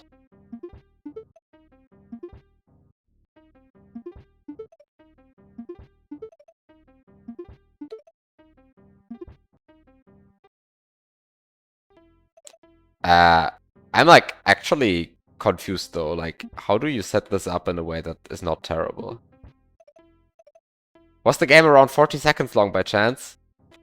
Yeah, right. Yeah, I remember it. I was a bit surprised at how short the game is, because like it says like 96 levels on the back of the box. And I only saw one level and it only lasted like 40 seconds. And actually half of that was the game booting up and explaining the stories to me, and like I just hopped on a Yoshi and ate a chuck and suddenly the credits played.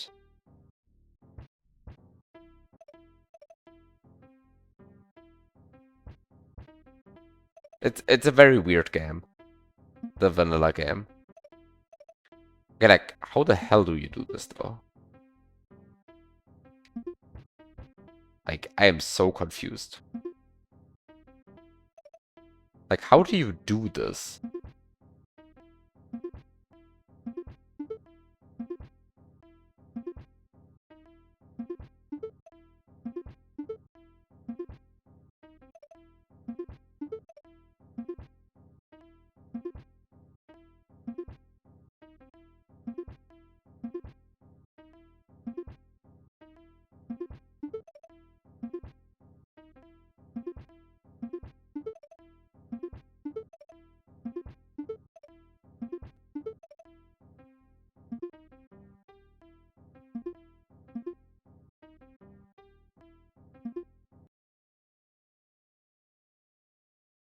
I'm so confused, like.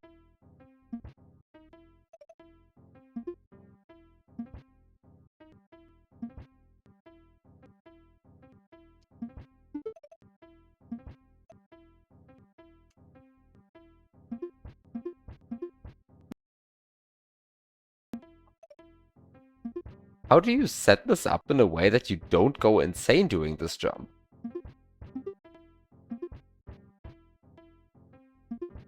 This is actually, okay, this is actually an interesting jump. I didn't realize Pit of Despair had an interesting jump. You see, sometimes you should play these hacks. Then you kind of learn something about them.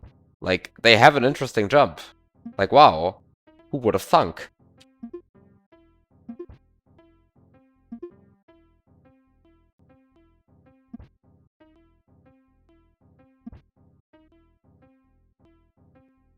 I mean, of course, it's only interesting because I'm, like, restricting myself a lot in how many tools I use, but...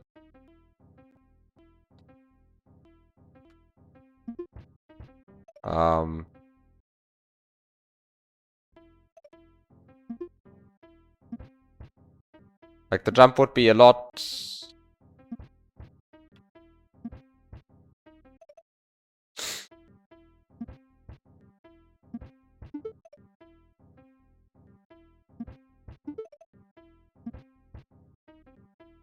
Yeah, you see, I mean... Okay, I will admit, I mean, of course, just to be clear, right? I mean, somehow, if I started playing item views on the stream without rewinds, it would look horrible, right? Just to be clear, I am so not used to playing without rewinds anymore.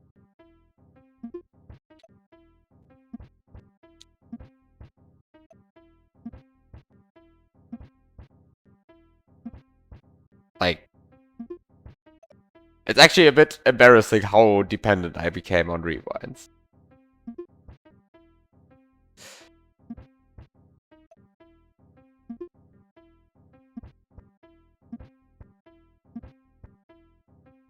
No, I already have the great content idea for next stream. It's Pit of Death. And then the great content idea for the stream after that is Pit of Keys. um,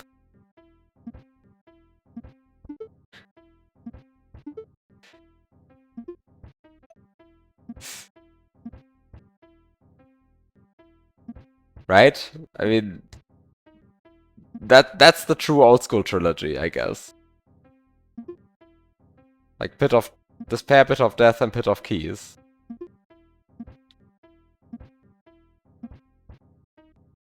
I don't know why I set a save state there. I thought this was good. I mean, it evidently wasn't. To be fair, it's also really weird, this block. Like, I'm sort of confused with how to deal with this block.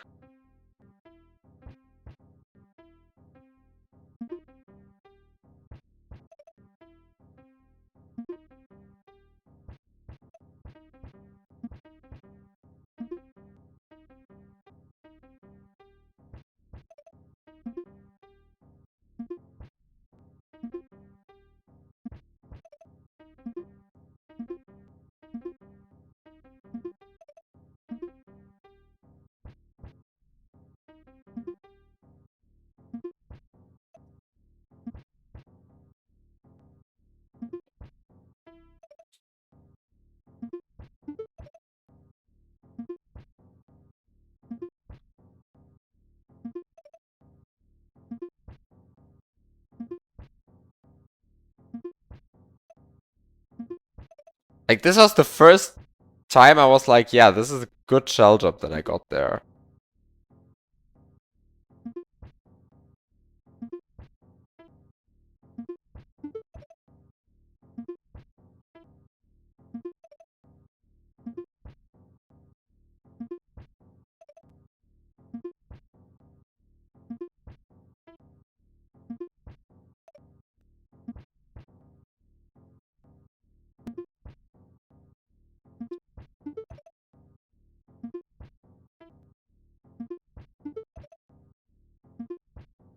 But yeah, okay, I also do agree that this is a bit more difficult than I remembered it being. By which I mean, somehow, I mean, of course, I never played the entire thing the intended way, but also the parts I did play were sort of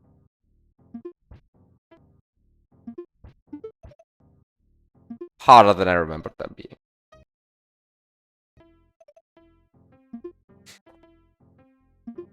Which I guess just goes to show that somehow modern tools trivialize old hacks. Okay, great.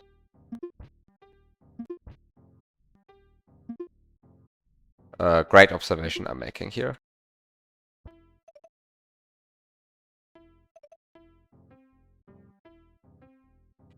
And also, I think the setup isn't so bad if you know what you're doing. It does not help that the custom block is a red mesh on a red background, though. I think this is considerably adding to the difficulty, actually. The fact that the custom block is a red mesh on red background. As opposed to something that you actually fucking see. Like, it's really hard to keep track of where I actually am in this shitty custom block. It does not help that this is a red mesh on a red background.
This is such an annoying and weird jump.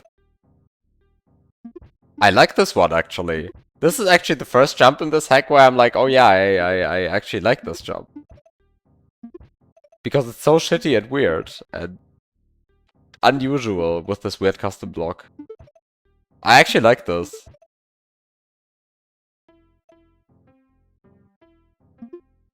I respect this jump. Whether I actually like it, let's see. Because it is still true that somehow most of the difficulty is that I don't understand when I'm actually leaving this weird custom block. It feels very un-SNW-y, the block. Well, because it is, of course.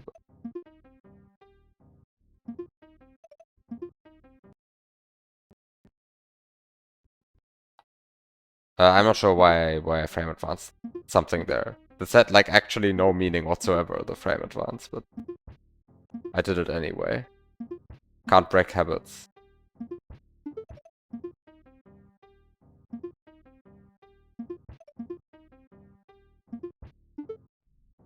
There we go. I think I should probably...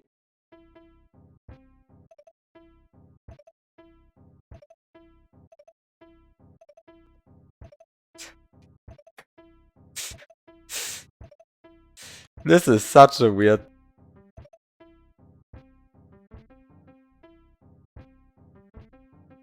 This is such a weird setup.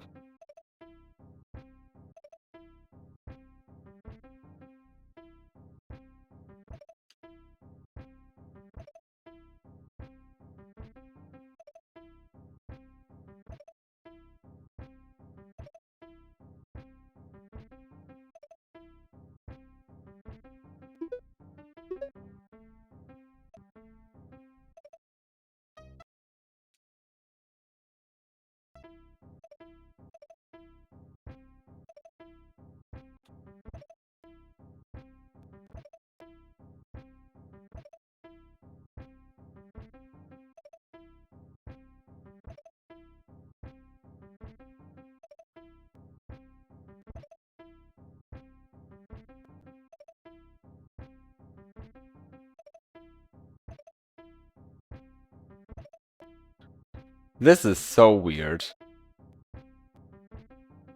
Like, the custom blocks, they feel...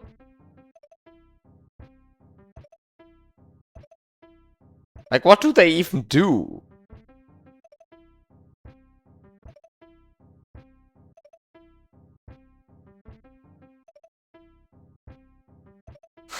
What do they even do?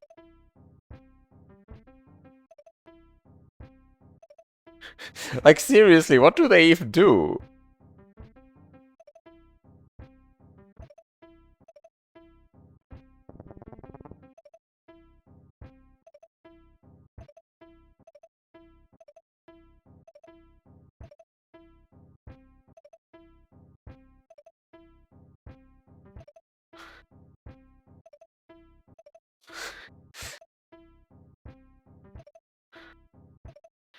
Like, what the hell is this?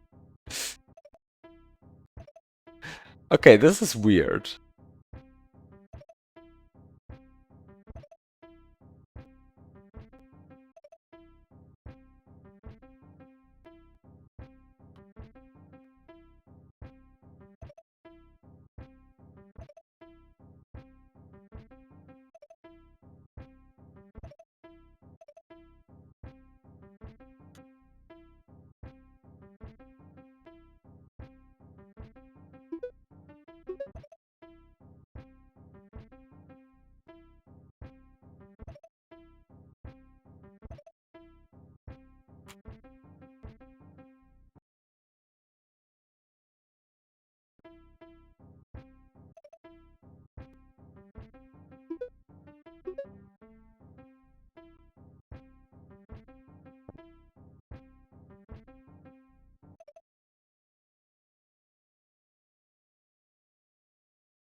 I'm so irritated by what Mason actually does when you load a save state.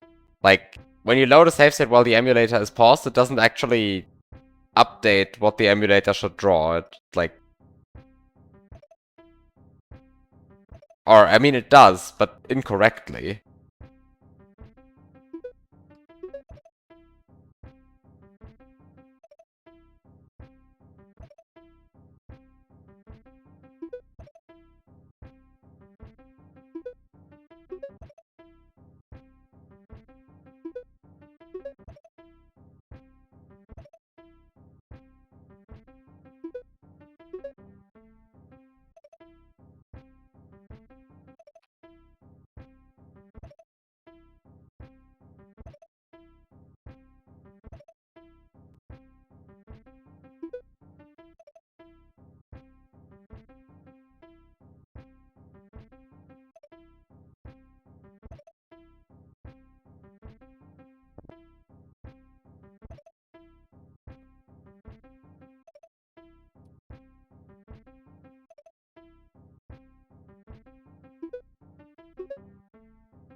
Wait, how do you hit this bullet bill?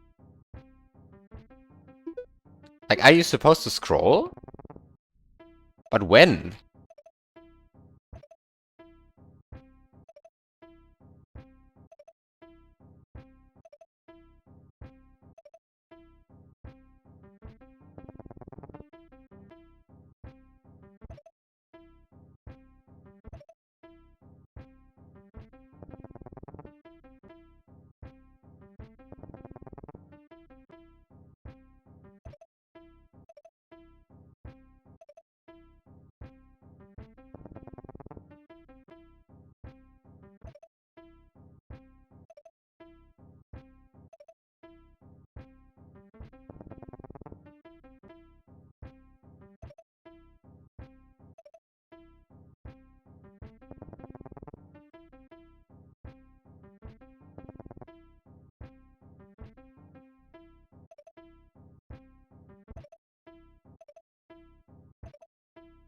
Okay, this is a lot different than I expected it to be. This kind of setup.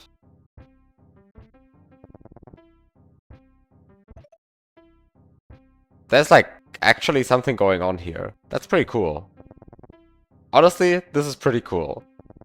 Maybe I wasn't trying to make a point. Maybe I was just trying to play this hack. Who knows?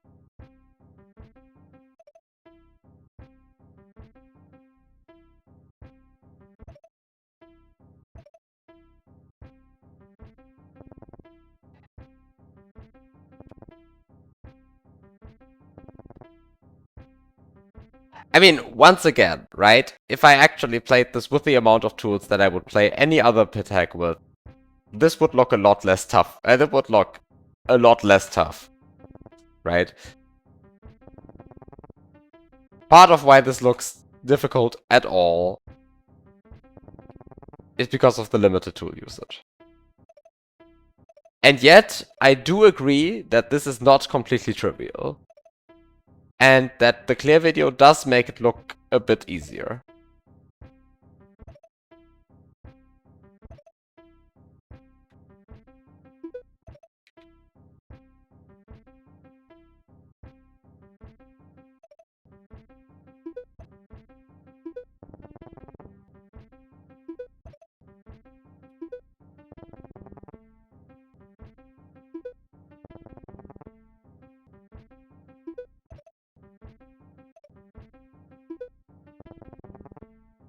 Oh, is this what you do? Not scroll, but just hit the bullet bill really low and then...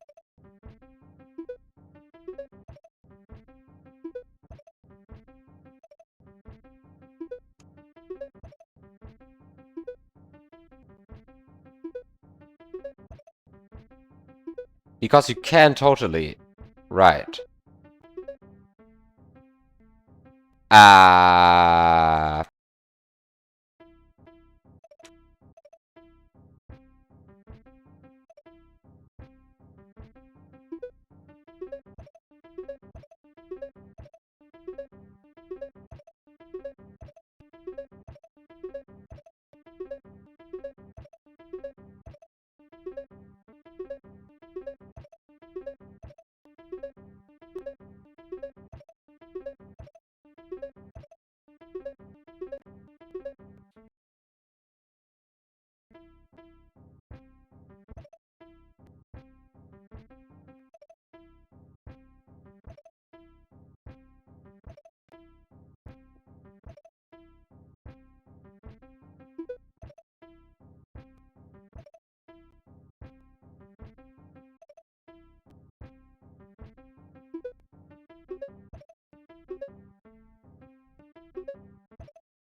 Okay, maybe you do want to scroll?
Like, am I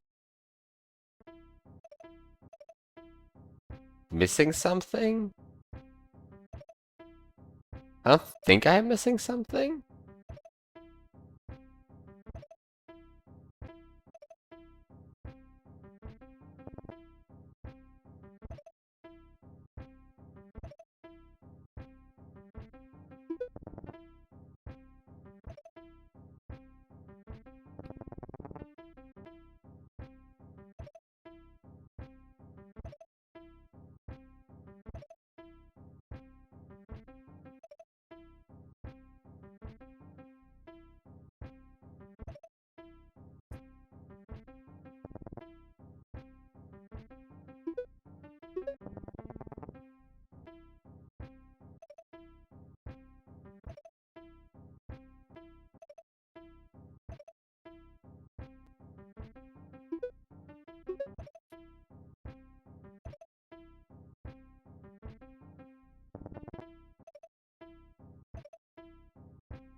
Ah,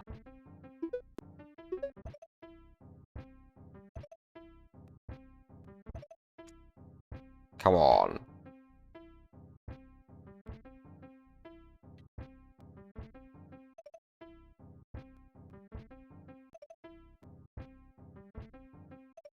Come on.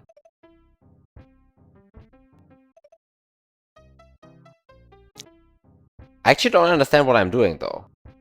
Like, of course I can try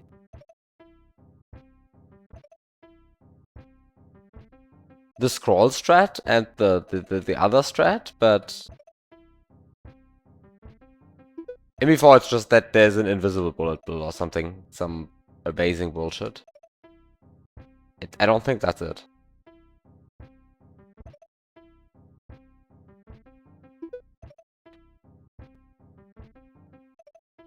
But maybe I should watch out for something like this regardless. No, I think it's really just 3 very precise.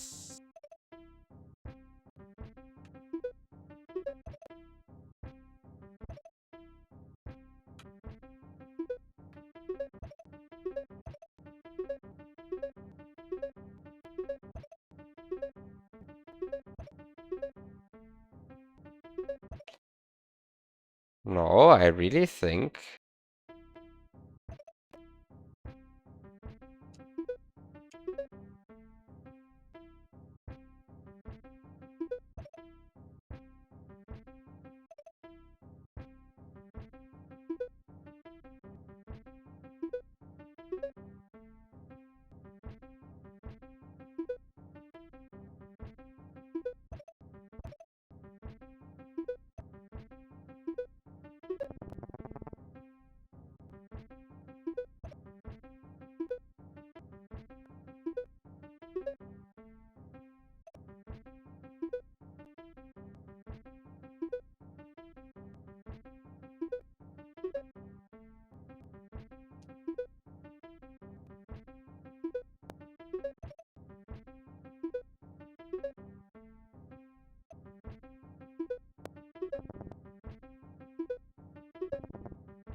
Okay, this is actually like,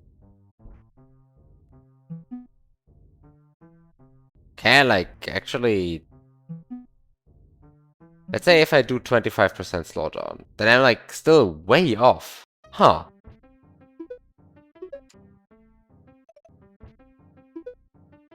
What am I doing wrong?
I mean, if I go to 25% speed, then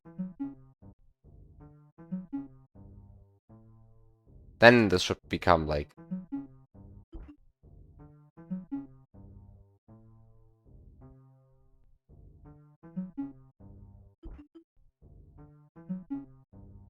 but actually this is like, this jump is like fucked up. Wow.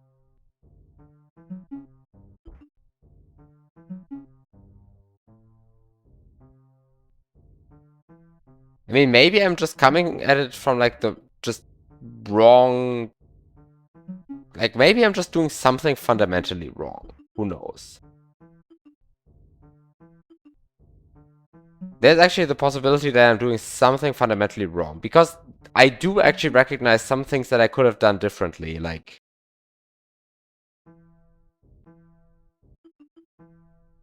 here.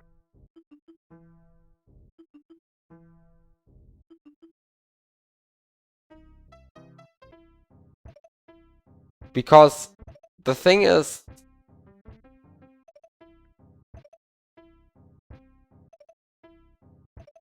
wow, what is going on? Like, now I'm getting way too many of these spam bots, but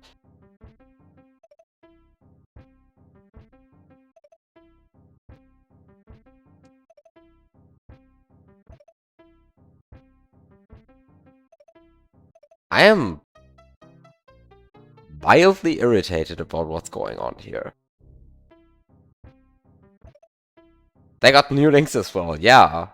Huh.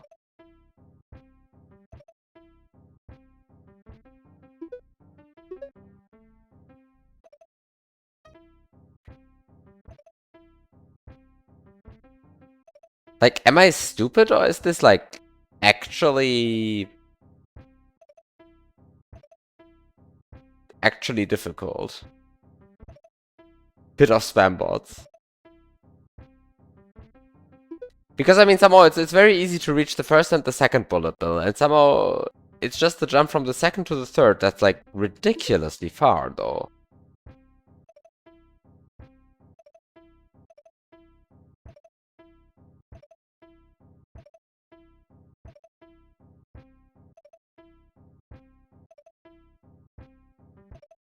Oh wait.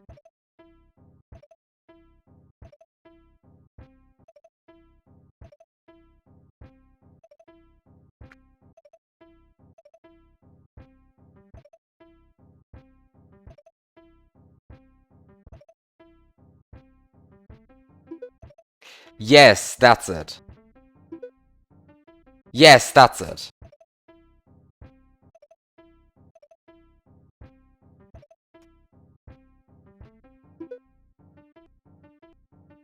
Oh, shit.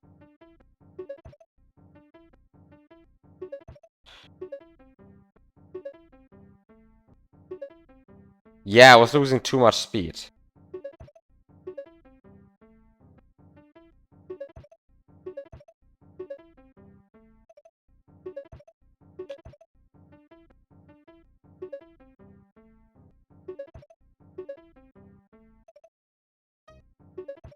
In fact, with this one, I'm over. I have to lose speed. I have to lose speed.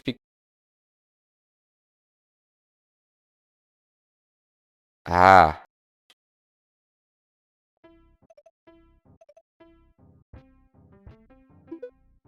yeah, that's it.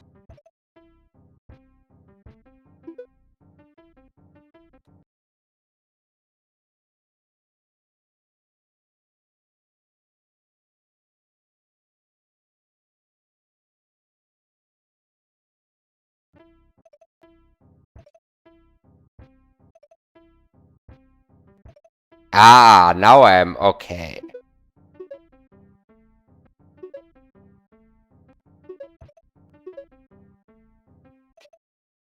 Okay.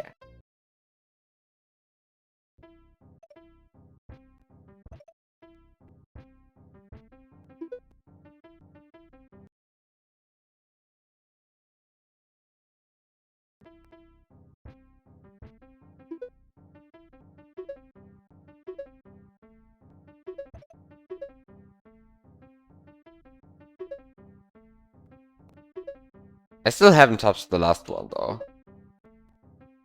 But I'm now seeing it a lot more.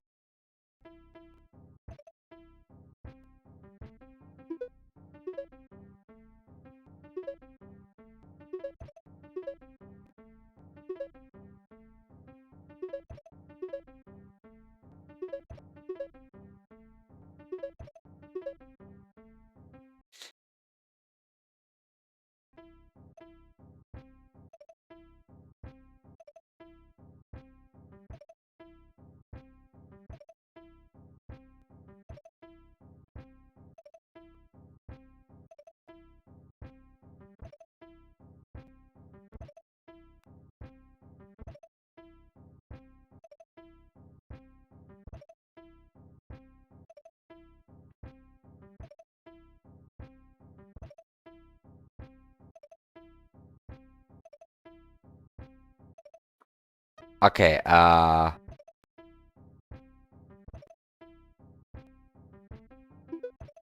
yeah.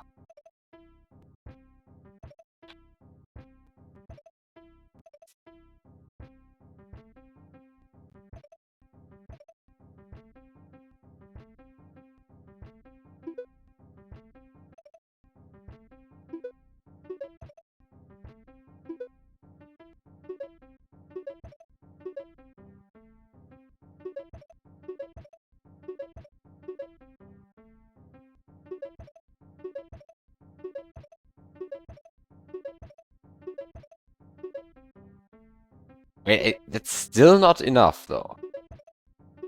I'm like so much faster now.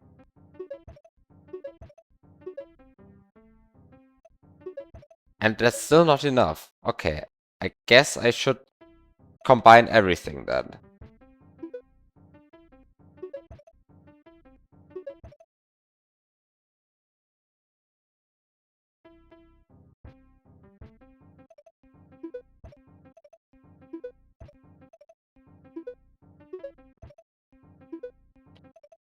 Okay. Yes. Okay, that took a while, the setup. This setup took a while to understand. Fuck! And then I set a bad save state. Ah, I had it though.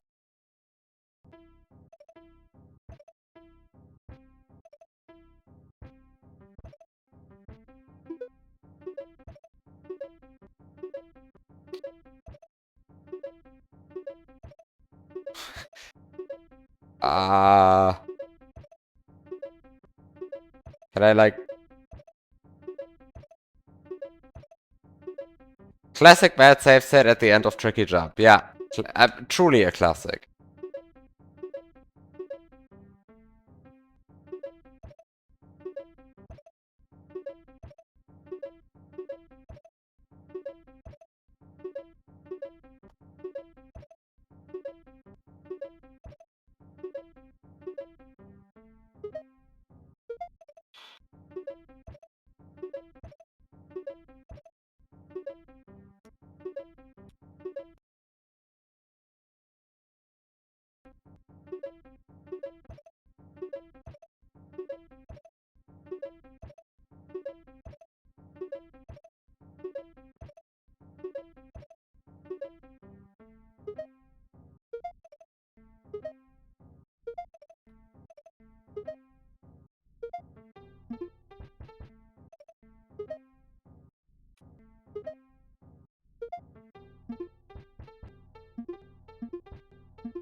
And then it just...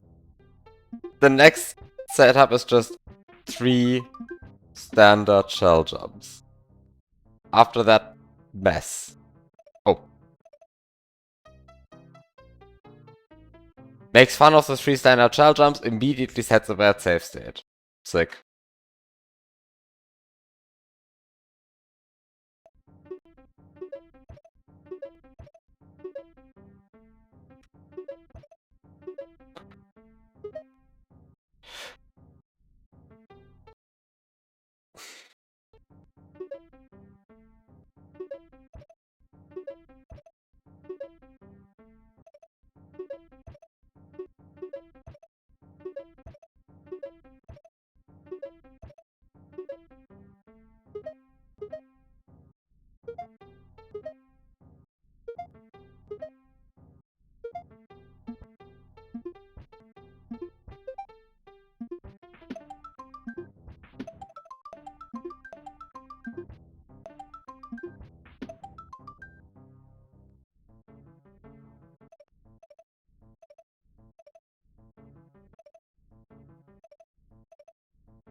Okay, maybe I should, like, set a save state.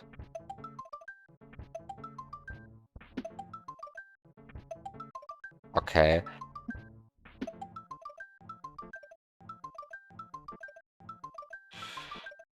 Uh...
Oh, really?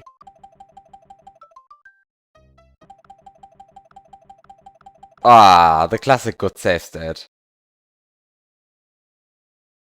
Fuck! Uh...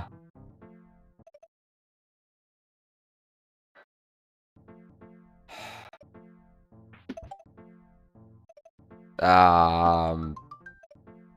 Oh well.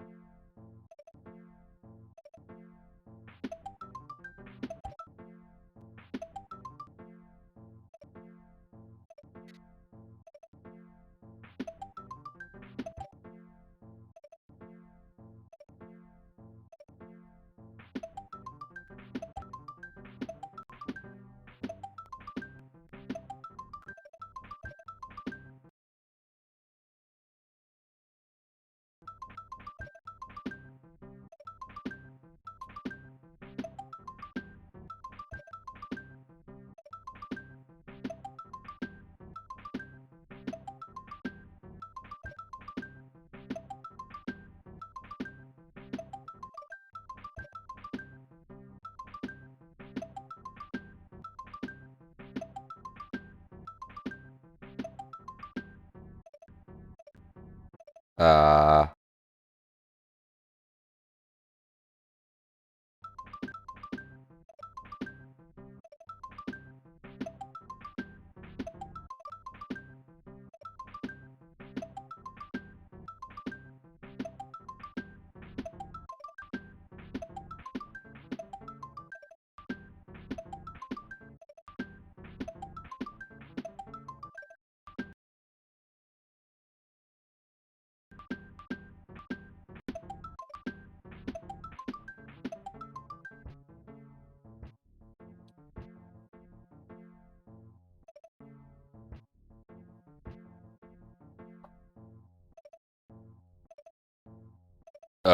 okay.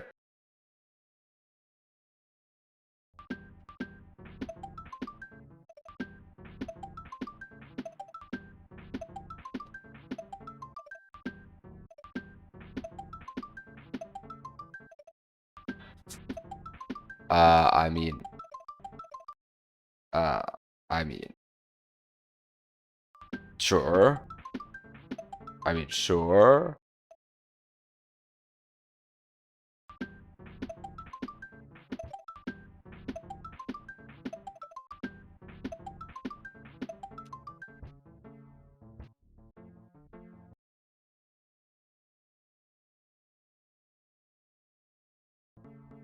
Let's see.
So here's the thing. If you move too quickly, then you only lose one speed from pressing the opposite direction you're moving. And this is something that I never really understood.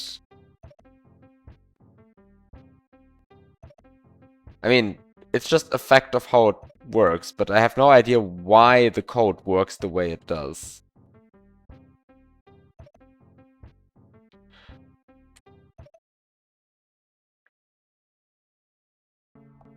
Like, sort of, if you move to... I mean, normally you decelerate 5 units per frame squared.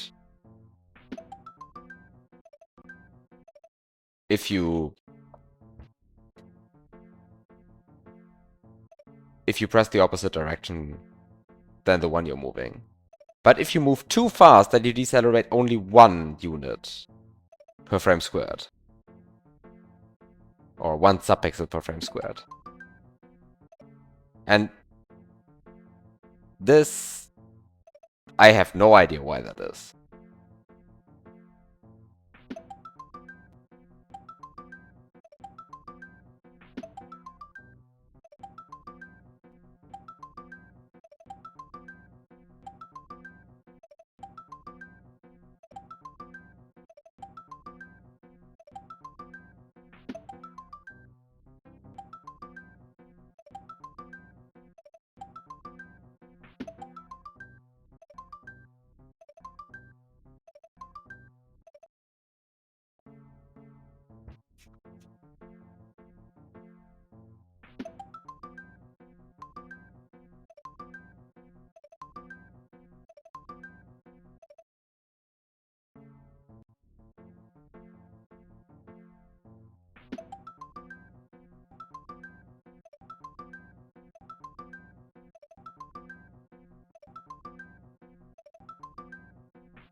It's really weird, the setup. I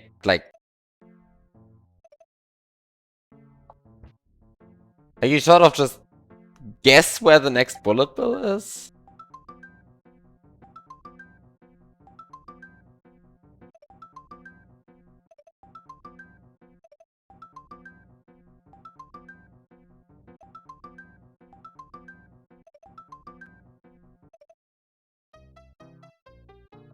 Thank you for banning yet another spam bot. Like, what the hell is up today? And they all came in, like, in the last, like, 30 minutes. Before that, it was quite, well, quiet. It was just quiet. I mean, as far as bots were concerned, anyway.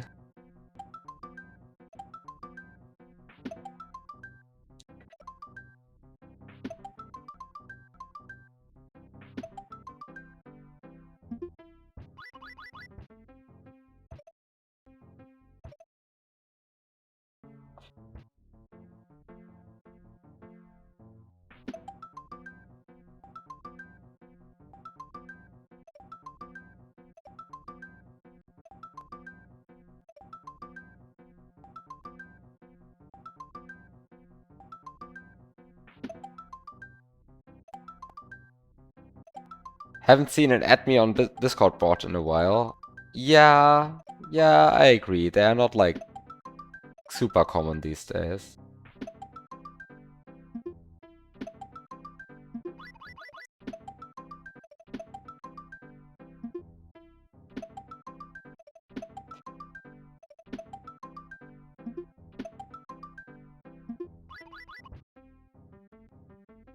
Are you kidding me?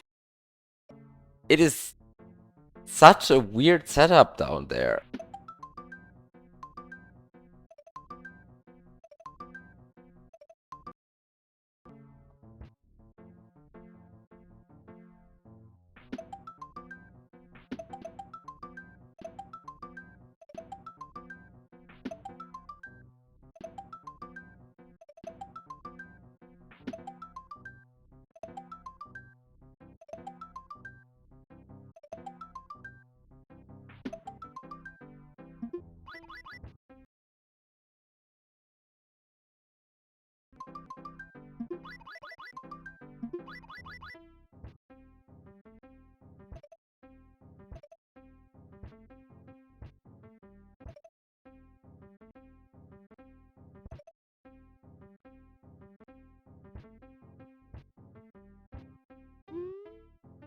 Ah, nice. Broken custom blocks.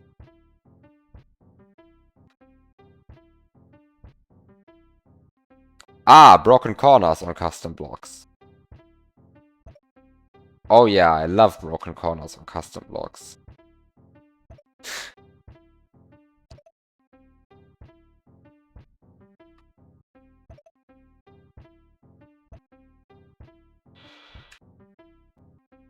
Oh, come on.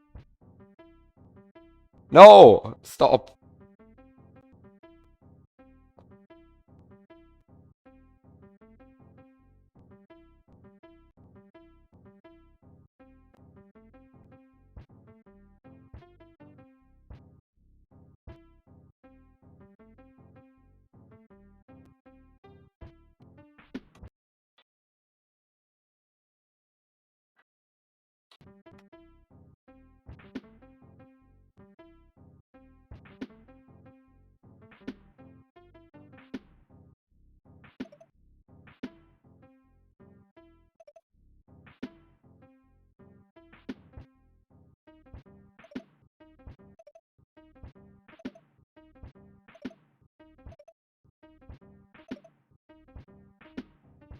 Okay, so what do we get here?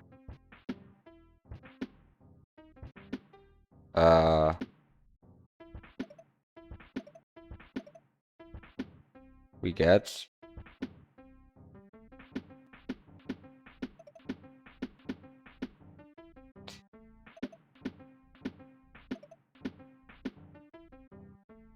a bit of a disco shell escort, I guess.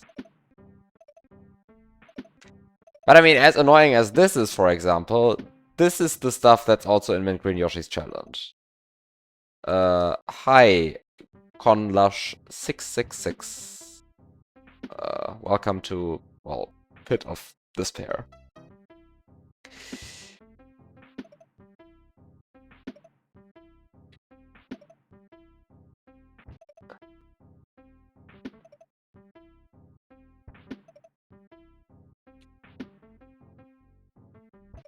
Oh, of course this disco decides to go under this mantra.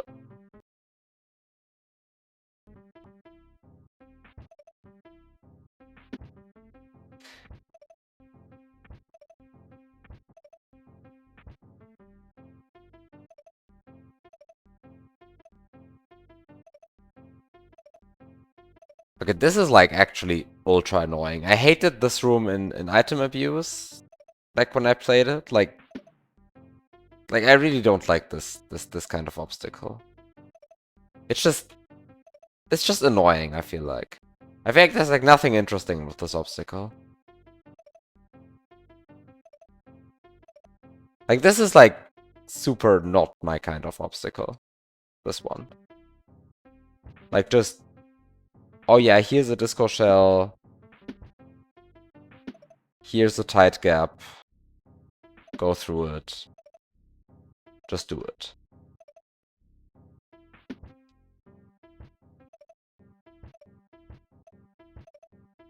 Like,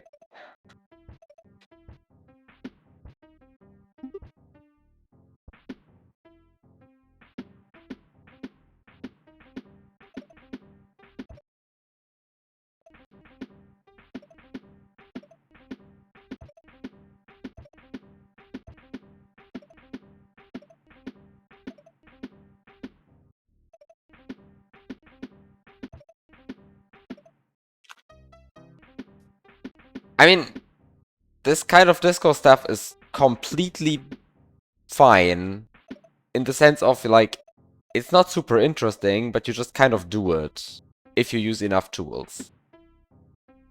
This is the kind of stuff that I feel like is just super annoying to play at lower amounts of tools. Because it's like super many micro adjustments. Like, it's sort of just filler stuff with a ton of micro adjustments, and like at 50% speed, it's just so much still you need to do.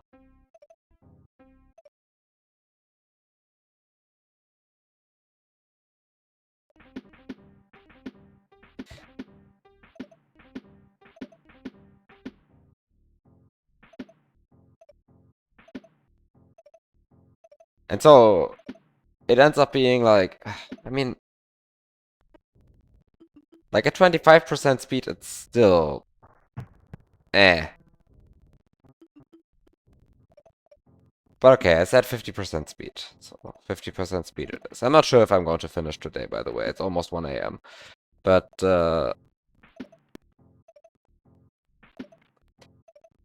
I think I kind of made it to the boring part of the hack now. I think this is kind of the part where the hack gets boring. I mean, I have no idea, like, the hack isn't terribly long. Um, how deep am I into it?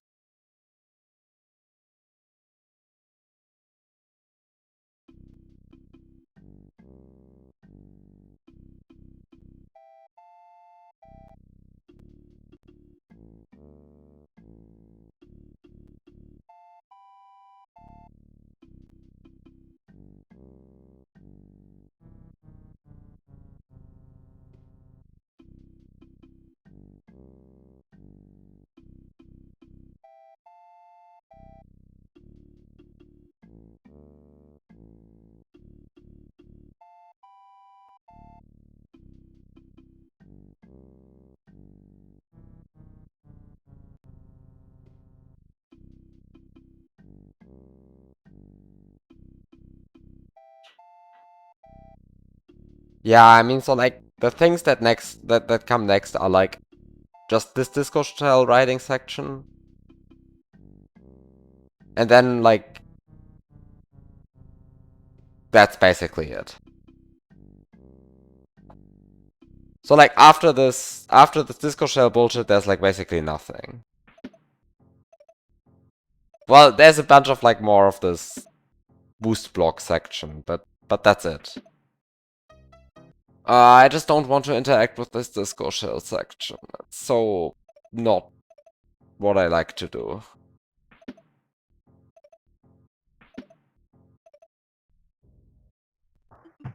I feel like the 25% speed on Mason is less enjoyable to play than the 25% speed on Bishawk, but I might just be tripping.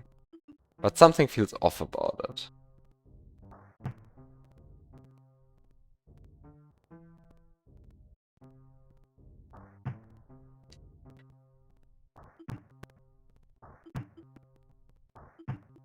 Like, something feels off about this. I'm not sure what it is. Maybe it's just... It's probably just me. Like, it's probably just me.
Oh, come on.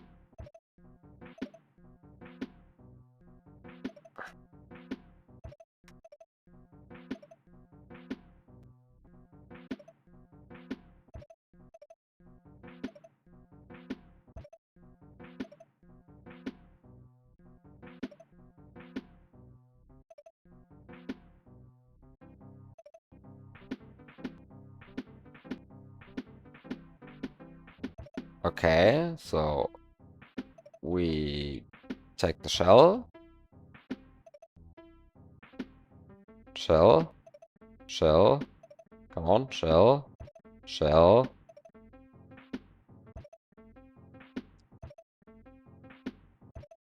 Shell.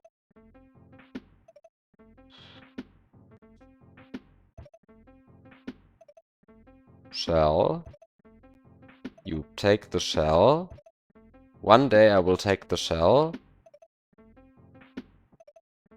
This is also just like...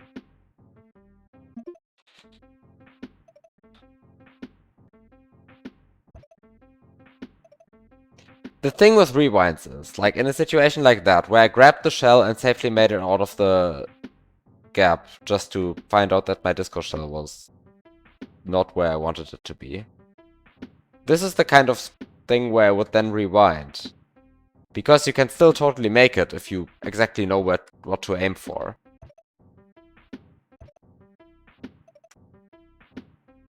Like, if you immediately after getting out of the gap you would aim for the correct spot on the disco shell, you would definitely have made that.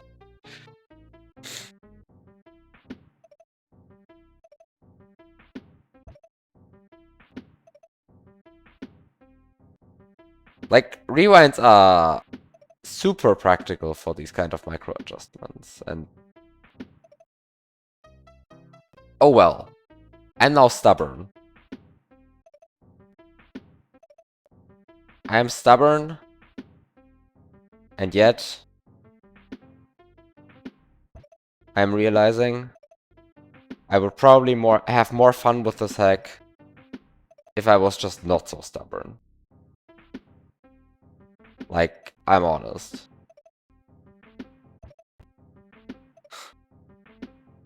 I would probably have more fun if I didn't put this ridiculous self-imposed challenge on myself. But I'm a stubborn idiot. That's unfortunate, but true.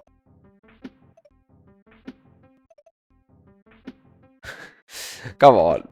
Come on, though. The fucking shell. This is so stupid. Being stubborn in this stream, unheard of, yeah.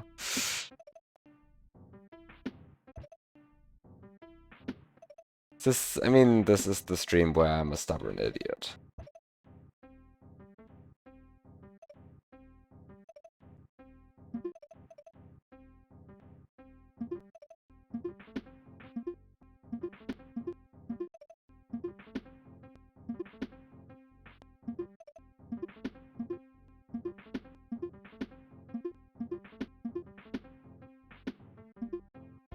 Is this the part where reading this assembly would help a lot? Yes, of course. Reading the disassembly always helps, as everyone knows.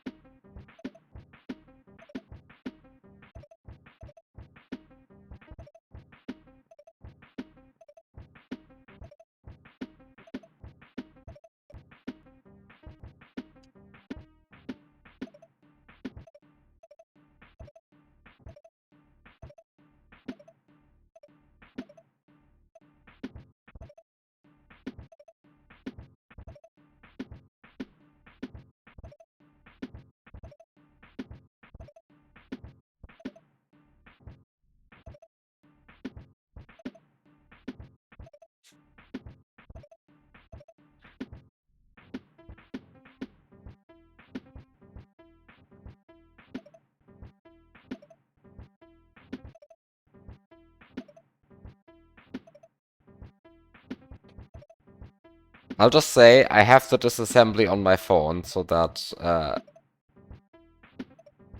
when I'm sitting somewhere where I can't play S&W and I want to know how something in the game works, I can look up how it is. So,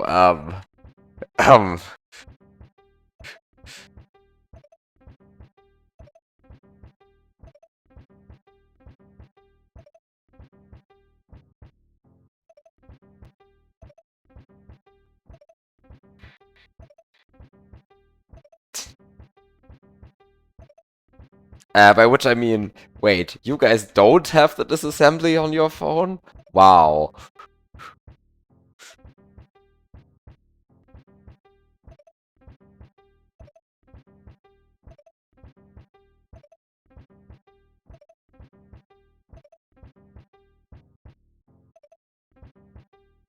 I don't understand how you couldn't have the disassembly.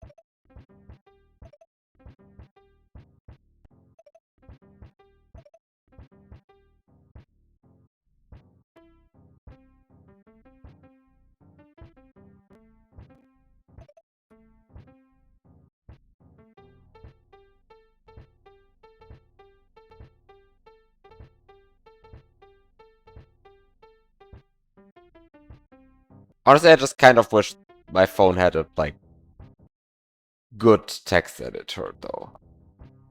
Or, like, at least a good text displayer, because all of them are somewhat janky.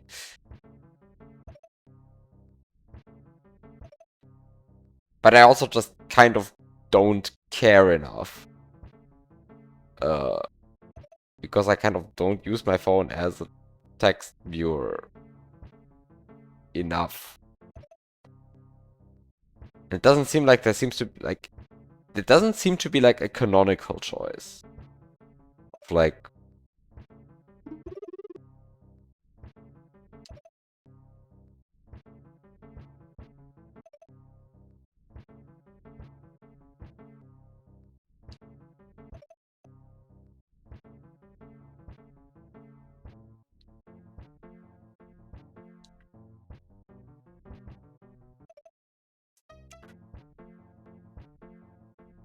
yeah, like,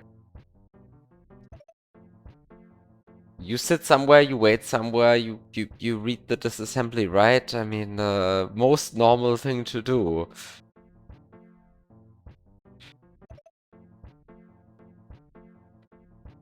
Like, why doom scroll social media if you can doom scroll the disassembly instead?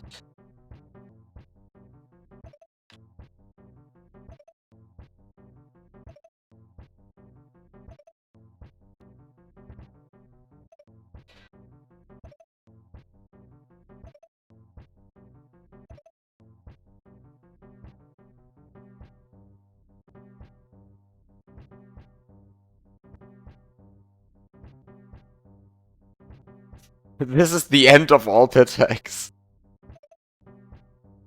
Yes, this is the end of all pit hacks. No!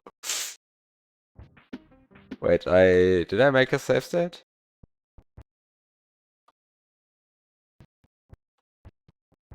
Wait, did I? Am I stupid? No, I'm not stupid. I did make a save state here. I was like, I did make a save state here, right? I just put it on a weird slot.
Load a value, A and D with 20, ASL 3 times, then ROL, then A and D with 0, 1.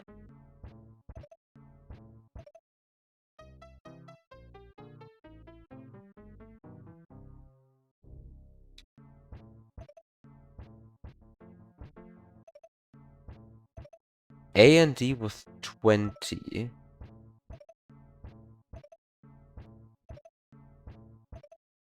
ASL 3 times. ROL. And then A and D with 0, 1.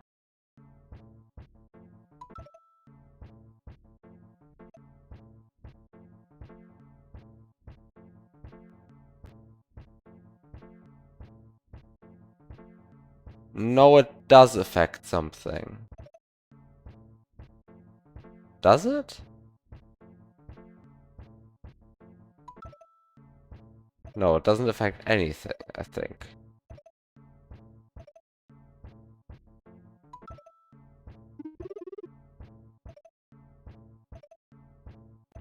No, I think it doesn't do anything.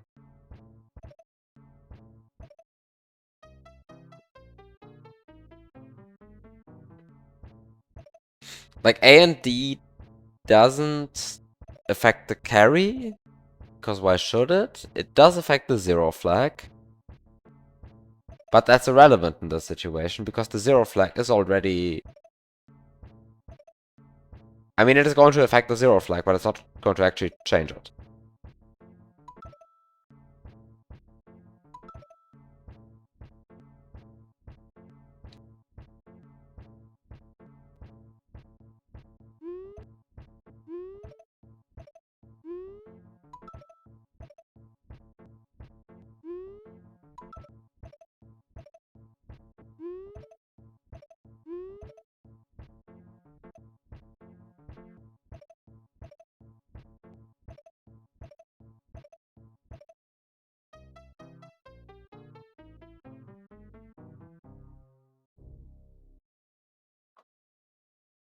Zero flag doesn't matter because the next two instructions are STA and then LDY00.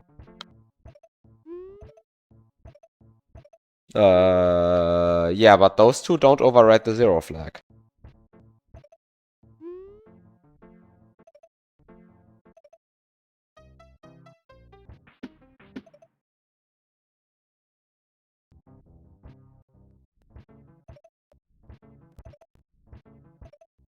No, LDY absolute does not, or immediate is the technical term, I think.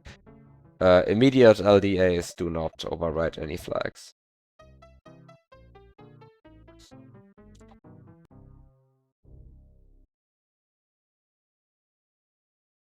Quite sure they don't. Let me fact check myself.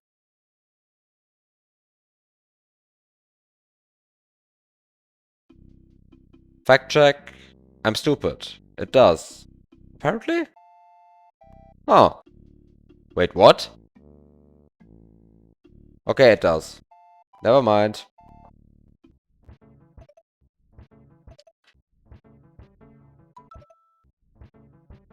What was I thinking of?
Yeah, of course you are always a bit scared to, like,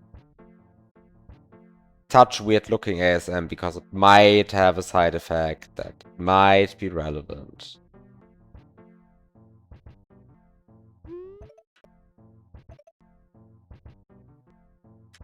But typically it isn't.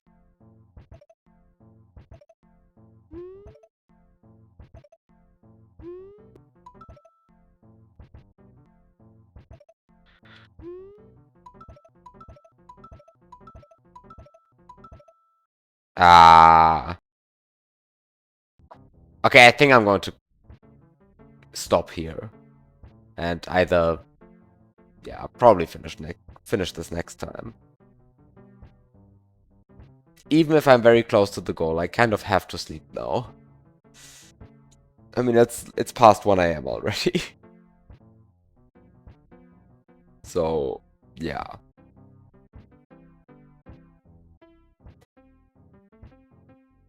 Pit of Death next week. Possibly, yes. So with that said, have a good night, and thanks for watching, and see you next week. Bye.